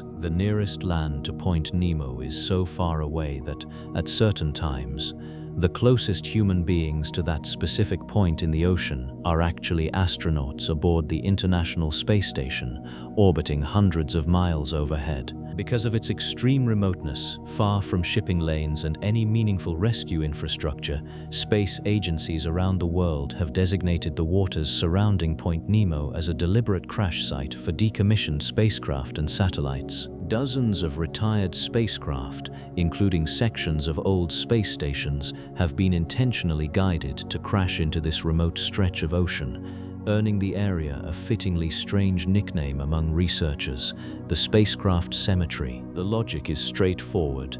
A location this remote minimizes any risk to human populations or shipping traffic, while the deep, cold waters surrounding Point Nemo are considered relatively stable and predictable for controlled, deliberate re-entry. And yet, this same extreme remoteness makes Point Nemo one of the least biologically active regions of open ocean anywhere on the planet, since it sits so far from any coastline that nutrient-rich runoff simply never reaches it. Researchers studying the region have noted that Point Nemo experiences remarkably low levels of marine life compared to most other open ocean areas, a genuine, if quiet, biological desert sitting in the middle of the world's largest ocean. Interestingly, this same isolation has occasionally connected Point Nemo to one of the sounds we discussed earlier tonight, the bloop, since some of the original recordings picked up by hydrophone networks originated from roughly this same remote region. It's a strange kind of poetry, a place so isolated that it has become both humanity's designated graveyard for retired space technology and the origin point for one of the ocean's most famous unexplained sounds, decades before either fact was known to be connected. There's something genuinely humbling about the existence of a place this remote, this disconnected from any meaningful human presence, existing quietly at the center of the largest ocean on the only planet we currently call home. It's the kind of place that reminds you just how vast the ocean truly is, vast enough to swallow spacecraft, vast enough to produce sounds louder than anything we can fully explain, and vast enough to remain almost entirely empty in the middle of it all. Let's talk about a quieter, more modern kind of ghost haunting our oceans, one made not of vanished sailors, but of vanished fishing gear, what researchers call ghost nets. Every year, an enormous quantity of commercial fishing equipment, nets, lines, traps, and cages, is lost, abandoned, or discarded at sea, whether through storm damage, equipment failure, or in some cases, deliberate dumping to avoid the cost and effort of proper disposal on land. Once lost, these nets don't simply disappear. Many are made from durable, slow-degrading synthetic materials, designed specifically to be strong and long-lasting for their original fishing purpose, which means a single abandoned net can continue drifting through the ocean or settling onto a reef or seafloor, indiscriminately trapping and killing marine life for years, sometimes decades. after the original crew that lost it has long since forgotten it ever existed. Researchers studying the issue estimate that ghost nets account for a significant portion of overall ocean plastic pollution by weight, and unlike more visible surface debris, these nets often drift for extended periods well below the surface, snagging on coral reefs, entangling sea turtles, seals, dolphins, and diving seabirds, creating a slow, largely invisible toll on marine life that receives far less public attention than more visible forms of ocean pollution. In certain heavily fished regions, particularly in parts of the northern Pacific, dedicated ghost net retrieval operations have recovered nets so large and so heavily entangled with accumulated debris and marine growth that they've formed what divers describe as entire artificial, drifting ecosystems, some so massive and dense that they've had to be cut apart in sections over multiple dives just to safely remove them from a reef or shipping lane. It's a strange, distinctly modern kind of mystery,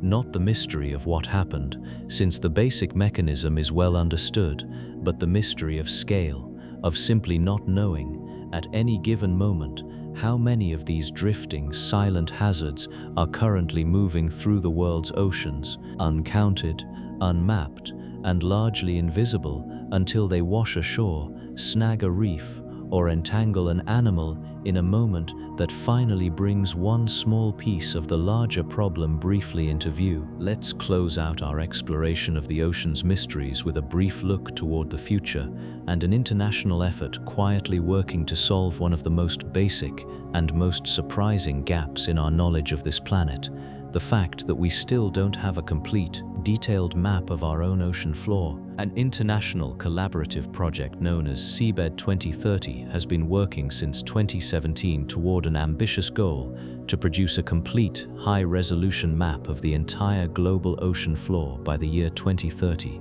combining data from research vessels, commercial shipping sonar, and even specially equipped autonomous vehicles deployed specifically to survey remote stretches of ocean that have never been closely mapped before. When the project began, researchers estimated that only a small percentage of the ocean floor had been mapped in any real detail, with vast stretches of open ocean represented on existing maps only by low-resolution satellite altimetry data, essentially educated estimates of seafloor depth and shape derived from subtle variations in sea surface height, rather than direct, detailed sonar surveys of the terrain itself. Progress has been steady but slow, and while the project has made significant advances in mapping coverage over the past several years, it remains genuinely uncertain whether the full 2030 goal will be achieved on schedule, given the sheer scale of ocean still requiring detailed survey work and the significant cost and time involved in reaching some of the most remote stretches of open water on the planet. Every new section of properly mapped seafloor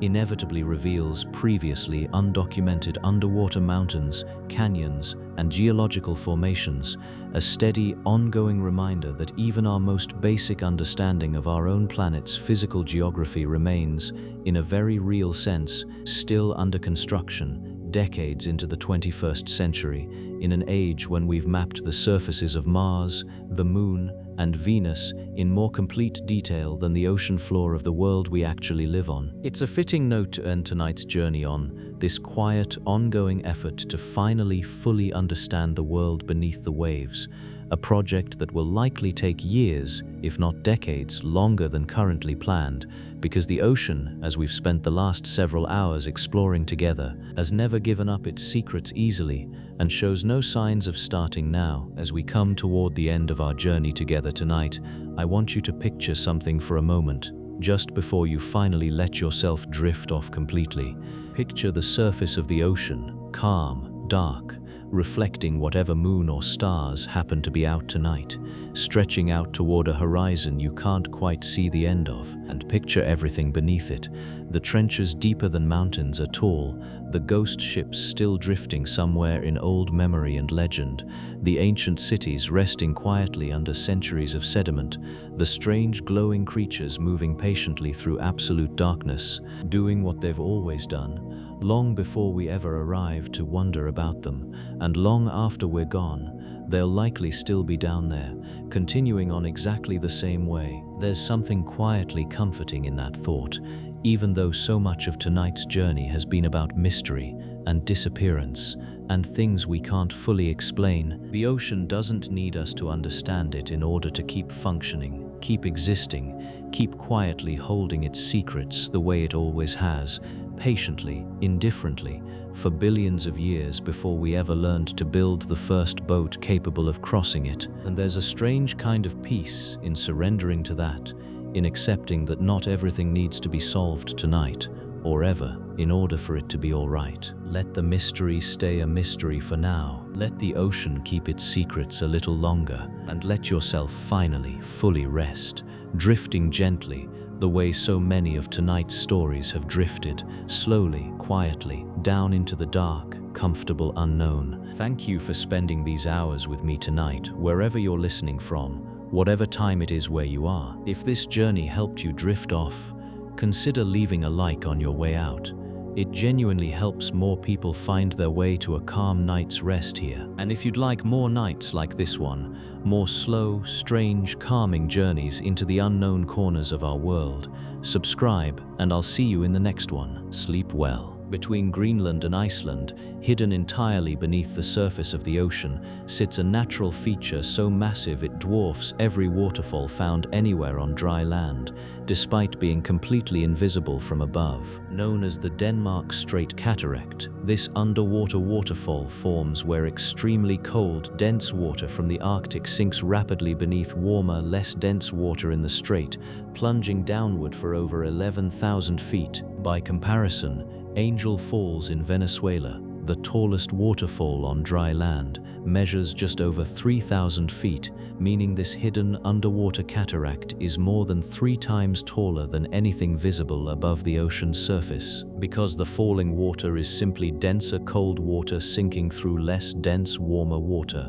rather than water falling through open air, there's no dramatic visual spectacle to observe from a boat sailing directly above it. And yet, the sheer volume of water involved is staggering, with researchers estimating the flow rate at the Denmark Strait Cataract to be significantly larger than the combined flow of every river on Earth, moving continuously, permanently, far beneath the surface. This massive, invisible waterfall plays a critical role in driving deep ocean currents, part of a much larger global circulation system sometimes referred to as the ocean's conveyor belt, which helps regulate climate patterns across the entire planet. Scientists continue to monitor this cataract closely, since changes in Arctic ice melt and ocean temperature have the potential to disrupt the delicate density differences that drive this entire hidden system in the first place. It's a strange thing to consider. The tallest waterfall on our entire planet isn't found in some remote rainforest or dramatic mountain canyon, but rather sits completely hidden, completely silent,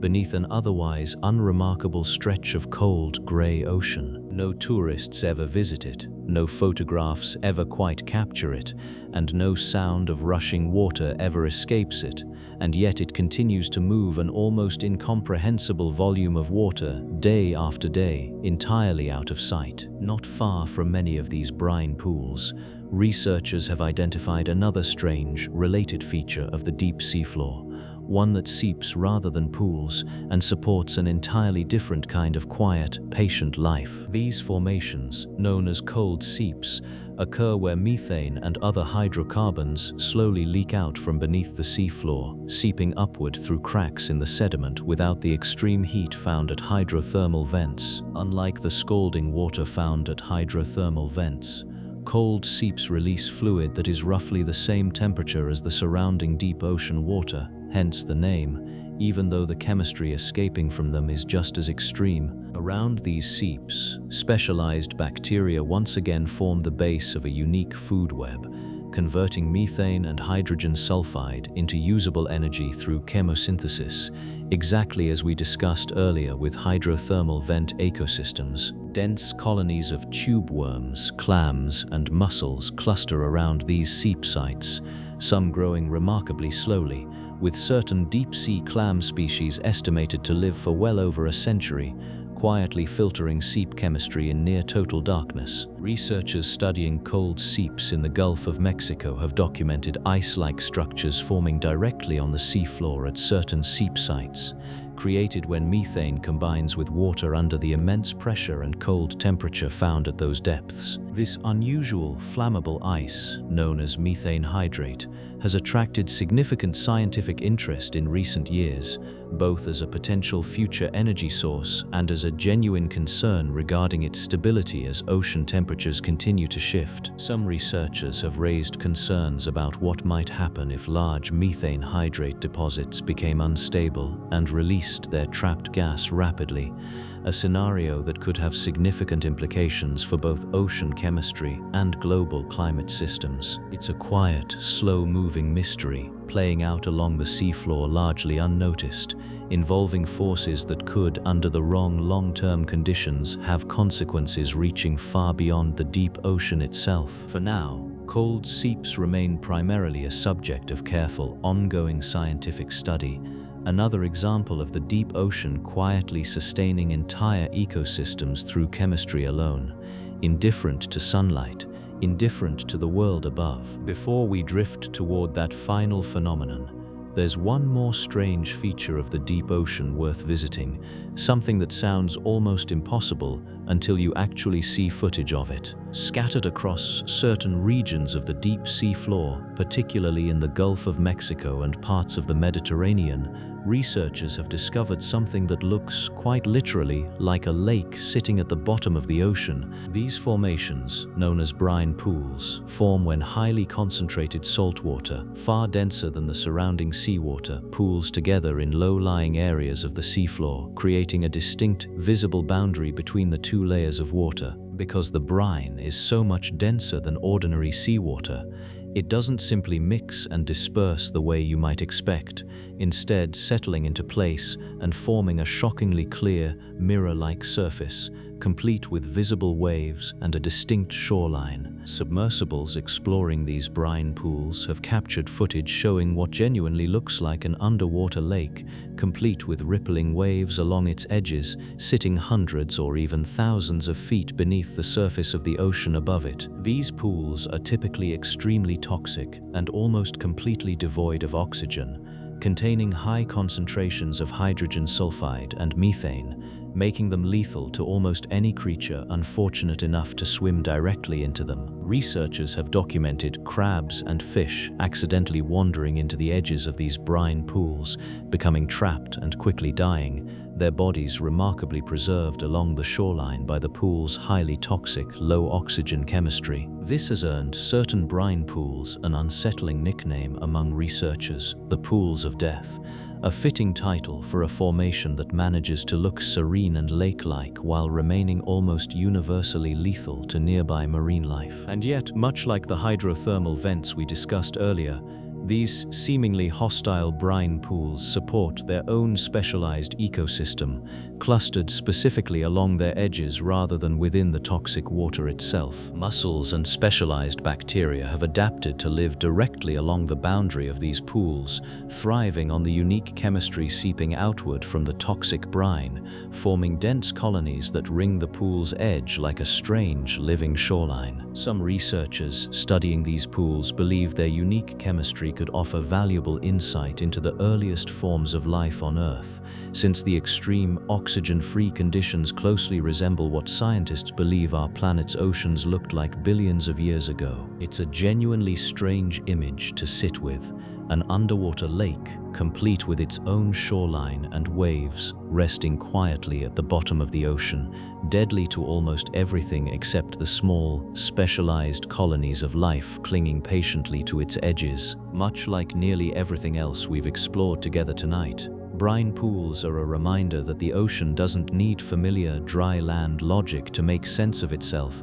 It simply follows its own rules, indifferent to whether those rules feel intuitive to us or not. Before we begin drifting toward the end of tonight's journey, let's visit one more phenomenon, this one less about mystery and more about a strange, quiet kind of beauty hidden within the dark. Along certain coastlines, on certain nights, the ocean itself appears to glow, waves rolling in bright, unearthly blue, as though the water has somehow captured and trapped the light of the stars above. This phenomenon occurs when disturbed water triggers a chemical reaction inside billions of microscopic marine organisms called dinoflagellates, causing them to emit a brief, brilliant flash of light in self-defense. Scientists believe this glow evolved primarily as a defense mechanism, a sudden flash designed to startle predators, or to attract even larger predators toward whatever creature was originally threatening the dinoflagellates in the first place. When enough of these organisms are present in the water at once,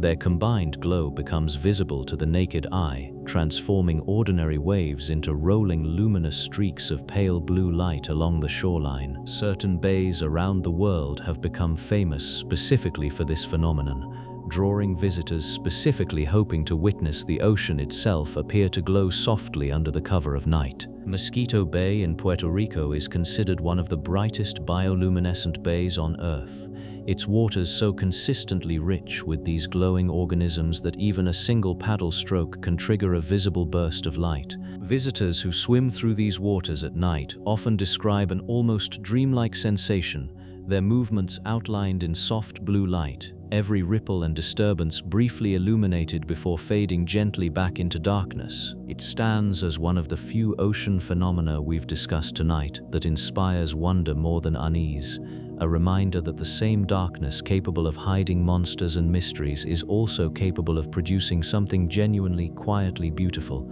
And yet, even this gentle, glowing phenomenon carries its own small mystery, since scientists still don't fully understand exactly why some bays sustain consistently high populations of these organisms year after year, while other seemingly similar bays never develop the same effect. Some researchers point to specific combinations of water temperature, salinity, and limited water circulation, creating a kind of natural incubator that allows dinoflagellate populations to remain unusually dense and stable over long periods of time. Others believe there may be additional environmental factors still not fully identified, meaning even this softer, more peaceful ocean mystery hasn't been completely solved by modern science either. It's a fitting note to end our exploration on, a reminder that not every mystery the ocean holds is something to fear, and that wonder and unease have always existed side by side beneath the waves. As we begin to settle into the final stretch of tonight's journey,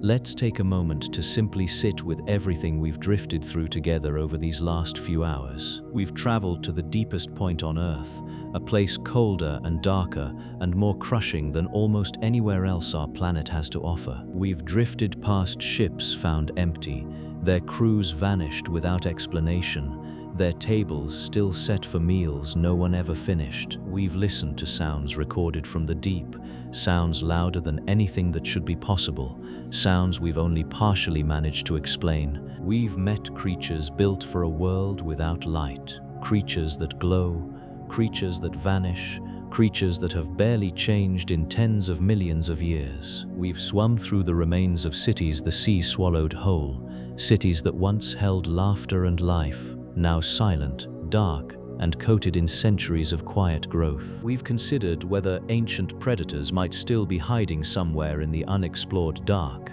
and we've learned why science remains confident even if a small part of us still wonders. We've sat with the story of exhausted sailors adrift for days, and we've stood at the edge of a wreck that reminded the world, more than a century later, just how unforgiving these depths remain. We've drifted through waters with no borders, watched worms thrive on chemicals instead of sunlight, and followed the slow, decades-long process of life rebuilding itself around something that has died. We've peered into a hole in the reef that looks beautiful from above and grows steadily darker the deeper you go, and we've stood at the edge of trenches we still haven't fully mapped. We've listened to old stories of cursed, glowing ships, and we've watched the ocean itself turn red, then white with foam, each transformation carrying its own quiet warning. We've considered legends of serpents that might in some strange way have been real all along,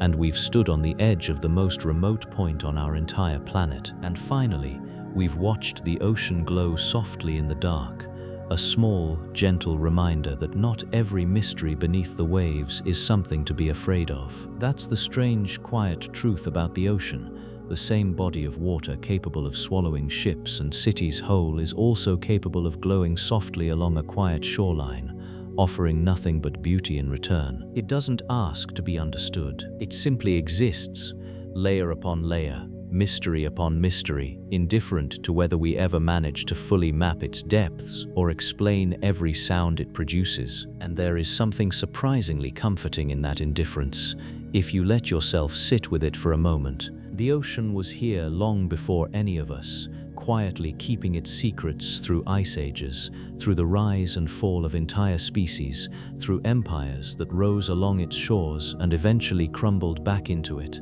It will still be here long after all of us are gone too, still dark in its deepest trenches, still glowing faintly along certain shorelines, still keeping whatever secrets remain to be found. There's a strange kind of peace in being small against something that vast, that old, that endlessly patient. You don't have to solve every mystery tonight. You don't have to understand every sound, or every legend, or every strange shape resting quietly on the seafloor. You simply have to let yourself rest, knowing that somewhere out there, in the dark, in the cold, the ocean is still doing exactly what it has always done, existing patiently in the quiet. If you made it this far, thank you for spending these long, quiet hours with me tonight, drifting through some of the strangest and most unsettling corners of our planet's oceans together. If your eyes are already closed, that's all right.